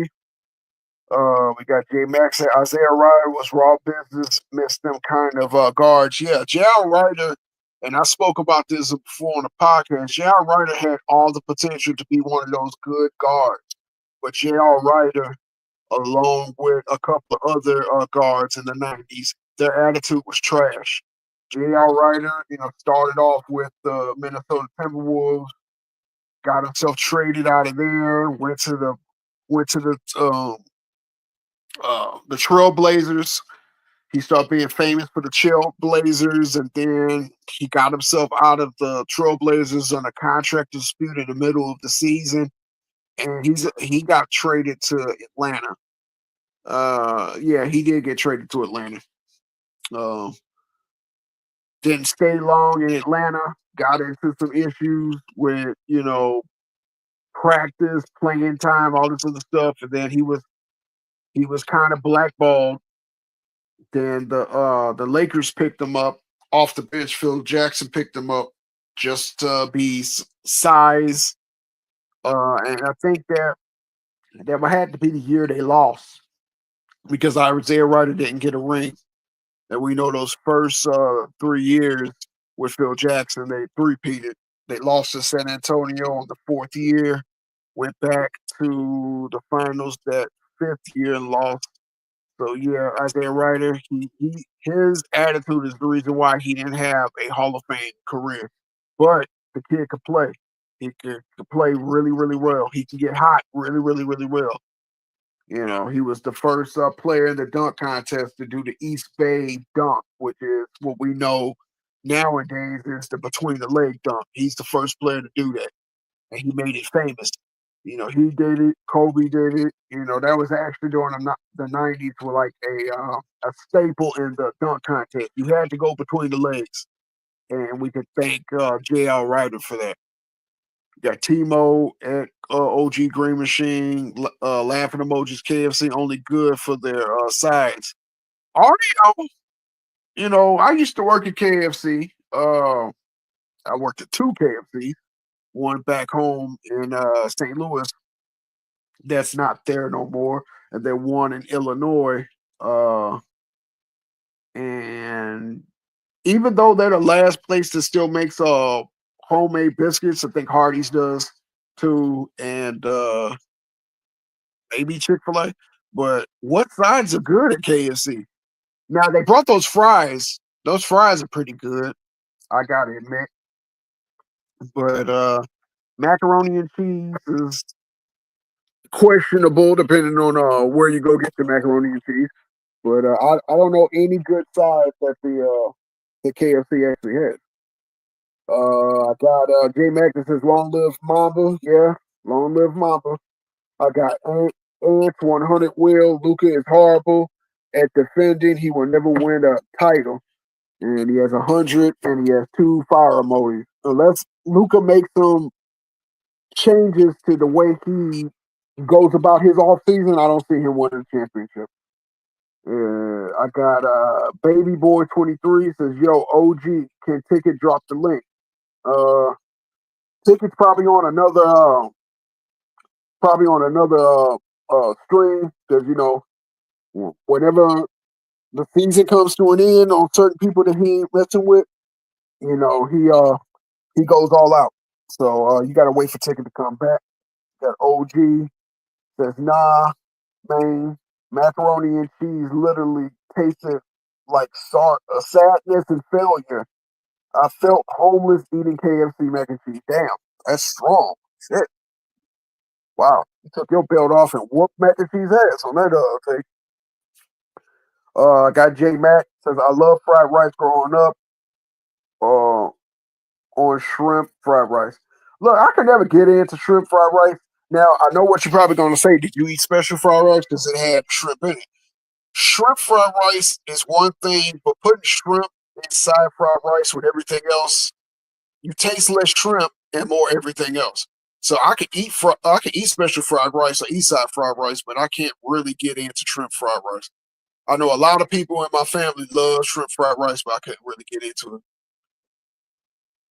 it. J Mac, shout out to the Chinese food, or shout out to the Chinese. Yeah, Chinese food is great, especially if you get somewhere they actually know what they're doing. Chinese, look, nothing made me feel good working a 5 day stretch, and then on that payday, you get paid, and you like, man, I'm gonna get me a box of rice, or I'm gonna get me a combination plate, or I don't know if y'all know what these are, but I used to get St. Paul's. Now, from what everybody tells me when I bring up St. Paul's is a sandwich. It's an egg foo young sandwich, and it has a lot of meat, a lot of goodness in it. On white bread, don't have to put it on wheat bread, but on white bread with pickles, tomatoes, and lettuce, and it's actually enjoyable to eat alongside your fried rice. Now, all it basically is egg foo young without the gravy on it. But I even mess with egg foo young, and I'm not even an egg eater. Gizmo again. I thought Wade, Shaq, Duncan, Magic Bird was better. I knew Tupac and Kobe was Jordan. What Jordan is a GD alien. Uh, one of these things are not like the other, and the one thing that's not like the other is Tupac. I didn't know Tupac played in the league. I don't know if that was a typo, but yeah. Uh, Hmm, interesting. Defined thought comments, man. I had to defend Magic. He was blasted. He has blasted Bron on several occasions. He blamed Bron for some of the moves in the office made, especially Westbrook. Okay, I'm not saying that he hasn't, blasted Bron, but he kind of pulls his punches when it comes to LeBron, especially with the Bronny pick. Magic said what he said, but then he immediately backpedaled off of saying what he said. And that's what I'm talking about. Stand on what you say. You don't got to backpedal. LeBron really don't mess with you like that. Timo says that OG Green, damn it, it tasted like failure. I don't mess with KFC though. Yeah, he said failure and sadness. Man, he came home from work. He opened up the door. He took off his coat, took his belt off, went in the kitchen, and whooped that mac and cheese ass on that counter. Man, Gizmo James got Space Jam 2. Kobe got an Academy Award. Facts. I still haven't watched Space Jam 2 because I don't want to. I'm not watching Space Jam 2. Let's just put it like that. I'm not doing it. Jason, follower of Christ, Joe, J. Rule, Peyton, and KP most likely will have to leave in order to get Giannis. Yeah, Celtics ain't getting Giannis, so there. J Mac again for the Celtics to get Giannis, they will only afford 8 players, and the coach going to have to be a trainer or assistant or a GM for them all to afford all 3 of them. Yeah, I said that when we were talking about it. Gizmo, Kobe's retirement speech, Mamba out. I cried every time. Every time. Gizmo, what was the most important part of that speech that touched you? Um, there's a couple of Hall of Fame speeches that really gave me a different perspective of certain players. Um, Kobe's retirement speech was one of them. I'm not gonna lie. Um, if anybody has ever heard me speak on this, I don't mean to be, beating a dead horse. I grew up not not really liking Kobe. Thought he was trying to imitate Jordan just way too much. But as I started to see how he went about certain things, I started to respect everything he did. And now that we don't have him at all, it makes me look back on that 02-03 season. It makes me look back on it with a lot of fond memories because he was one of the last of the dying breed that gave everything on the court. Did Kobe pout? Yeah. Did Kobe take some games off to prove a point? Yeah. But with all those things aside, Kobe gave us a hell of a lot more good things than he gave us bad things. Now, with that aside, LeBron gives us a whole lot of bad things than good things. And I think that's the big difference between Kobe and LeBron. I got Bill Grod, or hope I said that right. The league is in bad shape. Not much left for Bron to destroy. Well, look, he can destroy it. Like, he can do it. He can take it farther down. Gizmo says, yes, sir. I got Desmond Coke. It says LeBron and Bronny, first father and son to lose in the first round of the playoffs. Facts. Hell yes. Love it. Why ain't that narrative going out? They did everything. Oh, they're the first father son to play in a playoff game. They're also the first father son to have a playoff loss. You know what I'm saying? To get blown out. If we're gonna do it, let's do it for everything. I got Wild L23 says if everybody has demons, then what is your point? Are you talking to me or are you talking to the person that made that comment? Because I was the person that said everybody has demons, so there is no point. We're all imperfect. We all make mistakes. Nobody's perfect. So it is what it is. J Mac says LeBron is the king of PEDs. Well, I think he's on PEDs. A lot of people don't want to sit up there and really say that enough because they want to say, well, he hasn't failed the drug test. Well, you got to be you got to actually take the test. You know what I'm saying? No, I'm reading the comment. I'm sorry while I was talking. You got to take the test in order to fail one. I got Wild L23 says Stephen A is scared of white people. I don't think Screaming A is scared of white people. I think Screaming A is just like that character on Life. Tell him about the gun line, boss. I think he's that type of person. He wants the good graces of white people because he knows that that's probably where he's going to get paid from. So he doesn't have a problem with shitting on the brown person to get the white person's affection. Gizmo asks, what does that mean, bro? I think he's responding to Wild's comment. So I'll wait for Wild to respond to that. And then Gizmo said I hate time because my man said he was 40 and run 7 minutes. I said I hate time because my man said he's 40 and ran 7 minutes. Okay, I think he's responded to when I told him to clarify. Well, time is all we have, and time is the one thing we can't get back. So I can't hate time because when it's over, it's over. Shit, I wish I could run a 7-minute mile, and I'm 43. I probably can run a 15-minute mile, but if the police are chasing me, I probably could run a 7-minute mile, but not in the state that I am now, and I'm 110 pounds lighter than I used to be. Let me see. I got Wild L23. Wasn't Kyrie trying to come to the Lakers last year before Dallas? That was a narrative that I don't even think Kyrie. I don't think he said it himself. I know Kyrie when he was leaving or trying to get out of Brooklyn.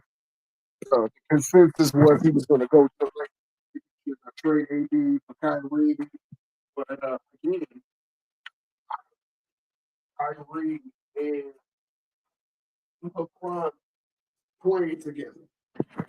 Kyrie wanted out of Cleveland after the first championship in 2016. So we can argue and say Kyrie's a better player now than he was in 2016. I just don't see them coexisting. But was he trying to go to the Lakers? No, because if he wanted to go to the Lakers, he would said trade me to the Lakers, and I'm pretty sure he don't went to the Lakers. I got J Boy.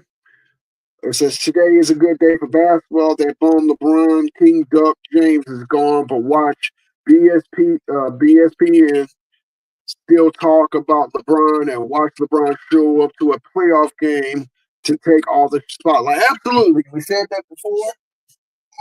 I'm not going to steal any more much of what you said because everything you said was spot on. Yes, he has to have the spotlight on him because he's LeBron freaking James.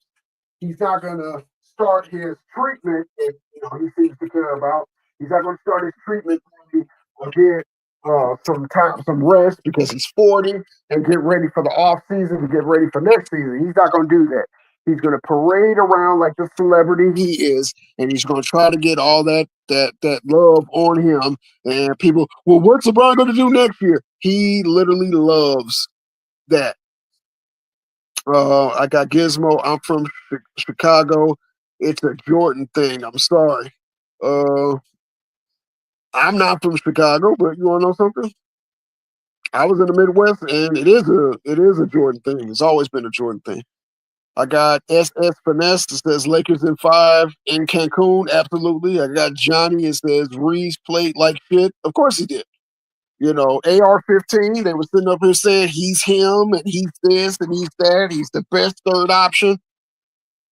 He looked like a regular option in these playoffs. The playoffs expose who you really are. This is why once the regular season is over with, we look forward to the playoffs because the playoffs exposes exactly who you are. Are you a great player? Are you a good player? Are you a regular player? The playoffs will expose it. I got Brandon Pearson. It says, "Where is the Bucks 3-hour stream?" Well, hey, I wasn't on that stream. So Johnny, he's underperformed. Yes, he did. Underperformed very much so. Let me see. KFC has a great lemon cake. They do? And I like lemon cake. So is it a small, because remember back in the 90s, I don't know if y'all remember the 90s, but in the 90s, KFC used to sell these parfaits and they used to sell these, I want to say maybe 6 or 8 inch cakes. It was like a quadruple chocolate cake with white icing on it, and it was good. So is that lemon cake like that size, or is it, or is it like one of those, I don't know, small cakes that you can fit in your hand? I don't know. I got Nicholas. This is KFC delicious in Austin, Texas. Look, that's not fair. Everything is good in Austin, Texas. Actually, everything's good in Texas. Barbecue, seafood. I'm eating a cookie. I'm sorry. My last bite of cookie. With barbecue. I haven't had Chinese food in Austin, Texas, but everything I had when I used to live in Texas was good. I got Johnny. He got some research up here. He says Austin Reeves 2025 regular season stats: 20.2 points a game, 4.5 rebounds, and 5.8 assists on 46% from the field, 37.7 from the 3-point, 2.4 turnovers, offensive rating of 121.5, defensive rating at 116.5. Now Johnny again for the playoffs 2025, 16.7 points per game. That's down by almost 4. He has the same rebounds. His assists is 4.2. That's down by 1.5. 41.1% from the floor. That's down by 5. and 31.9 from the three. That's down by almost 6.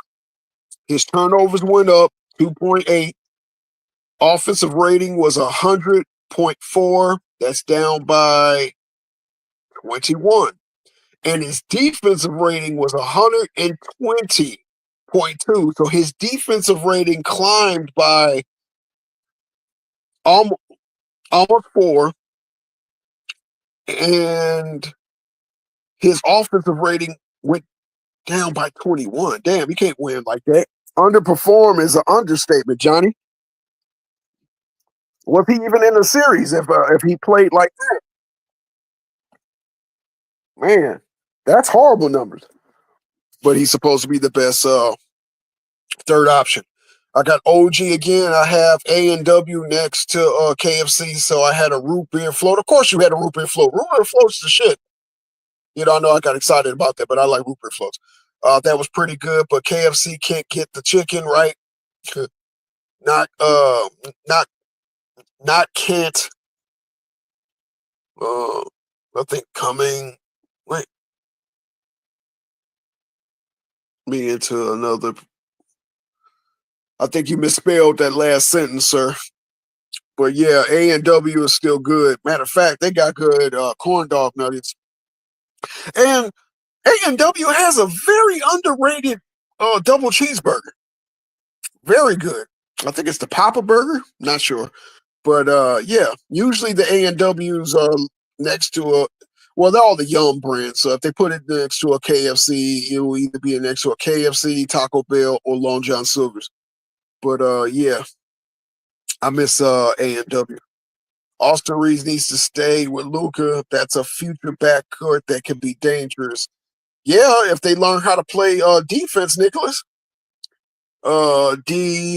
Frequency, how sweet it is. How sweet it is. Absolutely. A lot of people are feeling that way today. You're not winning with Luka, Johnny says. Max trade Luka for Ant. Minnesota ain't gonna do that, especially not that he's having the playoffs that he's having. They're not gonna do that. I got Johnny says Mavs tried to trade Luka for Ant. Yeah, and guess what they did? They tried to trade Luka for Ant. They tried to trade Luka for Giannis, and both of them said no.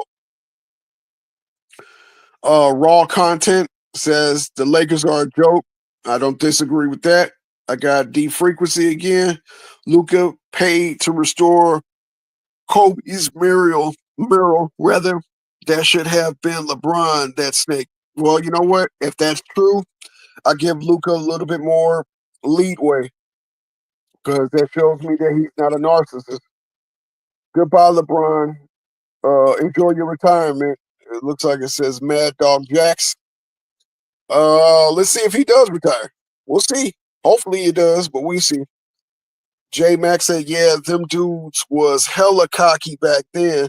They had hoopers, Nick Van Exel, another one they said had a bad attitude, and Latrell Sprewell, that dude was a baller, but had bad attitude. What are you talking about? Are you talking about the Lakers? Because Sprewell wasn't on the Lakers. Or are you just talking about it in general? In general 90s? I don't think Nick Van Exel had a bad attitude. He just did not like Dale Harris.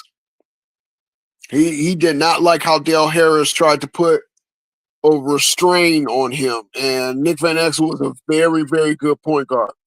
All-star point guard. I got let me see. Portello 45 says fast food is poison. It can be depending on where you're getting it from. I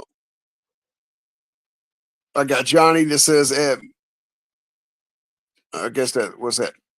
Mad Dog, nobody cares. If you want LeBron gone, the Lakers be fighting for a first round pick every season. I don't know. I don't know if that's true. Let me see. Does that say Chuck Tay? Man, what the fuck y'all talking about? Well, I don't know what they talking about.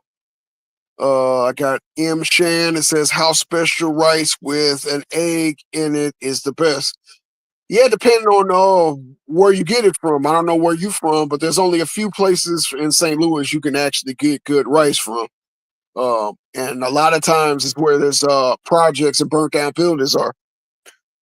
But and yeah, if anybody from St. Louis is listening, yeah, I know Jennings don't got a lot of burnt down buildings, but you know the Jennings of 2025 is not the Jennings of 95 or 91.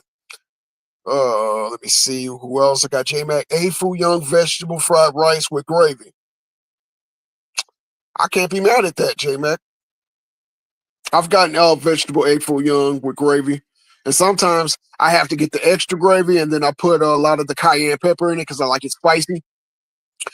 And yes, if you eat egg foo young, if anybody's ever ate egg foo young, you have to get the fried rice with it, unless you like white rice. But I'm not really a white rice person, so it has to be fried rice with the egg foo. See, J Mac, you don't fuck around, make me go get some. Anyway, yeah, that's how I like it too. Shout out to you. OG Green says, yeah, Chinese food is delicious, but bring your own meat. Look, eh, I don't want to say you're wrong because I really can't say that because there are some areas where there's no stray cats and dogs nowhere near the Chinese restaurant. So, but if you season it correctly, I'm not trying to sit up there and worry about if it's cat and dog, especially if it got A-Fu Young gravy on it and sweet and sour sauce. Especially when I'm hungry on a Friday after I done worked all week. Nah. Let me see. I got Oath. Damn, y'all got A Weapons hosting the show today. A Weapons? Hell nah, I ain't A Weapons. Nah. Me and A Weapons look totally different. A Weapons is a beat maker for I'm just a joke maker. Let me see. Gizmo. I never watched any of the Space Jams, dog. I was just 8 when the first one came out. I'm not a kid. The best thing about Kobe's speech was the whole thing, brother. You know what? I can't get mad at that. There's certain things that I hear people say, and I'm just like, you know what? I like everything you said, so I can't really just take, I just can't take one thing out of what you said. I got Andrew Harper who says Fab 5, GTA 5, PlayStation 5, Jackson 5, Lakers put out in 5. Absolutely. Save that. Love it. I got DYI 78. LeBron will be done after next year. Just want that. He just want that record. LeBron will be done after next year. He just want the record. What record? He already got it. If it's the scoring record, then he already got that. J Mac, I hate Kobe. I hated Kobe until 08. Had to respect him after winning without Shaq. I was AI fan at the time, and I didn't like how the media used Kobe to put down AI, and Kobe never spoke up about it. You know what? That's a good talking point, J Mac, because not only did they use Kobe to go against AI, they used Ray Allen, they used any quote unquote clean cut black guy to go against AI because of the hip hop culture that AI brought in. So they used Kobe and Ray Allen as pawns to bring down AI. I loved AI. I remember going to the court. Everybody tried to mimic his crossover and mimic his handles, but couldn't shoot for hell. But the one thing that I loved about AI is he was unapologetically himself. I just wish he would have practiced more. Let me see. Gizmo said, I've watched hockey ever since Jordan retired. Look, I'm not watching hockey. I'm sorry. I just, I don't know. I was given some Blues tickets and I gave it to somebody else. I was like, nah, I'm good. Me and hockey don't get along like drinking late at night eating KFC chicken. I got Wicked Gems. I don't watch basketball. I didn't watch basketball until my 9-year-old started playing this year, and I don't know how fire it was, or I didn't know how fire it was. Yeah, basketball's always been fire. Always been fire, especially when you get the concept and know how the game is played. OG Green says Stephen A. Smith is like a Briggs and Stratton lawnmower with an option, and no pull cord or button. Look, I would not disrespect Briggs and Stratton motors to compare them to Stephen A. Smith. Stephen A. Smith is like Black Mr. Burns with the same haircut. He think he's diabolical, but he's really weak and frail. So there you got it. J Mac, if the police chase me, I'm growing wings. I'm caught on foot. Damn, sciatic nerve not going to let me run far. Damn, for real, J Mac, how old are you with the sciatic nerves problems? Damn, I hate to hear that, especially with your takes on A Fu Young. You're my best friend since you said that. Anyway, Gizmo says, laugh out loud. It's hard to watch anything after anybody was good as Jordan, and was like watching Leonardo da Vinci paint the Mona Lisa. I got upset thinking about it. Yeah, everybody for like a 5 to 8 year stretch was the next Jordan, and the only person from that 5 to 8 year stretch that was closest to Jordan was Kobe. David Reed, LeBron can focus on them Diddy cases coming up now. Oh my! Look, nobody's gonna ask him about that Diddy case, just like nobody asked him about Shannon Sharp. Nobody asked LeBron freaking James about Shannon Sharp, and Shannon Sharp did everything but commit suicide on live TV to prove that he's allegiance to LeBron James. LeBron James cares about one person, LeBron James. But you're right. Now he can focus on those Diddy tapes, or trying to buy all those tapes back to keep his name out of the courts. OG Green, what are you here saying? LeBron needed a ticket to show up to the second round of the play. He needs a ticket to show up to the second round of the player. Look, I wish, but he's LeBron. He can get a seat anywhere he wants in any playoff series he wants. If MJ was the president, he would text the gov, holler.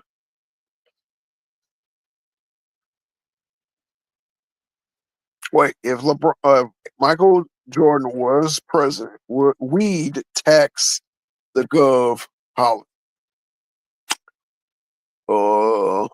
Clarify. OG Green, machine goat. Okay, I don't know who you're saying goat is. I hope you don't say what's his name is the GOAT, but you're entitled to your opinion no matter how wrong it is.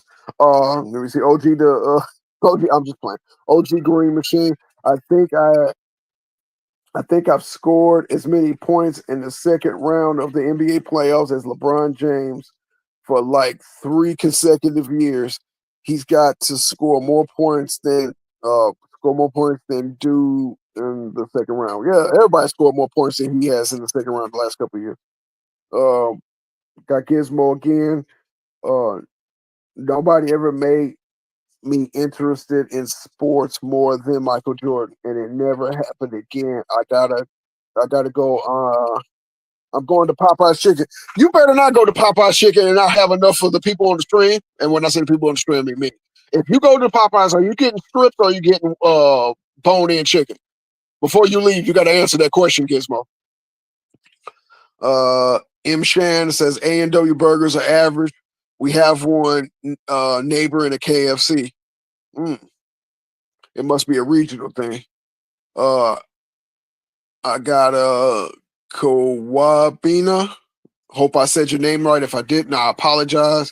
LeBron and KD should form a super team in Utah with Laurie Marketing and Walker Kessler and Colin Sexton and them. And what y'all think? Wait, what y'all think still close to California? Well, we all know nobody's going to Utah. So the only people that enjoy playing in Utah was Stockton and Malone, and maybe Carlos Boozer and Williams. But nobody's wants to go to Utah. It's Utah. Kawamba again. I hope I'm saying let me see. Kawambina. Lakers should target Nick Claxton ASAP and a free agency. I don't think anybody really wants to help the Lakers as long as LeBron is on the team. But if LeBron retires or go to another team, then you'll start seeing the Lakers brass start being able to rebuild the team. OG Green says KFC is bus riding off of A&W. I wish I knew about the double cheeseburger yesterday. This chicken wouldn't be staring at my counter, staring at me like I'm crazy. Hey, look, if you got like a dog, take the skin off and break the chicken down and give it to your dog. But you're probably gonna say it's so bad you wouldn't give it to your dog. But yeah, if you want to, throw it away. Don't have it staring at you.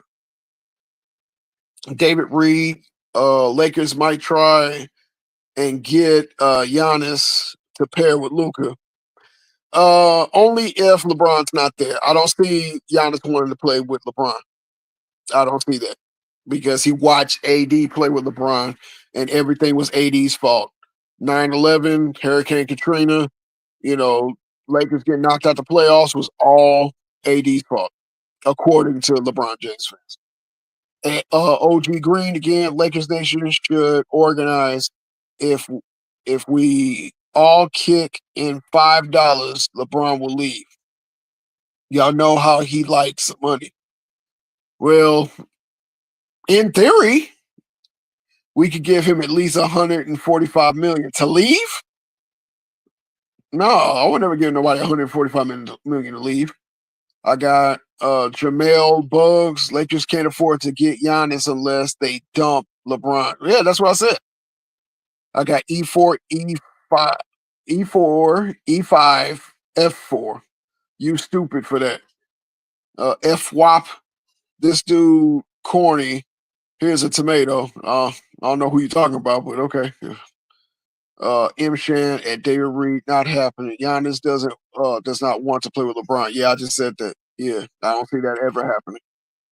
If the Lakers, I got Johnny. If the Lakers had KD instead of Reeves, they would win, even with Luka being inconsistent.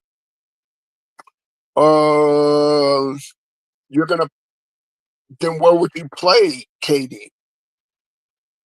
Because then you will have. What, you put KD at the 4? I'm trying to see how that will work. Luka at the 1. Who else? If you don't have Reeves, then who goes at the 2? Bronny? You got LeBron at the 3. You will have no choice but to put KD at the 4. But you're still going to be missing that 2. So I don't know. Johnny, again, Luka hasn't proven anything. Well, I don't know what he's proven. They say he went to the finals last year, but he also lost the finals in 5 games last year. So I don't know. I got OG Green says we have a young core before LeBron James got here. Let's stop with the KD nonsense. We need a young core for the future. That's just more LeBron James engineering success. Absolutely. And OG again says we don't need more old ninjas. Hey, he's cooking now. FY Brown should just troll NBA free agent.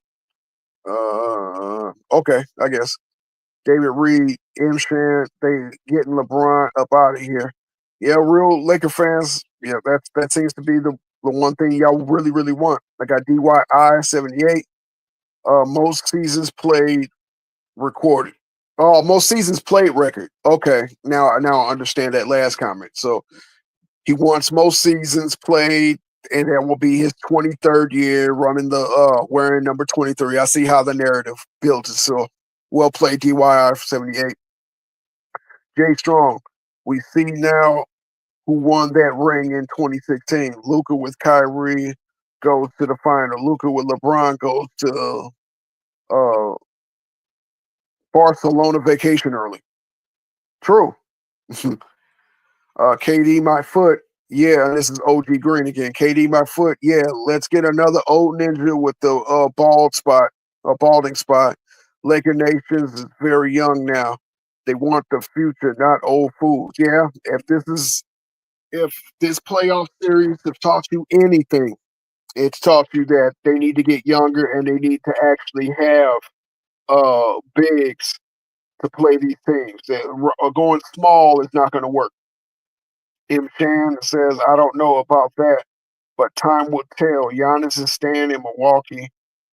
I can see him in Houston or Miami. That's a unique take. That is, especially the Miami. That'll be ironic that Milwaukee trades or sends Giannis to Miami, but Dame has to stay in Milwaukee when he wanted to go to Miami. That'll be ironic. Jay Strong, Redick was hired by LeBalco, so that's on him too.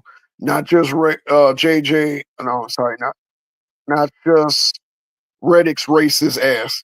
Yeah, all this is on LeBron. You know, remember earlier in the season when JJ Redick was talking about the team and they asked LeBron, he says, I agree with everything or JJ said. Everything. So, yep, okay, cool. J Mac A&W got good ice cream, that's it. And then he follows it up in root beer. I don't know which one y'all buy, but yeah, they do got good ice cream and root beer floats. Very good. And if y'all keep it up, I'm gonna go get me some egg foo young with vegetable fried rice and root beer float. It says OG Green says J Mac out here tripping as if it was Kobe Bryant's job to protect players from the other organizations. Kobe Bryant would roll his eyes at Jay. Absolutely. Great comment. J Mac again. It was like I was like 12 years old. OG Green again. What what did he just say? Is he talking about Iverson in practice? Please tell me you're kidding. Practice. Thought we would been over this. Look, I've never been a fan of that whole practice thing because you get better with your team in practice. That's one thing that Jordan and Kobe made very, very, very popular. They were in practice. They were in there trying to get work in with their guys, trying to make sure that they all on the same page. And the one thing that made Allen Iverson into a villain, besides the culture that he was bringing into the NBA, was the fact that he was criticized in practice. And then he never made it back to a finals. His teams used to get exploited, and especially when the Pistons in New Jersey started to be formidable, in the early 2000s. The Nets went to back-to-back finals after Philadelphia went to the one finals in which they lost. I don't even think Philadelphia made it out of the second round after that. And then when they did fire, what the hell's his name? Not Mike Brown, something Brown, whatever the hell his name is. When they fired the coach Brown, he went to the Pistons and won the championship on the same team on the same team he lost to in the 01 finals, which was the Lakers, because he had a team. He had people that like to practice. So, Allen Iverson actually made his own enemies with that. Asian says A&W fries are banging and the root beer soda floats. Absolutely. I would love one if it was in my area. I got DoorDash coming and I got a 16-piece uh 16-piece large Coke, potatoes, gravy, corn, coleslaw, biscuits, napkins, hopefully a straw. Man, Gizmo, you're killing me over here, dude. You went with the 16-piece? Now, is this a 16-piece wings or is the 16-piece like family dinner? Because if you got 16 pieces from Popeyes, you spending at least $50, maybe $60 with all the sides. Masculine MJ has La Failure. OG Green says J Mac. So old he used to steal lunch money from Tyrannosaurus. So old he used to steal lunch money from Tyrannosaurus Rex. Wow. J Mac again says I was born in '87. Probably missed the dinosaurs. No, '87. Damn, I was 6. '87 was a good year. The last years of the '80s, especially basketball, going into the '90s, and the peak in the '90s, I would have to say '92 through '98. The reason why I don't include '99 and 2000 is because the strike actually really hurt the popularity of the league. So much so that during the strike, a few basketball players, Chris Webber, Alonzo Mourning, Tim Hardaway, Penny Hardaway, and some others actually had a kind of like a open court run, and they played it on Cinemax. I remember that vaguely. I was just so happy that we had Cinemax at the time, and Tim Hardaway's team won, and Tim Hardaway got like wicked hot in that game, and I think they gave him the MVP. And that would have been the beginning of the '99 season. And I want to say around like November, December. Um, that was weird, but it was a good game. It was a good game. We was growing up then. You was itching for any type of basketball, and they gave us that on a cable network. Man, that's crazy. Let me see. I got Mars Gibb. Says y'all delusional thinking at 40 coming back to play another when he done got gentleman's for. But we're talking about LeBron. LeBron ain't gonna quit until he wants to. You know what I'm saying? He got his son in the league. You know, we had a whole bunch of people saying he was gonna play the hardest because his son is on the team. All right, he played the same. J Mac says dinosaurs had lunch money. That's interesting. Nick T says not only Luca had to hold the ball, he's slow as fuck. Call him Sloker. Yeah, he does move very slow, but I don't know how the hell he's scoring moving that slow. Let me see. Got young guy. LeBron needs to retire. He's ruining his legacy, and his quiet bars aren't helping. Absolutely. J Mac again. Says niggas just saying anything for attention. That's what the internet does. Gizmo, I thought DoorDash was here. Man, Gizmo, you still haven't answered the question. Is it a 16-piece wing or a 16-piece chicken, like bone-in? You got me worried about him. I'm more worried about your Popeyes order than I am about, LeBron James. Let me see. OG Green. I didn't word that right. I was saying it's a damn shame that LeBron James needs a ticket to show up to the second round of the playoffs. As a Liquor fan, I don't like that. As a Liquor fan, I think you meant Laker. It probably spell checked you. Yeah. But that's on him. He could be playing in the second round had he played better. Nick T, Sloka, doing shit. Done shit. Oh, I get it. Play on words like Luka Doncic, Sloka, done shit. Okay, we got OG Green. Says I meant Lakers. Okay, I figured that at the last minute. OG, young guy. It's crazy how ESPN is buck dancing around blaming JJ Redick. Facts. And if you think they're buck dancing now, they're gonna really be doing some buck dancing, soon. Especially if Steph Curry gets out of the first round into the second round. Got OG again, J Mac. I didn't know that dinosaurs had lunch money. That's why we like elders like you. You can't connect us to the past we haven't seen. David Reed, I'm not a Lakers fan at all. I just know how the league goes. Los Angeles is a big market, and reports coming out that the organization is done with LeBron.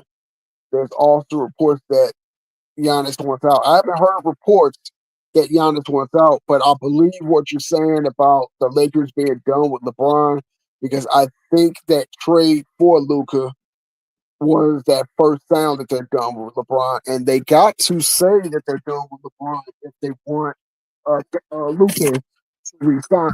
So they're already putting their narrative out so that Luka can feel like this is going to be 100% his team next year. Got Gizmo says, I love the basketball. Oh, I'm sorry. I love the Bulls and Magic. I'm from Chicago, live in Tampa. Well, shouts out to you, Gizmo. And, thanks for letting me know that they actually have Popeyes in Tampa, Florida. Jay Strong, Luca may be the next star whose reputation suffers after playing with Labalco. He makes everyone around him better. Shaking my head. He actually doesn't, but I know you was being sarcastic. Tay says it's over. I think that's Jaden. It says, do you think LeBron retires? Personally, I don't. I think he likes the spotlight. I'll be happy if he does, but there are so many things that was going to happen to him that he got controversies going on if he retires now. You got that whole Diddy situation. You got the Balco situation. You got the situation at his school that's not going very well. So I don't think that LeBron James is going to retire until all those things are blown over. Let me see. J Max says your name starts with OG, but it's okay.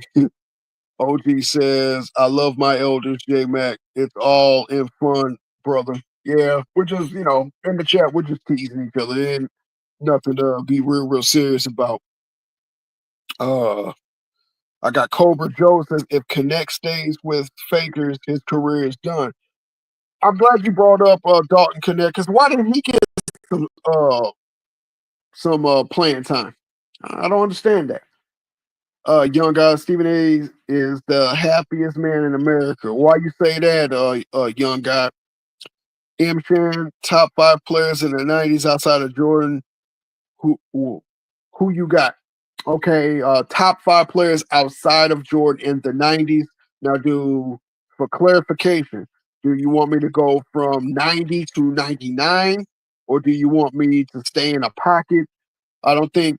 I think you would have probably said the decade. So let me just give my top players. I cannot say Magic or Bird because Magic retired. Bird back was out. So he wasn't the same caliber of player, especially with the HIV sickness from Magic. So I will say Akeem Olajuwon, Charles Barkley. Charles Barkley was a beast in the 90s. That's 2. So we're doing 5 outside of Jordan. Akeem Olajuwon, Patrick Ewing. The Knicks were always competitive for the decade. So that's 3. I need 2 more. Let me think. I'm picking a lot of centers, but you have to remember once Jordan retired, the centers came back and made the league what it was. And Karl Malone.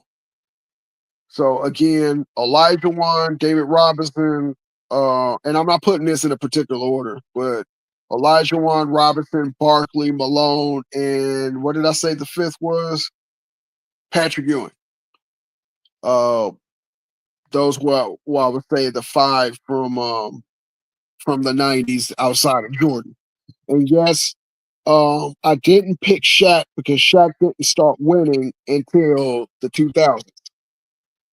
And, the players that I picked over him, with the exception of Barkley, but I got to give Barkley over Shaq because Barkley took Jordan to 6 games where in the 90s, Shaq got swept. So that means something to me. Back at Jay Strong says Giannis does not feel like a Los Angeles type to me, and he probably knows Luka is not staying there either. I think that Giannis has a different type of personality, and he comes from a different background than a lot of the players that like to flock to LA. He's a little bit more grounded. He's a little bit more different, and something that we don't talk about enough is he has culture behind him. So I would be shocked if he goes to the Lakers or the Clippers or something like that. I don't see that for him. J Mac says your elders failed you. I think that might be a response to somebody else. I got Oath, brother, you wrong about Allen Iverson and the practice statement. Okay, explain to me why I'm wrong. Just put it in the chat. We can stay respectful. We can have that conversation. I got OG Green Machine. It says JM. I was born less than 2 miles from the sea in California. OG also means on ocean grown. I grew up as a beach boy. Okay, well, that would probably make sense. I didn't know that OG also meant ocean grown, but I've not been near an ocean since I lived in Texas. So. But thank you for clarifying that. I got Jay Strong. Says Hakeem, Karl Malone, Clyde Drexler, Sean Kemp, Patrick Ewing, and Dave Robinson. Respectable. I didn't forget about Clyde Drexler. However, he did go to 2 early finals in the 90s. Sean Kemp went to 1 finals. Patrick Ewing went to 2. Well, 1. He was injured when they went to the second one. David Robinson went to 1. Patrick Ewing went to, no, I said Patrick Ewing. Keem 1, 2. Karl Malone went to 2, lost both times to Jordan, but everybody knows that. It seems like it's familiar with mine because you got a lot of big man in yours. I got Jay Strong that says Scottie Pippen. Scottie Pippen. That's for me. I don't think his window was big enough to say that he was a top 5 in the 90s. Now, for that 94 run with the Bulls, he was fantastic. All-star MVP, had good numbers. But remember, they were barely even a playoff team in 95 before Jordan came back. And then when Jordan came back and had a full season in 95, 96, Pippen's numbers started to tail off because of the back injury, and he never reclaimed that for those last 3 years that Jordan was on the team. Plus, he went to Houston in 99, and they were a first-round exit. He became a role player after that. So, if we're going to be fair, do we give Pippen a 5-year run out of the 90s? So he was a top 5 player for only half the decade, where the rest of the players that we mentioned was top 5. Maybe not Clyde Drexler. I would say he would be the only person that I would say was not top 5 through the whole decade of the 90s. I want to say after he won his chip with Houston in 95, he really wasn't as impact as a top 5, because now in 95 you had the second year of Grant Hill, and I think second year Grant Hill was better than Clyde Drexler. We got Gizmo. Before that, we got Hannibal. It says KFC barbecue wings are undefeated, and the baked beans. I forgot about the baked beans, Hannibal. I used to get those barbecue honey wings every Super Bowl Sunday. I don't know about anybody's region of KFC, but at one point KFC had the buffet, and we used to go there every Sunday after service and just rack up. And that's when I really start tasting the sides. But I don't think I've ever tried the baked beans. But shout out to the barbecue honey wings; they were pretty good, especially when they didn't oversauce them and they sauced them just right. They were pretty damn good. We got Gizmo that says Jordan, and Pippen. When we're talking about top 5, and you only gave us 4, but I understand your sentiment. M. Shan says, agreed. Giannis is a small market guy, but the way things are going now, if I were Houston, I would trade away Jalen Green and Amon Thompson for Giannis. I don't think that's going to be enough that you trade away. You're going to have to either throw in some picks and maybe even give up on Van Fleet just to make the numbers work. Mars Gibb, Shea Sharp capping for his bum done came to dead end. Shea Sharp capping for this bum done came to a dead end. Yeah, I don't know if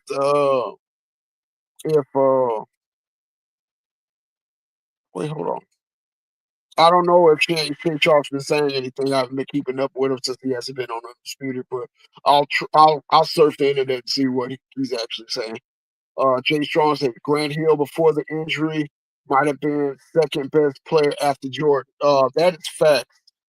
The trajectory that Grant Hill was on before the ankle was very, very high. I believe it would have been Grant Hill, Kobe.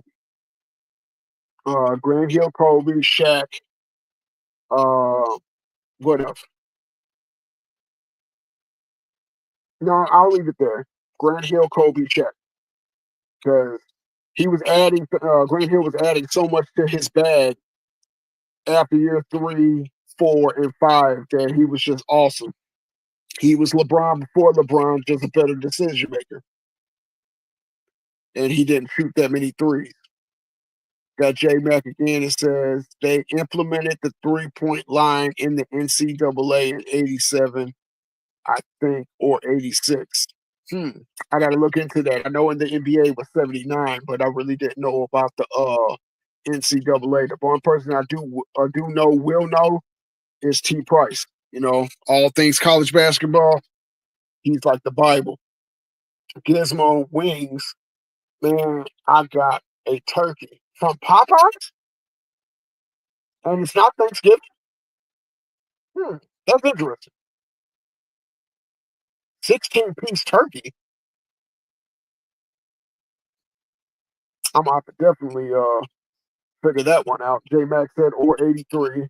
I know it wasn't that far off from the NBA, but I don't know. We got Jay Strong said, yeah, I think Giannis is more likely to go to Miami. Well, I wouldn't be mad at that. I like Miami. I like their culture. I like what they do, and I like the fact that they hold players accountable. Tony Piper, he actually played less defense this year than last year. Who are we talking about? We're talking about Luka, because if it's Luka, I agree. We got M. Sharon says, okay, good picks. Mine is AI, Kobe, Shaq, McGrady. I forgot about McGrady, but McGrady didn't start turning it on until the 2000s. He was drafted in 96, sat on the bench for 3 years. I want to say 4 years. Because they weren't playing high school players like that. Kobe, Garnett, and I want to say that's it. Kobe and Garnett were the only ones that was out of high school that were starters that made impact. Into the 2000s, that's when McGrady, I want to say maybe 99 to be fair, during the lockout, he got some playing time. But definitely 2000 because Carter was in the dunk contest with him, and that's where a lot of his exposure came from when they changed the jerseys. So I can't really say McGrady's a 90s player, or he was anywhere in the top 5 in the 90s. But I don't know. Are you saying those are just your favorite players, or are you saying that those were top 5 in the 90s? Let me see. DYI 78. LeBron doesn't catch much smoke for JJ. No, he doesn't, because that's his guy, and he's going to throw stones and hide in his hands anyway. I got Gizmo again. Nope, not yet. I got J Mac again. LeBron selfish as fuck. I can't agree with that more. Got Jay Strong, yeah, but Kobe is not really 90s though either. Is McGrady? Shaq is though. I would have to say, you know what? If I'm gonna be fair, I'm gonna say no because he only made the All-Star team in '98, and was he a top 5 in '98? I would have to say Kobe was not. Shaq was. Let me see, 96, 97, yeah, 99. Okay, I'll give you Shaq. I'll definitely give you Shaq. Kobe, I would have to put in on McGrady time. If we were to say of the 2000s, definitely Kobe and McGrady will be put up there. But in the 90s, no. OG or Ocean Grown. We got to see Magic Johnson from my baby. We got to see Kobe from a baby. Now we're damn near getting ready to see Luka from a baby. Lakers have never been about a bunch of old ninjas. Okay, that's agreed. You know, and since it's ocean grown, so that means you've been in LA for, I want to say, all your life. So you would know better than I would. J Mac, can't wait until he retires and we get back the real basketball with the crying emoji or a sad emoji. Jay Strong, yeah. Iverson in the 90s.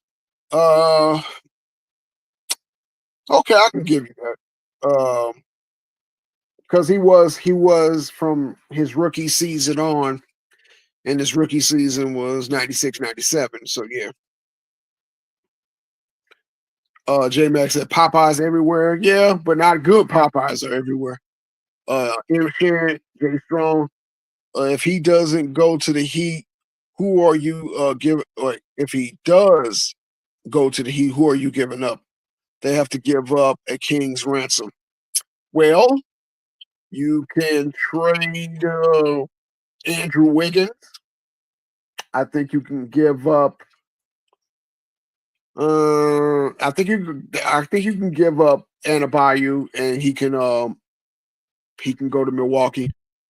You can always pick up a center to play alongside Giannis. Let me see who else. I do know what's his name is out of there. Terry Rozier after the betting scandal. And who else is left since the Butler trade? So I would have to know who they have. Ocean grown again. I don't love LeBron James for organizing the Luka Doncic trade. Well, I say I do love LeBron James for organizing Luka Doncic trade. For that, I am sincerely grateful to him because he gave us a future. But now he needs to get out of the way. Well, that has never been LeBron's strong suit. He's always going to be in somebody's way. He always wants to be part of the narrative. He always wants to have his behind kissed. He always has to have the praise. This is why, whenever he gets kicked out the media, he don't like go into a little bit of a go off the radar. He sits in front of the camera. He wants to answer those questions, and he wants to take his shot at throwing people under the bus. This is what he does. He would never get out of JJ's way unless not JJ, Luka's way, unless he's forced to get out of Luka's way. LeBron is M. Shan says LeBron is not retiring. He'll be in the league until at least he ties or gets his other son in the league. I can't get mad at that. I got J Mac. JJ just a bad coach. Yes, he is in this series. And really this whole season is proving that he is. I got Eugene Chris. The more Bron loses in the postseason, he's hurting his legacy to me. I can't agree with you more. You're absolutely right. I got let me see, what's the Geek Show? Yo, what's good, Ticket? I'm not Ticket. So he's doing something else. J Max says this not, he says Rocket, but I think he says Ticket. Yeah, I'm not Ticket, bro. Let me see. Jay Strong agrees with J Mac. Ocean Grown says, let's be honest, Allen Iverson just too black. I have a problem. Well, I have that problem myself. Can you clarify that a little bit, Ocean Grown, so we can get exactly what your perspective on it is? J Mac again, this is not Rocket. I think you mean Ticket. This not okay. He clarifies it again. It's not Ticket at the yeah. I'm not Ticket, bro. Let me see. Ocean and Ocean Grown, but he made the NBA adjust to him. So in the end, I would not say adjust to him. I would literally say compromise to a certain extent because there was a point in time, and anybody that's my age and just maybe a slightly younger will remember there was a point in time where when Allen Iverson started getting cornrows, and then after he got cornrows, a lot of other NBA players were getting cornrows. The the number one person that got it after Allen Iverson was Spreewell. Then when Spreewell got the cornrows, he had the incident with PJ Carlissimo where he choked him out, got suspended for the rest of the part of the year. And then there was like a month and a half um, timeline where, especially Minnesota was guilty of this. Everybody on Minnesota had oversized jerseys and oversized shorts to the point to where when they run down court, they had to pull their shorts up, and it was like literally clownish behavior. So before the All-Star game, that's when David Stern was like, "Look, we're getting ready to do some cleaning up work with the image of the NBA. No more oversized pants. No more, do rags on the bench. No more this. No more that." So it wasn't just Iverson. Iverson was probably the ringleader of it, but it wasn't just Iverson. There was a narrative that the NBA was too black. So David Stern is never going to alienate his whole league for these black players. So he sent the dress code initiative, and individuals like Peter Vesey or David Aldridge, who used to be reporters on the NBA, especially David Aldridge. And the reason why I bring David Aldridge up is because he cooned so much with the Spreewell and PJ Carlissimo incident.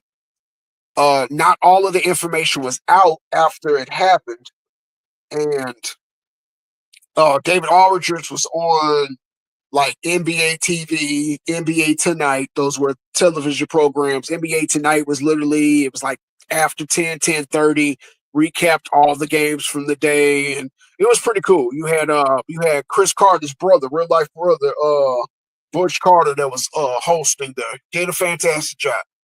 And they had one of the throwaway hosts of Sports Center on there. But they went into detail of it, and David Aldridge was just saying that there was no reason for Latrell Sprewell to ever put his hands on PJ Carlissimo, no matter what he said, no matter what he did. So when the actual evidence came out and the story started to expand, remember, there's no social media back then, there's no Instagram, there's no nothing. PJ Carlissimo, the coach of the Golden State Warriors at the time, ran up on Latrell Sprewell after he threw him out of practice, and that's how he got choked. And the teammates, especially Daniel Marshall, had to, break it up. And they didn't interview any of the players until after the suspension came down.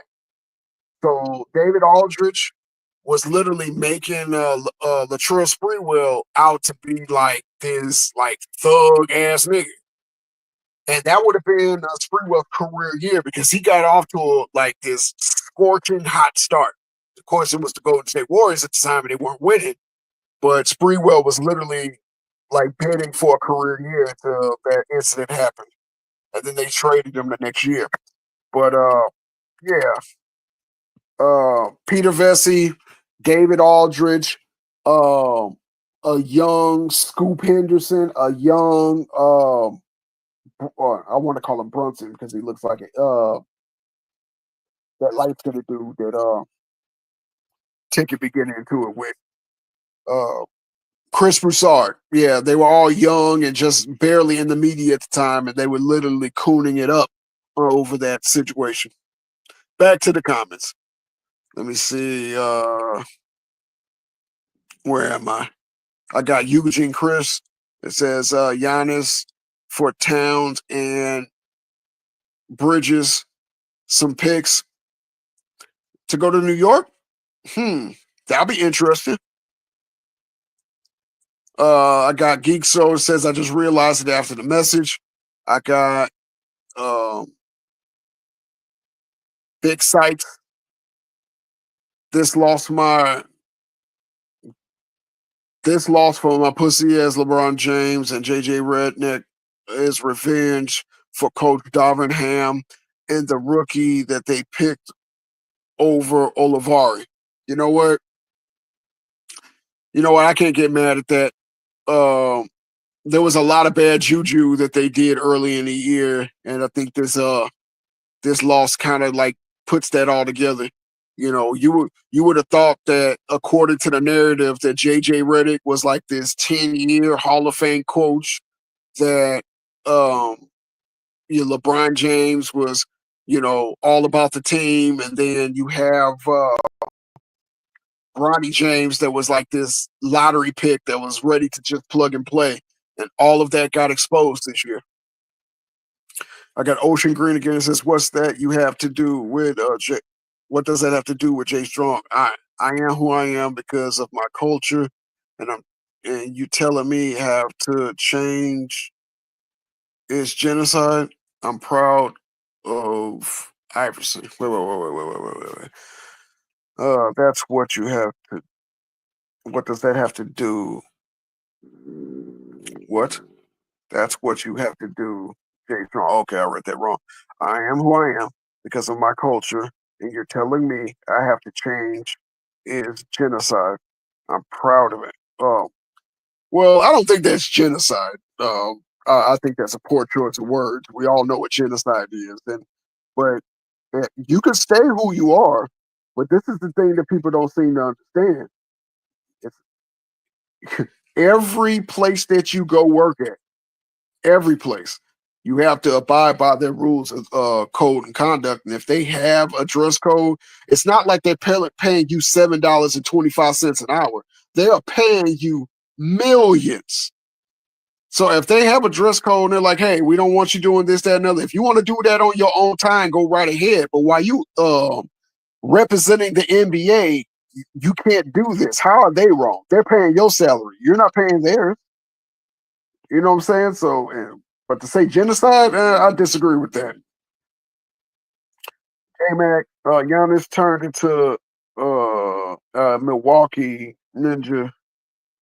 My boy won a trophy and went and got a chicken sandwich. I ain't mad at that. I got there's a message. There's a comment from Shot. No, Allen Iverson was a marketing gimmick, just like Luka. I could see that. I can. J Mac, Clyde the Glide. Shot. David Stern loved Allen Iverson. The whole idea he hated Allen Iverson was a trick. Yeah, I don't ever see that, or I don't know if David Stern hated Allen Iverson. But the one thing David Stern is he was a businessman. He has to sell this business not just to black folks that act just like and look just like and sound just like Allen Iverson, but he has to sell this to the whole world.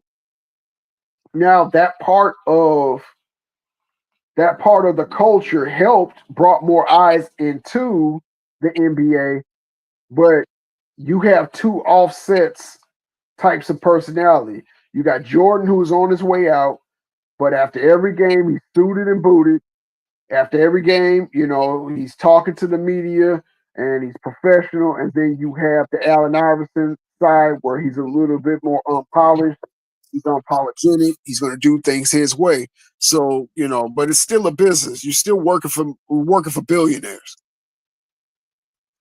Ocean Grown rather, Clyde Drexler is another one of those guys that go to sleep every night wondering what would have happened if Michael Jordan never existed. Exactly.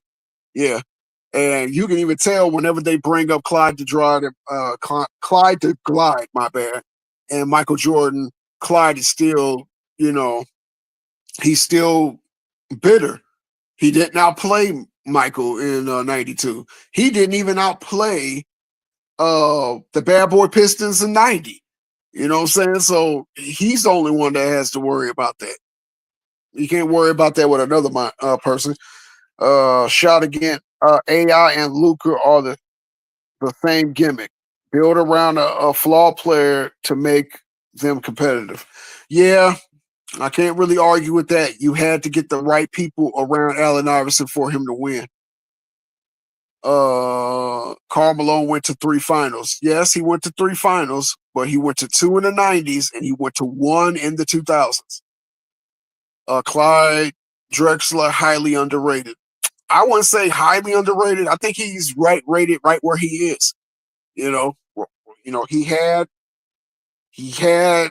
Portland Trailblazers to himself for all those years, but he couldn't really do anything. He went to 2 finals, lost those 2 finals, and then towards the end of his career, he paired up with Olajuwon. If he didn't pair up with Olajuwon, we can arguably be saying he don't have no championships. And how are we really looking at Clyde? We'll be looking at Clyde just like we're looking at Isaiah Ryder, just without the attitude. Ocean Grown point of information. I played NCAA Division I football at University of Utah. 5 recorded, 3.5 sacks in 1 game. Do you mean 5 records? Okay. Oh, in 1 game. Never seen anyone else do that with me. Is someone better than me? Wait. Let me make sure I'm reading this right. University of Utah. I played football, University of Utah. 5 recorded 3.5 sacks in a game. So you recorded 3.5 sacks in a game 5 times? Never seen anyone else do that with me if someone was better than me. I don't understand the question. I really don't. Going to shot, it says Pippen was easily 5 because of the 2-way play. I respect your opinion. I disagree, but I respect your opinion because Pippen struggled hard to carry the team. Very hard. Yeah, he played defense. He really did. But when Jordan wasn't there, he was very, very, very, very not a top 5 player in those games. Let me see. Now, imagine people that played with Michael Jordan. What do you mean? I imagine people play with Michael Jordan. Now, imagine people that play with Michael Jordan. Yeah, imagine people that play with Michael Jordan to do what? Jimmy R. Green, Mavs, you know better than that. Okay, I got Big Sykes, KG. Not in the '90s, he wasn't a top 5 player. I got Jimmy R. Green against you. Serious now? I got Old Head. I'm cooking now on my channel all day. Cook spree. Okay, T Price, I got you. L.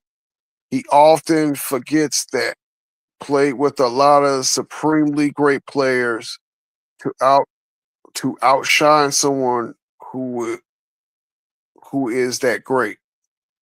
It had never been done before. Maybe Dr. J. I don't understand what he's saying.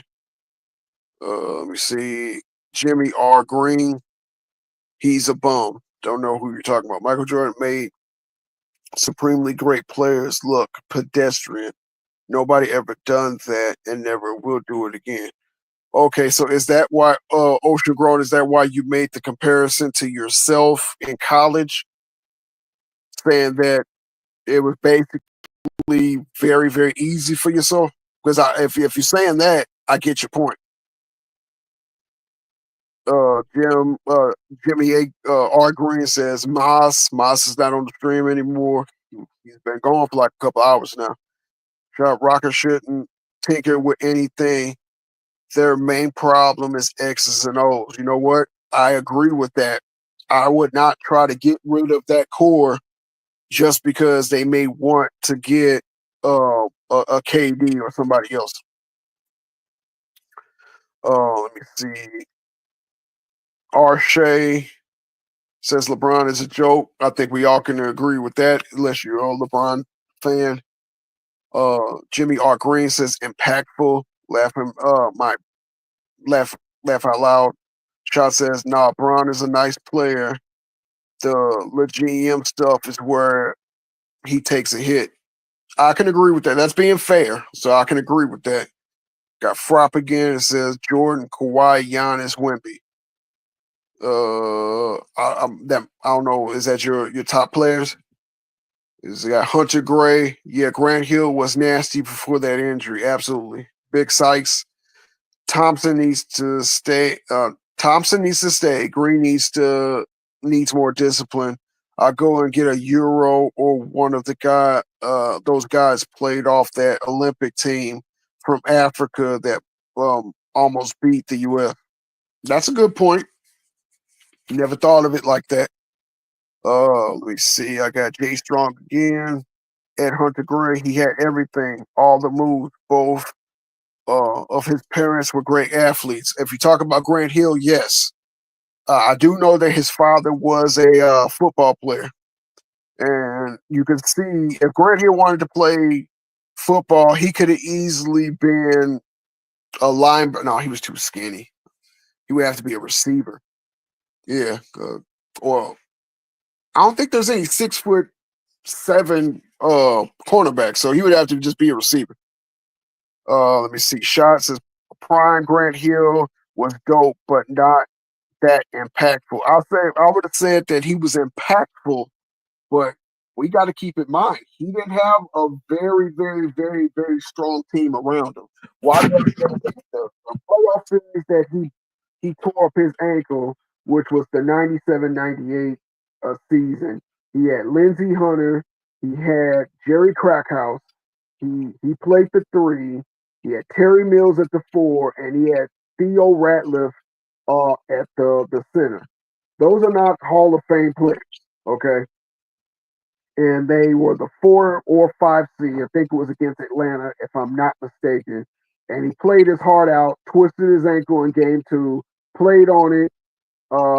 It's a game 5 because back then, first round was best of 5, and then he was never the same player after that. I thought it was good what he did for the franchise. But, hindsight's always 2020. So looking back on that, I don't think he should have chanced it because he had his whole future ahead of him. And that was a contract year. I think he was trying to prove that he's willing to go all out. He went all out, but at the cost of his ankle. Hunter Gray says, you crazy as hell. I don't know what you're referring to. Going back to shot, it says, in some ways, he was better post-injury. Grant Hill better post-injury? Post-injury? Why do you? I'm curious. Why do you say that? Shot, you gotta go into detail. Let me see. Shot says again, nope. Jay Strong at shot. Bro, he got hurt. He was impactful.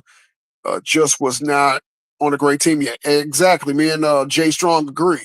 Shot says, nah, the game his game was limited. Grant Hill in some ways was better after the injury. I need you to clarify that. Now, what in defense of Grant Hill, he added things to his game every year. That's what a lot of players don't do in today's game. He was just a driver slasher with not even a good pull-up. His second season, he started to work on that 13 to 16 foot pull-up, but he couldn't go right. Then the third season, he started to go right and left, and he was in that MVP discussion. He literally baked the shit out of the Bulls and was making Scottie Pippen look like a Make-A-Wish kid on defense. He added to his game. After Joe Dumars retired, and then you had Lindsey Hunter running the doggone point. He just didn't have a good team. Crack house is crack house, but once they start double teaming, Hill and exposing the teammates, this is why he couldn't get no higher than a 4 seed in the East, the stacked East, where you have the Bulls are always at the top, Orlando and Miami jockeying for second and third, and then you got Indiana right there jockeying from second, third, or fourth. So he was just in the 90s at the wrong time, but he was an impactful player. He was not in the lottery every year. His teams were competitive. Let me see. I got shot again. Says that's how he made the Hall of Fame. Absolutely.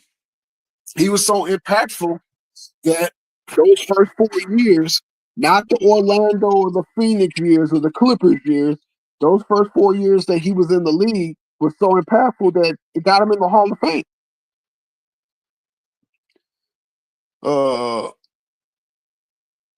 I got Ocean Grown that says, call me lost in the sauce, but I would take Penny Hardaway over any day of the week and twice on Sunday, both being healthy. Oh, you talking about over Grant Hill?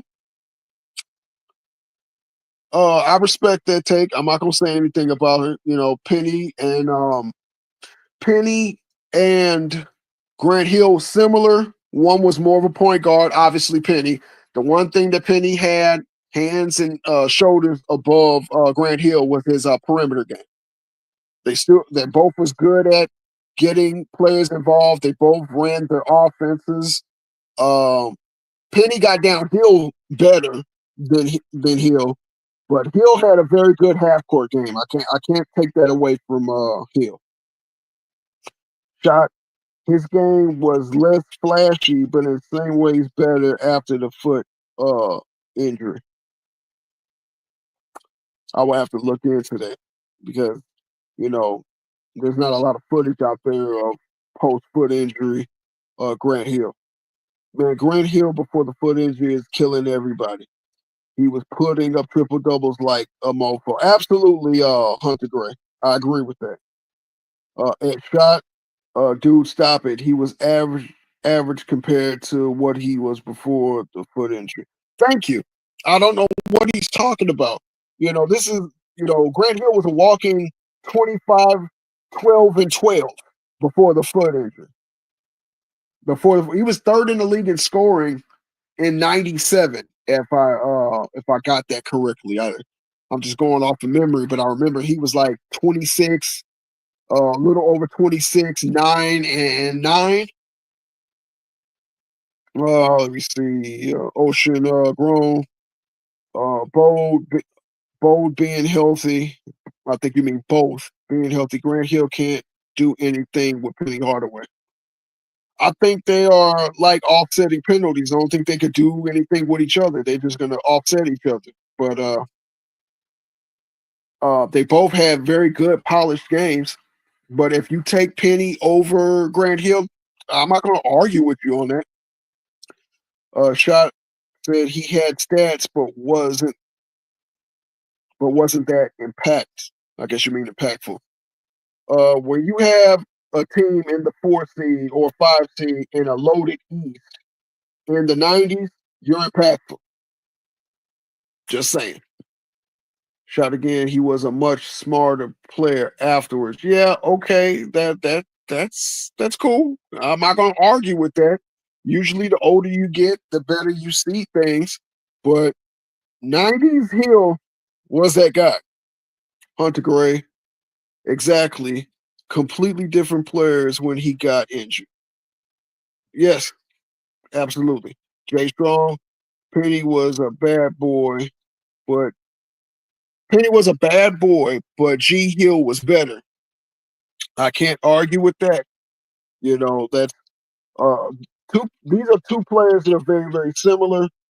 Games are very, very polished for the offense they were running. You cannot go wrong with either Penny or Grant Hill. Again, Penny had a better perimeter game than Grant Hill. Grant Hill didn't take threes like that. Penny will pull up. He will pull up for three. He will do that. He made you keep him honest. But does that mean that Grant Hill couldn't get his numbers without using the three? He still got his numbers. And if you're looking at the numbers pound for pound, Grant Hill had better numbers than Penny without the 3-point shot. All right. I got shot again. To me, Hill's best year was 08, I'm sorry, 07 or 08 in Phoenix. Well, that's your opinion, and I'm not mad at it. I would say 10 years before, 97, 98. J-Mac, Kobe was a 3-time All-Star by 2000. Yes, but that's only 3 years. The 90s was a decade. So 3 out of the 10 years you were All-Star don't make you a top 5. And again, I'm not using this against Kobe, but when you're playing with Shaq, he didn't start showing who he was until the 01 season.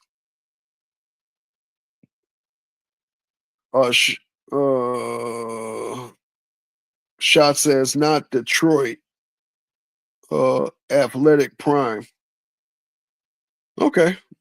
We got Wild L23. Are you fat? Skinny people don't think about food this much.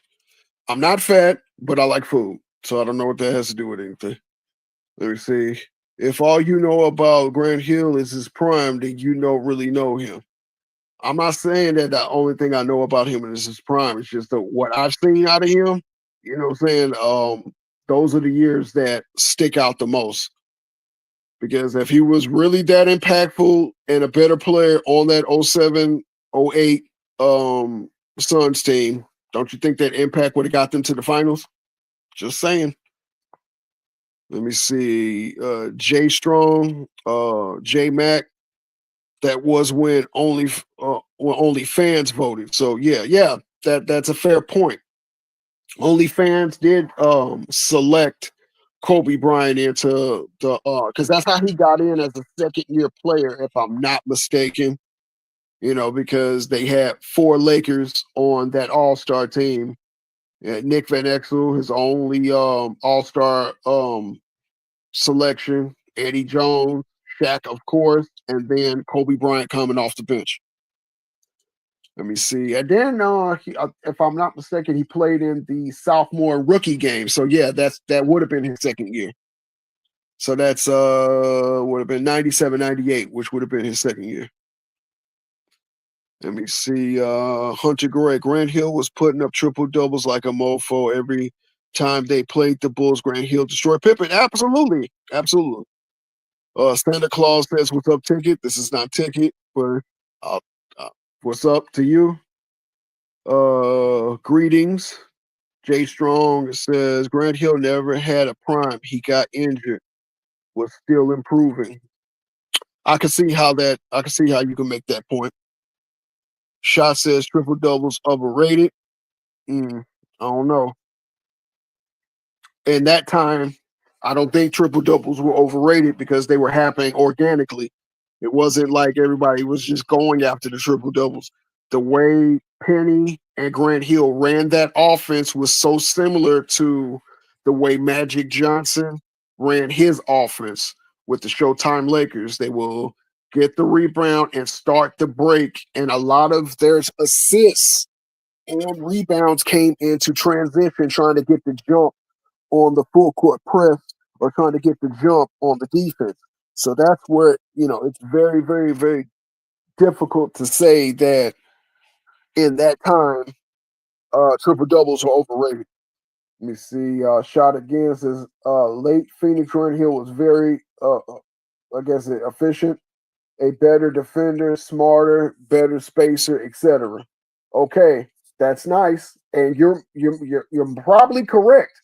But that impact didn't help him win a championship playing as a role player on Phoenix, because that's what he was. He wasn't the guy. You had Amari. You had Nash was the guy. He was a role player. So and plus two, the offense he was in.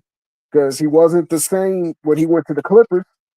That same spacing wasn't the same with the Clippers that it was with that 7 seconds or less offense that D'Antoni was running.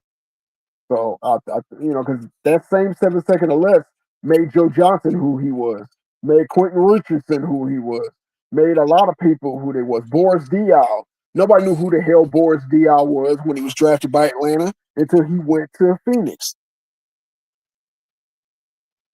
Let me see. J Mac, yeah, I'm just saying though, he was a 90s player because about the year 2000s, he already had 3 times All-Star. Okay, I see what you're saying now. Shot again says I'd rather have 07, 08 Hill than 95 through 98. Well, that's your preference. I ain't mad at you for having your own preference. Hunter Gray says he was 5 steps slower though because of the foot injury, and that's my point. He had no choice but to take a step back in what he can do because he was limited because he couldn't do what he did with the Pistons. That doesn't make him a better player because if he never got injured, we can actually argue and say that he would have developed those tools anyway if he would have played those 4 seasons he was injured. You said Jay Strong shot bro. After the injury, his athletic ability was totally different. Like what happened to Bernard King? Not the same player at all. Good point bringing up the Bernard King. Let me see. Is there another player? Yeah. Not only Bernard King, but you could throw in Dominique Wilkins. You could throw in Alfonso Ellis. They had similar injuries, and Dominique Wilkins couldn't just jump through the air with the greatest of ease after the Achilles injury. So, are you saying he was better? And we're talking about Dominique. Was he better as a Boston Celtic or a Clipper or San Antonio Spurs than he was as an Atlanta Hawk? If we're saying the same thing, shot he was, but was a smarter player. Nobody's arguing with that, my guy. I think you're missing what we're talking about. Nobody's arguing the fact that he was a smarter player. Yeah, his instinct was heightened. However, but if he had that instinct plus that athleticism, we're not really having a conversation of what if. He would have just earned the Hall of Fame. His numbers would have been up there with some of the greats. Let me see. Hunter Gray shot. You sound crazy, bro. He don't sound crazy. He's arguing his point, and I think he's doing a good job at it. But I don't think he's seeing the side that we're saying. Since I know, but I'm saying he was better. I get you. He was a better player despite the injury. And Santa Claus Grant Hill was a very good player. Yeah. If y'all remember about Grant Hill, if all you remember about Grant Hill's his early Detroit years, and you missed most of his career. Well, I didn't. I remember his Orlando years. I think out of that contract, that 4-year contract that he signed with Orlando, I think he only played 1.5 seasons. The rest of it, and I remember that one season that he did come back. He was a very good player. He looked like the same we all know and love. However,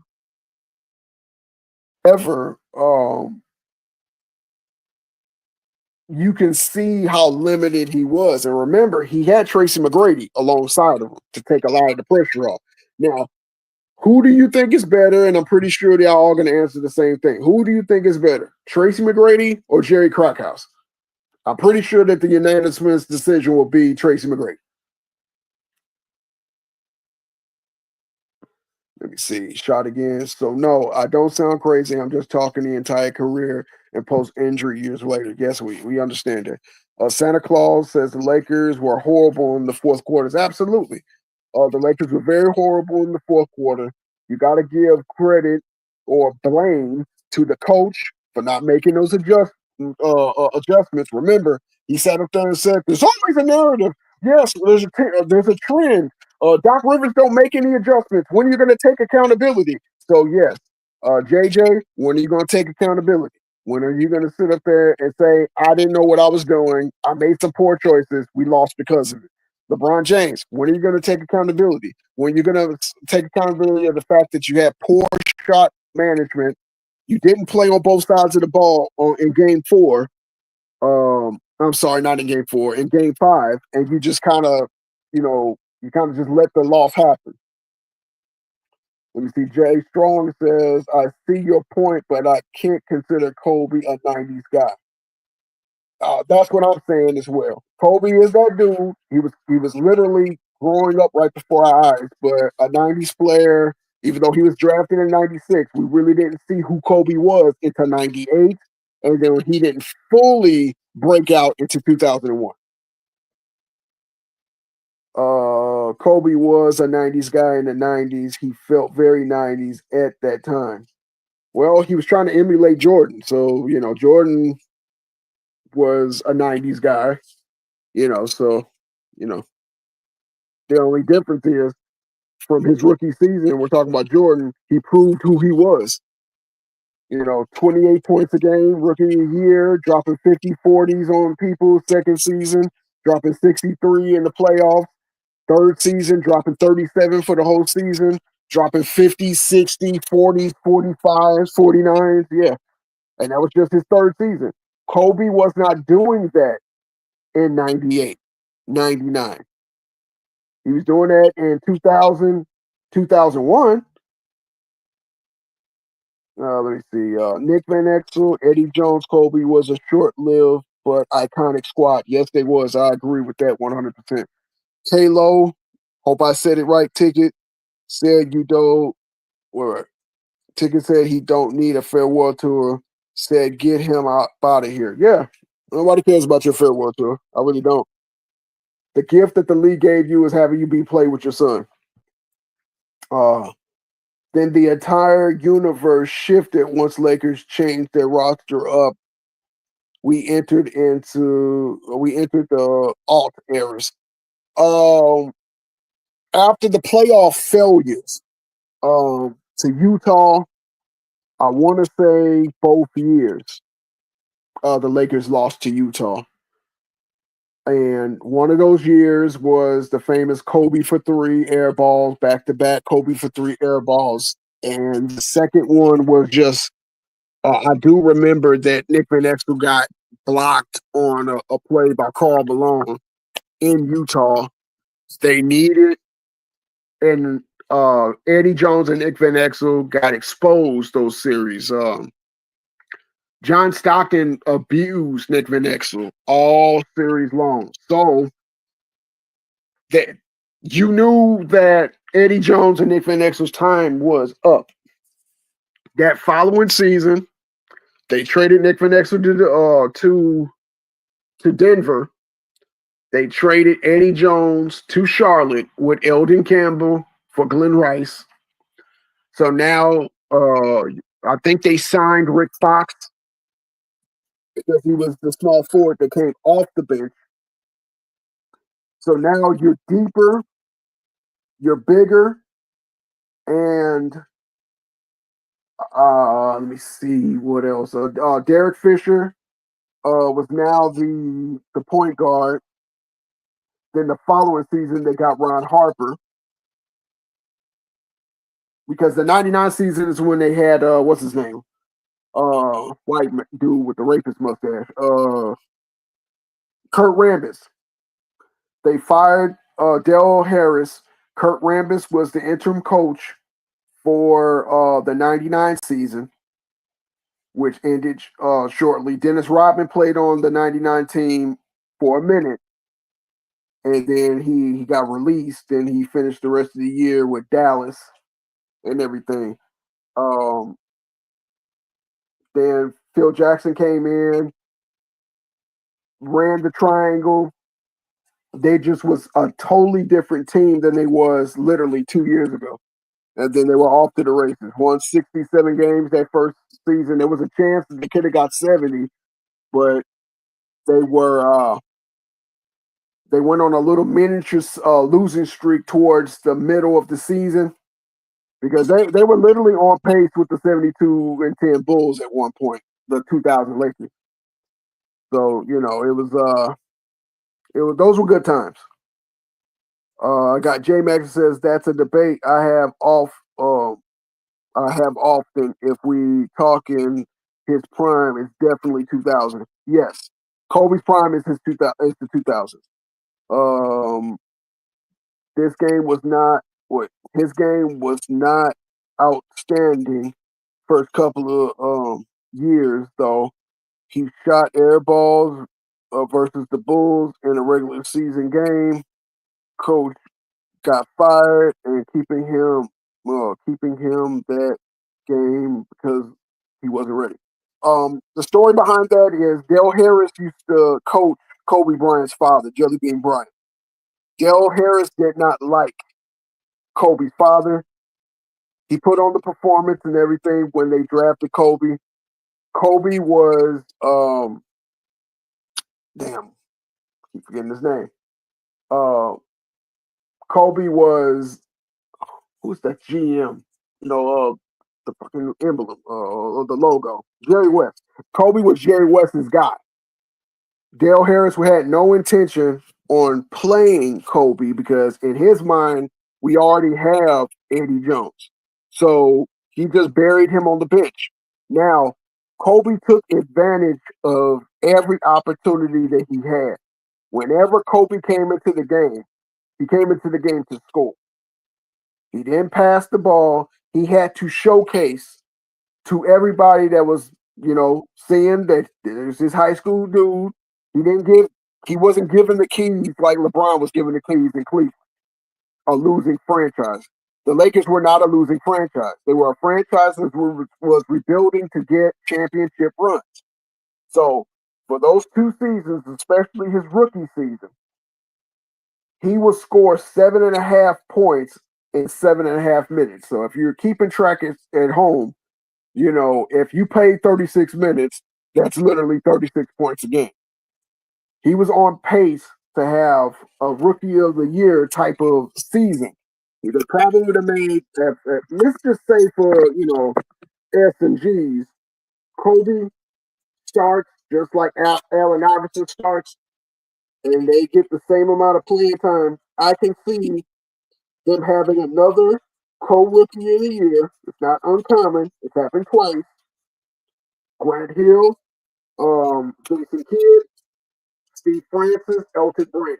So let's say Kobe started instead of Eddie Jones. I could see him scoring 20 a game or more.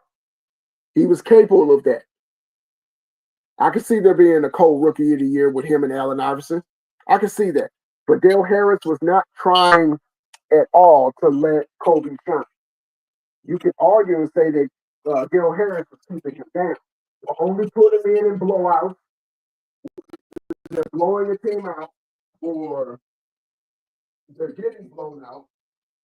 He will only put him in if Eddie Jones was in like severe foul trouble. And there's been many times that Eddie Jones was playing with 5 fouls and he would not put Kobe in.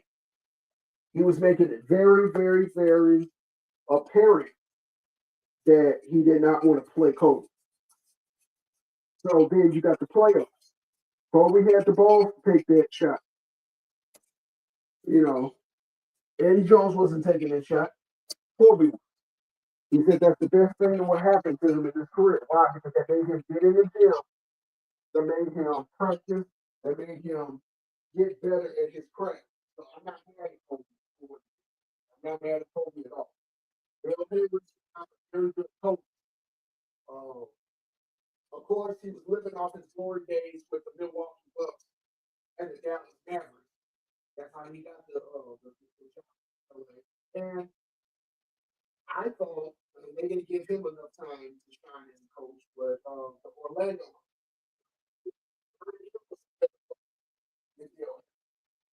he had him with Nick and with Horace Grant. He took that team. Now 2 years later, he was out of there and what's his name? With the Pistons Chuck Daly. Chuck Daly ended up taking over for the Magic and taking them to the playoffs.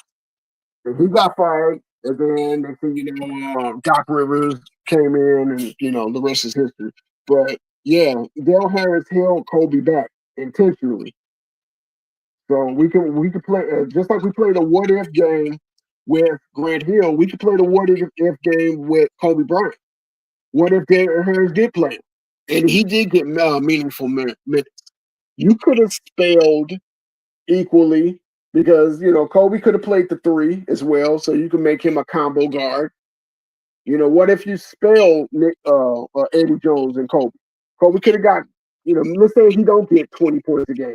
He could have got 15, 16 points a game, and that would have helped that team. They couldn't find scoring against Utah in those two losses. So I know I got off track. Let me get back to the comments. I got Hunter Grain. He says, I'm from Detroit. I met Grant Hill when he played for the Pistons. I was like 15 years old in '96. Hunter Gray, you sound like me and you are about the same age because in '96 was my sophomore year in high school, and I was really, really, really a Grant Hill fan. I loved everything that he brought to the city of Detroit. It was a good transition out of the Bad Boy Pistons into the new Pistons, and what they did was they got him Doug Collins as his coach.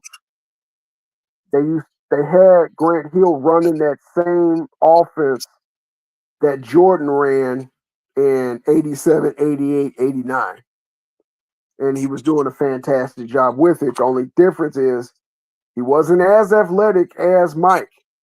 So he couldn't rise over defenders and shoot or pull up for three like that. But he took that offense and he ran off some good numbers. Let me see. Me too. We're the same age then. Okay, cool. No problem. Let me see. I got shot again. Said I stayed. I stand by it. I like Phoenix Grant Hill. He was very good. He was a very good player, just not a flashy player of his era, early Detroit years. I'm not mad at your point. You can have your point, Shot. We're gonna have our points too. I stand by what I said. I like the '90s Grant Hill a little bit more than I like the later version. Jay Strong, Allen Iverson on the other hand was killing from day one, unlike Kobe. And no, I am not saying he had a better career than Kobe, but his rookie season and second years were better. Yes, because he had a coach that was going to use him. This is how it's going to go full circle. But the common denominator with Grant Hill and Allen Iverson is Crackhouse. Why? Because Crackhouse was exposed. Allen Iverson came in a better fit in for that offense than Stackhouse. And then what did they do? They traded Stackhouse and Theo Ratliff to Detroit. I forget for who. Maybe Tyrone Hill. Maybe not. I don't remember. But they traded him. Crackhouse thought he was going to be able to shine over in Detroit, and he did shine in Detroit for one season, but he was a gunner. He scored 29.7 points a game, less than 40% shooting from the field, less than 30% shooting from the three. So you see, he was just jacking shots. That's all he was doing. All he was doing was jacking shots. Let me see. He got stats, but they didn't kill anything. Okay. Allen Iverson was very similar to Luka. Got carried by a good team to look like a superstar. They built that team directly for. I can see how you say it. that, but they did build that team directly for Allen Iverson's deficiencies, and they really didn't have a second scorer. And I don't care what nobody says, Aaron McKee is not the scorer like that. So yeah, you're right. Let me see. This happens quite often in NBA. At Santa Claus, Grant Hill was all-time great before the injury. And Jimmy Green says facts. J Max says Allen Iverson was fresh out of Allen Iverson's fresh out of prison. The man was doing time in West Virginia State Penitentiary 2 to 3 years before he was drafted. Some of them, not gonna say that word on, never liked him because of what was happening in Virginia. Yeah, there's the Allen Iverson story about that. I don't know if he was in prison. I think he may have been in jail, but I don't know if he was in prison.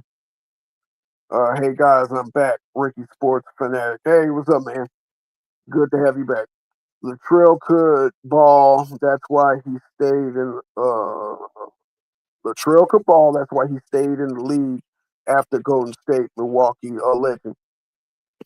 Latrell Sprewell put his own damn foot in his own damn mouth. When he had a contract on the table in Minnesota, and he said, "I got to feed my family," and that's why he needed more money. But nobody at the time was going to give Latrell Sprewell that type of a massive contract after how things happened in Golden State and how things fell apart in New York. Shot says Giannis needs to stay his ass in Milwaukee. Well, he doesn't need to, but I understand your sentiment.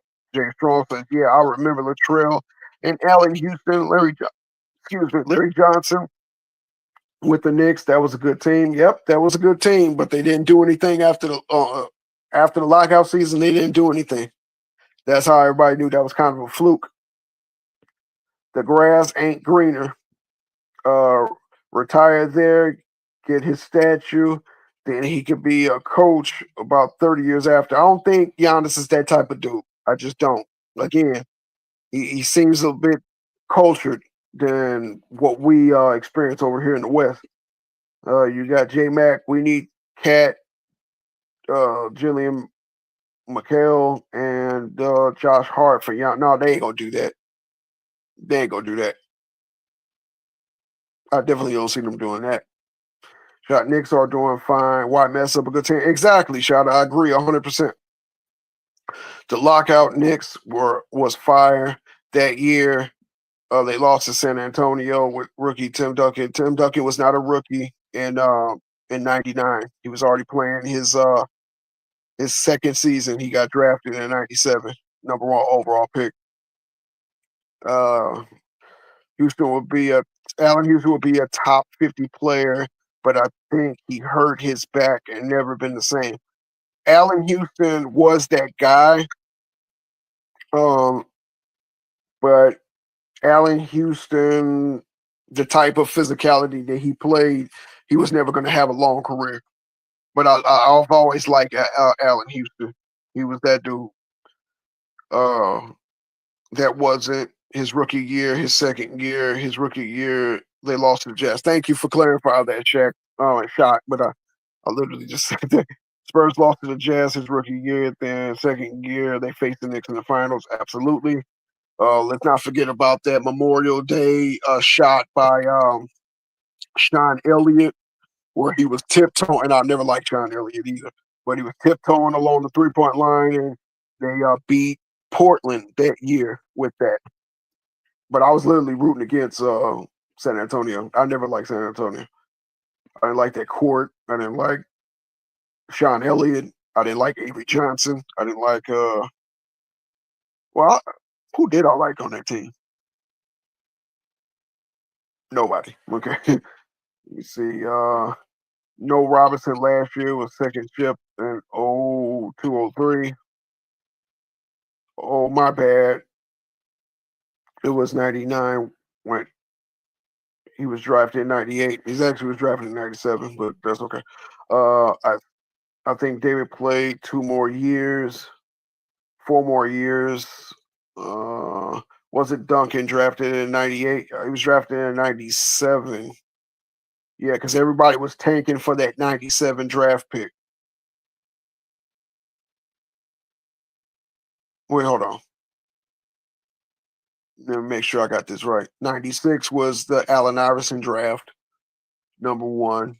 97 was who was the top pick of the drafts in 97?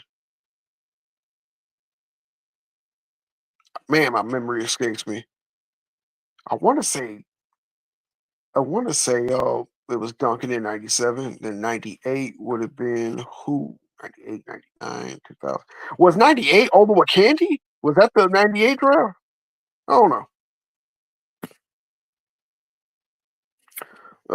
Let me see where we are. After they won their second chip against the Nets. Okay, oh yeah. They had the OG lineup with Mario Ellie and Roachmouth. Who's Roachmouth? J Mac. Oh yeah, David got 2. Forgot they beat the Nets because Lakers played Detroit the next year. Let me see. Yeah. The first.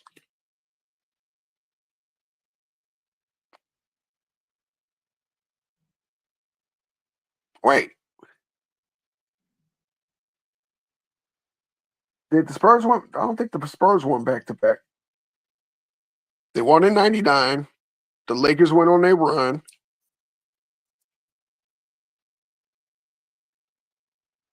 They lost to the net.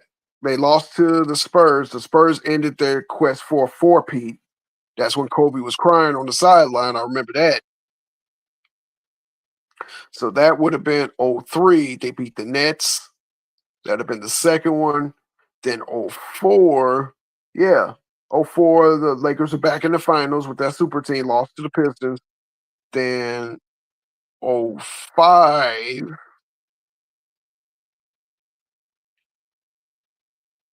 The Spurs beat the Pistons. Then 06, Miami won.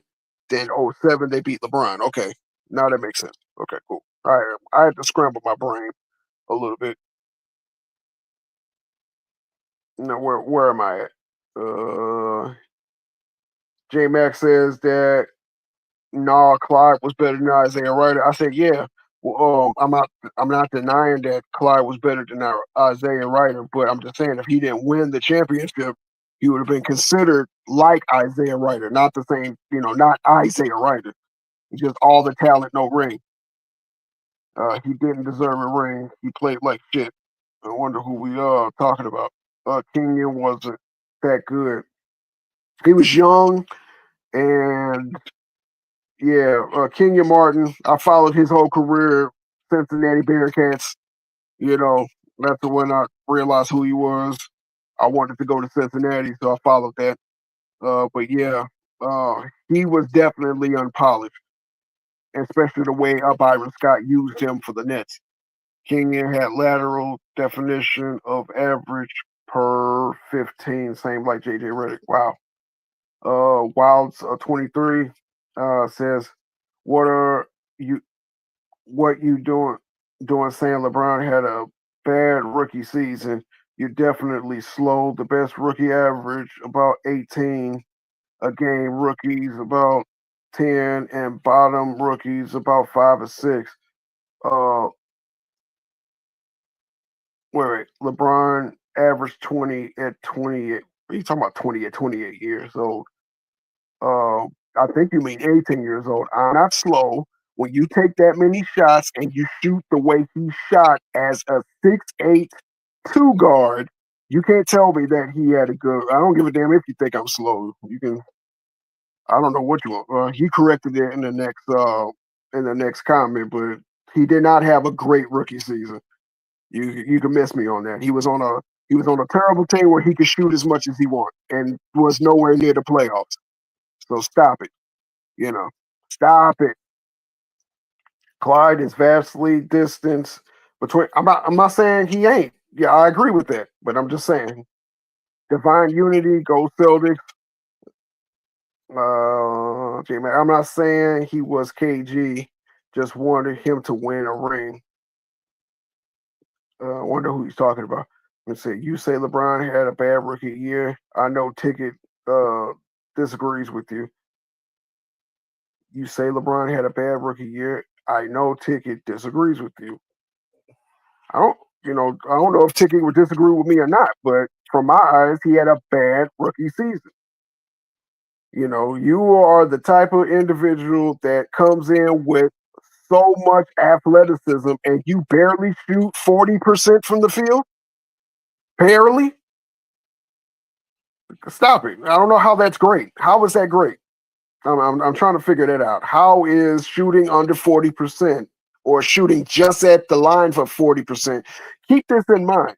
Allen Iverson, who is 7 inches shorter than LeBron James, shot the same from the field,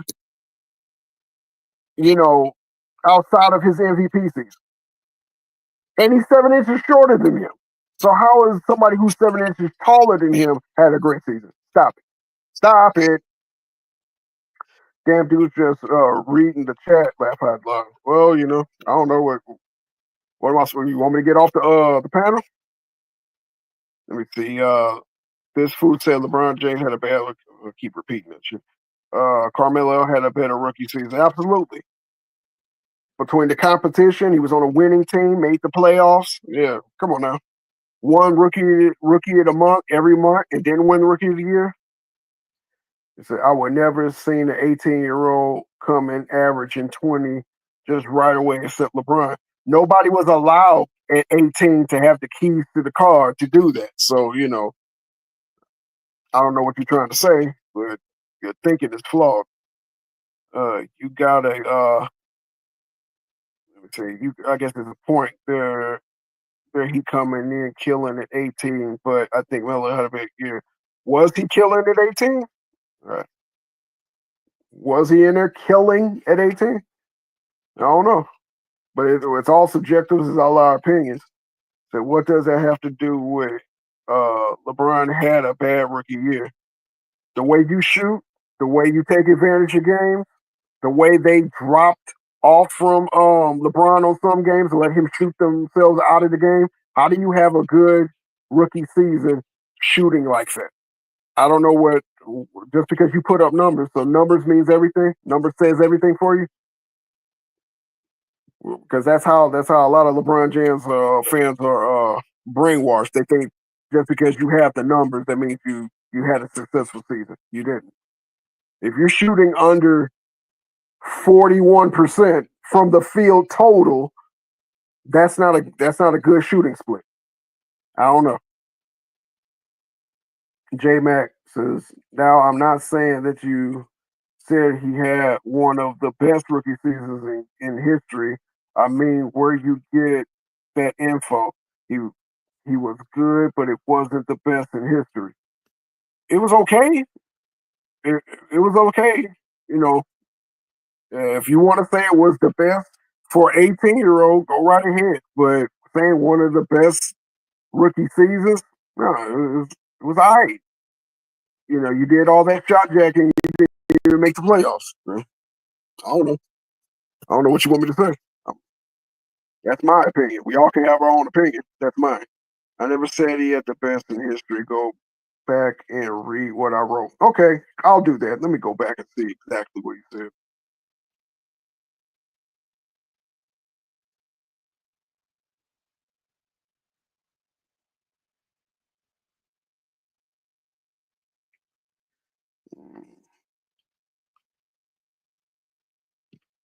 It's way up there.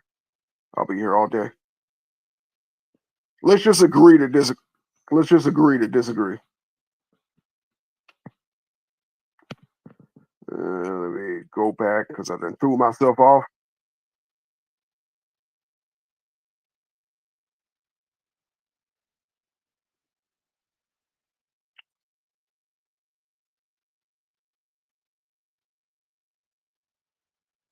Okay, back at J Mac. Bad rookie year versus best rookie year in history. I never said any of those things. I'm definitely in the middle. Okay. One of the best in history is still a stretch. Yep, that's all I'm saying. My boy said ever in all existence. No, I don't think we're saying that. I just don't think it was as good as everybody is saying it was. Had one of the best rookie seasons in history. No. With those shooting splits, no, absolutely not. My boy said forever and ever in all existence. No other way around. Wait, no other way around host. Don't know what that means. Whatever. Wait, whatever. Say Wild 23, or should I say LeBron James? Well played. Uh, that's not a stretch at all. Most rookies are 22. LeBron was 18. What does that have to do with him shooting like shit? No, I don't get that. So just because he put up 20 on what 20 shots a game. So if he shot under 40% or around 40%, that means he would have had to go 8 for 20 to get 40%. And that's not even including being under 30% on threes. So that means they were letting him shoot on the perimeter. And just because he got 25 and 5, that was a great season or good for a rookie? No. No. You're not going to make me agree with that. Nah, bro, Moses Malone, go Google him. Okay, rookie Shaq was insane. And I guarantee you, rookie Shaq wasn't shooting 40% from the field. Now, we could say that he was a center versus LeBron James being a two guard, but even for a two guard, that's trash. You know, when are you going to, and when you talk rookie years in history, you have to have an idea of rookie numbers through history. You're saying most rookies are 22. That's wrong. Well, let's see. Rookie Robinson, rookie Duncan, rookie Magic Johnson, one final MVP, etc. Rookie Shaq was Giannis 2.0. I would think it will be Giannis 1.0 because Shaq was first. Says that at J Mac, LeBron James and Moses Malone had one of the best rookie seasons in history. Well, I'm not going to argue that because uh, when we're looking at the shooting splits, I don't know what to tell you. When are we talking about for high school players? Because that's a different argument. Okay, that's a totally different argument if we're talking about rookie seasons for high school to NBA players.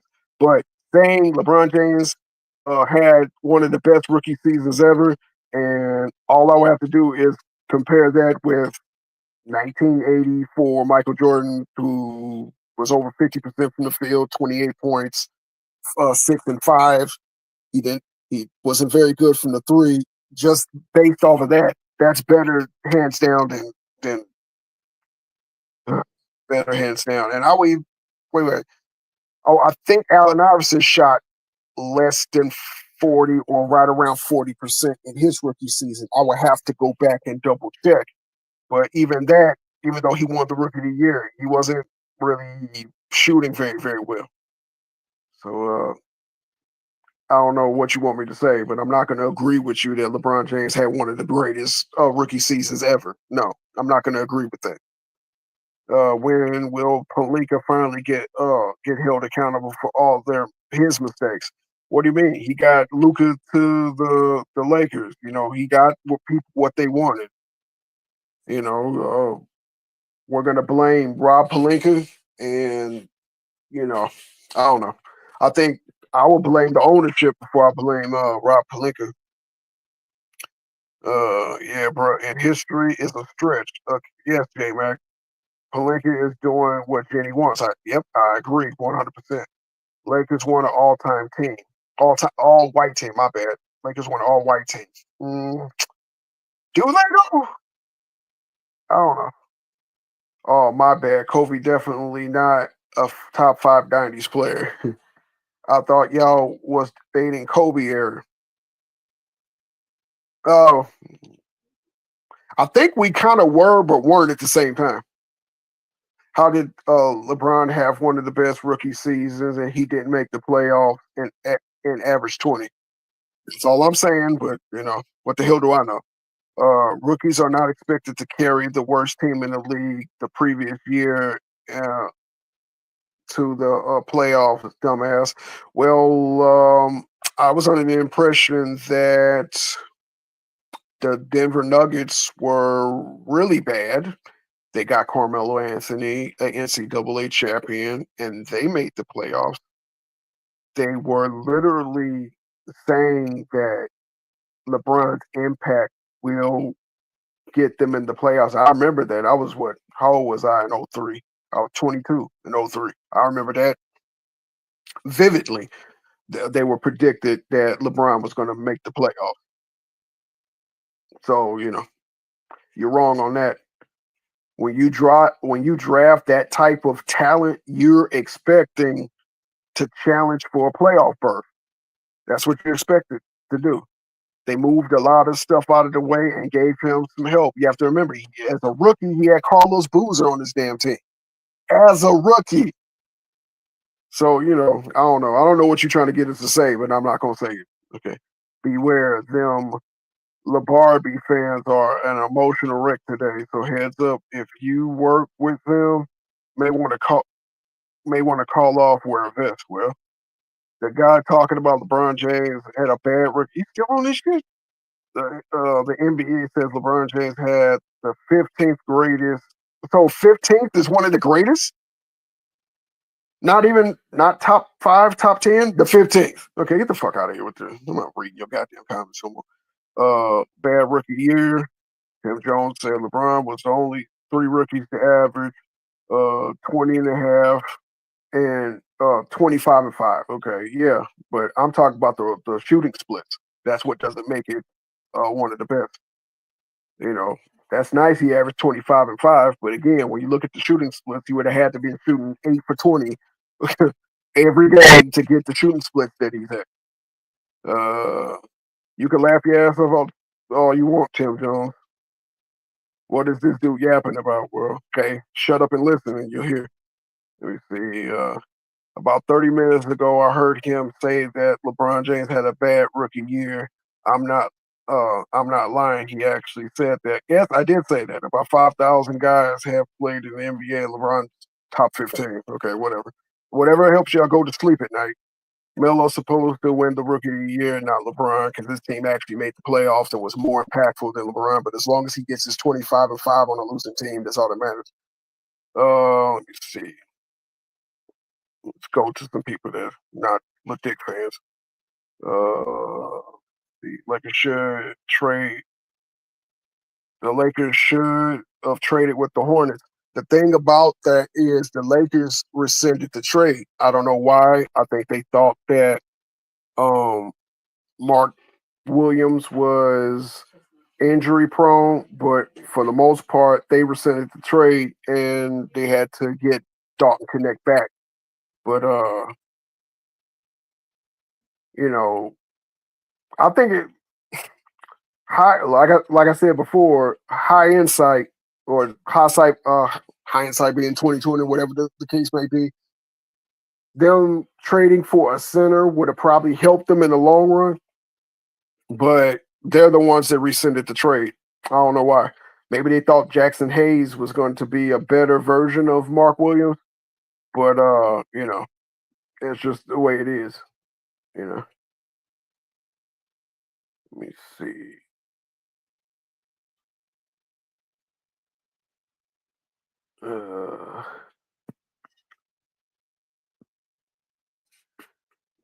Do you believe Harris would have held Kobe back if Kobe was ready? Never. You're the same dude who thinks LeBron James had a bad rookie season. Take right here. Okay, look. So again, as I said probably 40 minutes ago, Dale Harris never liked Kobe Bryant. He didn't like his father. This is one of the reasons why the man got fired, because he wasn't playing Kobe Bryant. You tell me to Google it, you Google it. You on LeBron's dick about his piece of shit rookie season, Google that.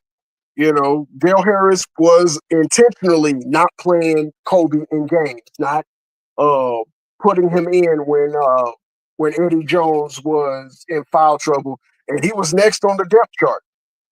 I think Cedric Ceballos got injured, and he still didn't play Kobe. So you telling me I don't know what I'm talking about? You don't know what the hell you're talking about. But that's cool. I'm used to internet trolls. It comes with the territory. Let me see. The 2004 Lakers had a super team. You're fucking dumb as shit. I don't know if I said they didn't have a super team, but I don't know who you're talking to. Oh, now we're saying I'm old. Oh, that's cute. Never heard that before. Let me see. Green Eye Game. It says LeBron didn't have a bad rookie season, but he did play in the weak East. Okay. Like I said, I'm gonna agree to disagree. Carmelo should have won rookie year over LeBron, and he made the playoffs in a harder West. Yeah. That's all I'm saying. But as long as 25-5, and you go home after the 82nd game, you're supposed to win the rookie of the year. Rookies are not expected to shoot 50%. Okay. When let me see what else. Sexy Nessie says, "Hey y'all, hey back." Sam Jr., Kobe, hands down, better than LeBron will ever be. I don't think that's the argument, but I get you. Let me see. You're a lie. Most of you are saying LeBron was overrated in his rookie year. So how were the Cavs expected to make the playoffs when most people expected LeBron to be? Now you're just bringing up narratives. Nobody expected LeBron James to be the bust. This must be Bronny James taking up for his father and shit. Uh, so sad. The Cavs was not expected to make the playoffs. Uh, Devil, you a lie. Most people expected LeBron to have much less good year than he had. Well, I remember living through it. I remember watching basketball. I remember what the pundits were saying. So we can agree to disagree. Let me see. Sometimes I'm talking to the people in the comments, dummy. Every comment is not for you. Well, I don't know that. So you could tell you're a child. Somebody says something you don't agree with, and you go to name calling. When you go to name calling, it makes you seem like a dummy. And say, the floppy fans are just stupid and just, I guess you didn't just say anything. The Lakers are a bust. Well, they had opportunity to do something really, really well. They really did. It's just we can sit up here and say their failures was from the top down. And when I say the top down, you could have got a better coach. You didn't have to get JJ Redick as a coach. I'm still baffled by a lot of the decisions that he made. Still baffled by the decisions that he made. And I think he doubled down on gambling, playing everybody in game 4. Uh, I had somebody made the comment that they were up by 10 early in the fourth quarter. Why did not he get a good substitute package, maybe a couple of minutes here and there? If the lead was going to evaporate anyway, you could have still got Luka and LeBron some rest, so they could have been not only physically fresh, but they could have been mentally fresh for that stretch. But I don't know. JJ Redick made some really, really bad calls for his team, especially not putting a big man that will actually put some size or some body on Gobert. I've never seen Gobert have a game like that. Gobert used to be the running joke of the Minnesota Timberwolves and the Utah Jazz.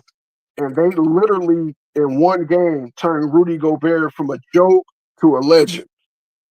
Maybe legend is taking it too far, but they turned him into something better than what he really is.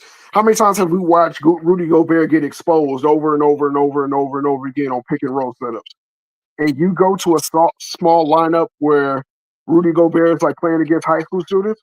I don't get it. Luka, somebody saying that I read in the chat that he faked the injury. If he faked the injury, why did he come back? Usually, if you fake an injury, you're not trying to come back. But I don't know. Let me see what else. DJ Leno, still cooking. Yeah, I'm still here.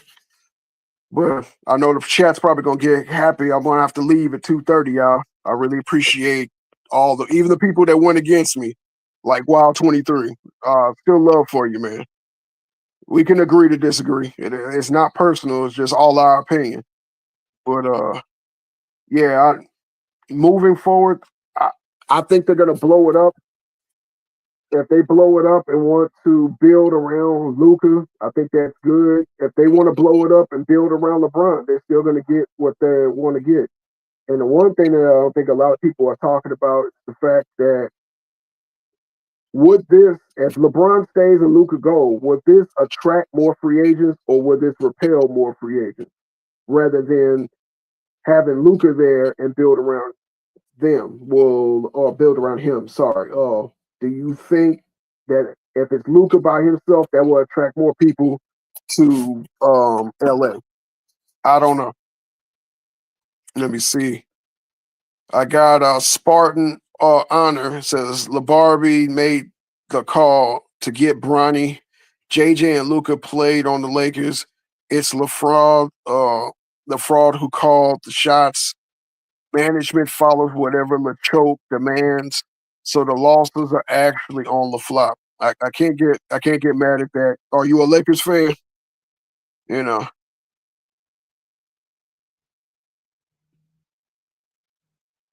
Let me see. Wild 23 says something. I'm gonna read it in a second. I got J Boy Loke says LeBron, King Duck, James, yes sir. Finally he gone. Now we can enjoy basketball.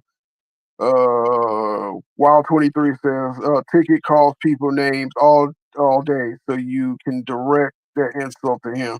I'm not mad at you. I'm just, that was just my rebuttal. You know, whenever I'm reading the chats, even if I disagree with you, it's just not my style to get personal. You know, it's just we all having fun on here. You know, you obviously stand on what you believe, and I'm not here to persuade you. That's why I sat up there and said, in my opinion, he did not have a good season or a good rookie season. You know, just knowing how basketball was played and what was expected for a 6'8" player. Yeah, that's that wouldn't fly. You can disagree with me with Dale Harris and Kobe Bryant, but again, Dale Harris. And it's funny that Dale Harris, yeah, he was similar to he was similar to JJ. And the reason why I say that, now that I'm bringing that up, he thought that his way will always work, no matter what. There are games that he let Nick Van Exel shoot them out of a game.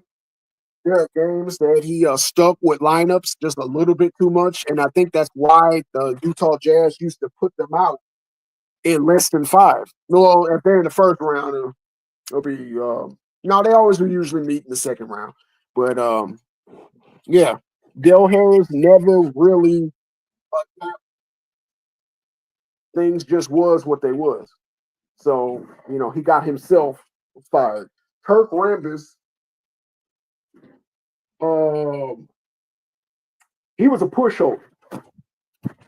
Kirk Rambis, a lot of times when Kobe did come into the game and shoot an ill-advised step back, it looked like he would not say anything to him. Actually, he would say something to him. There was an NBC game where Kobe took an ill-advised shot, and when they were coming to the bench during the timeout, Kurt Rambis looked over at Kobe and said, "Nice shot, Kobe," but didn't do anything about it. The next year when Phil Jackson came, Kobe took an ill-advised shot.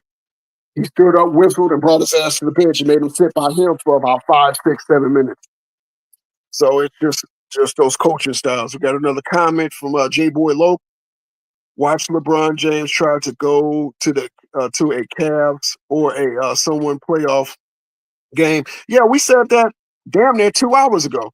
Yeah, he's gonna make the spotlight about him. That's what he does.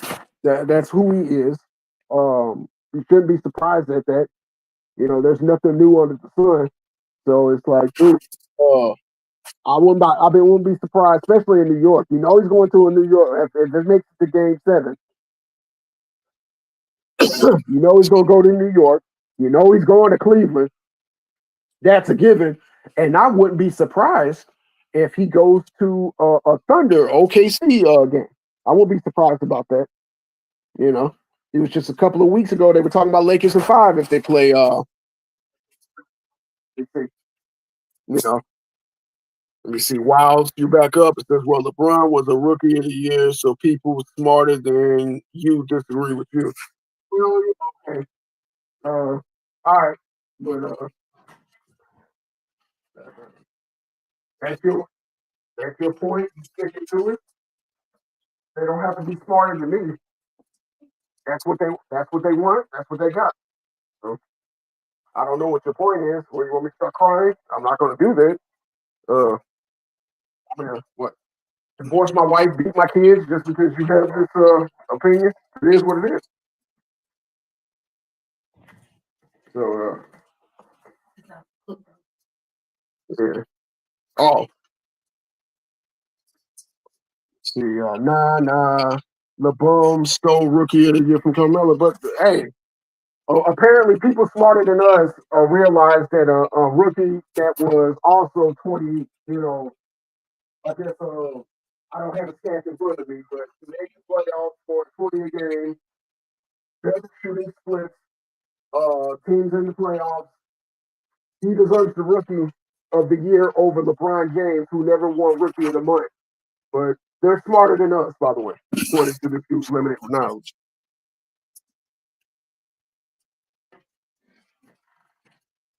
Any more comments?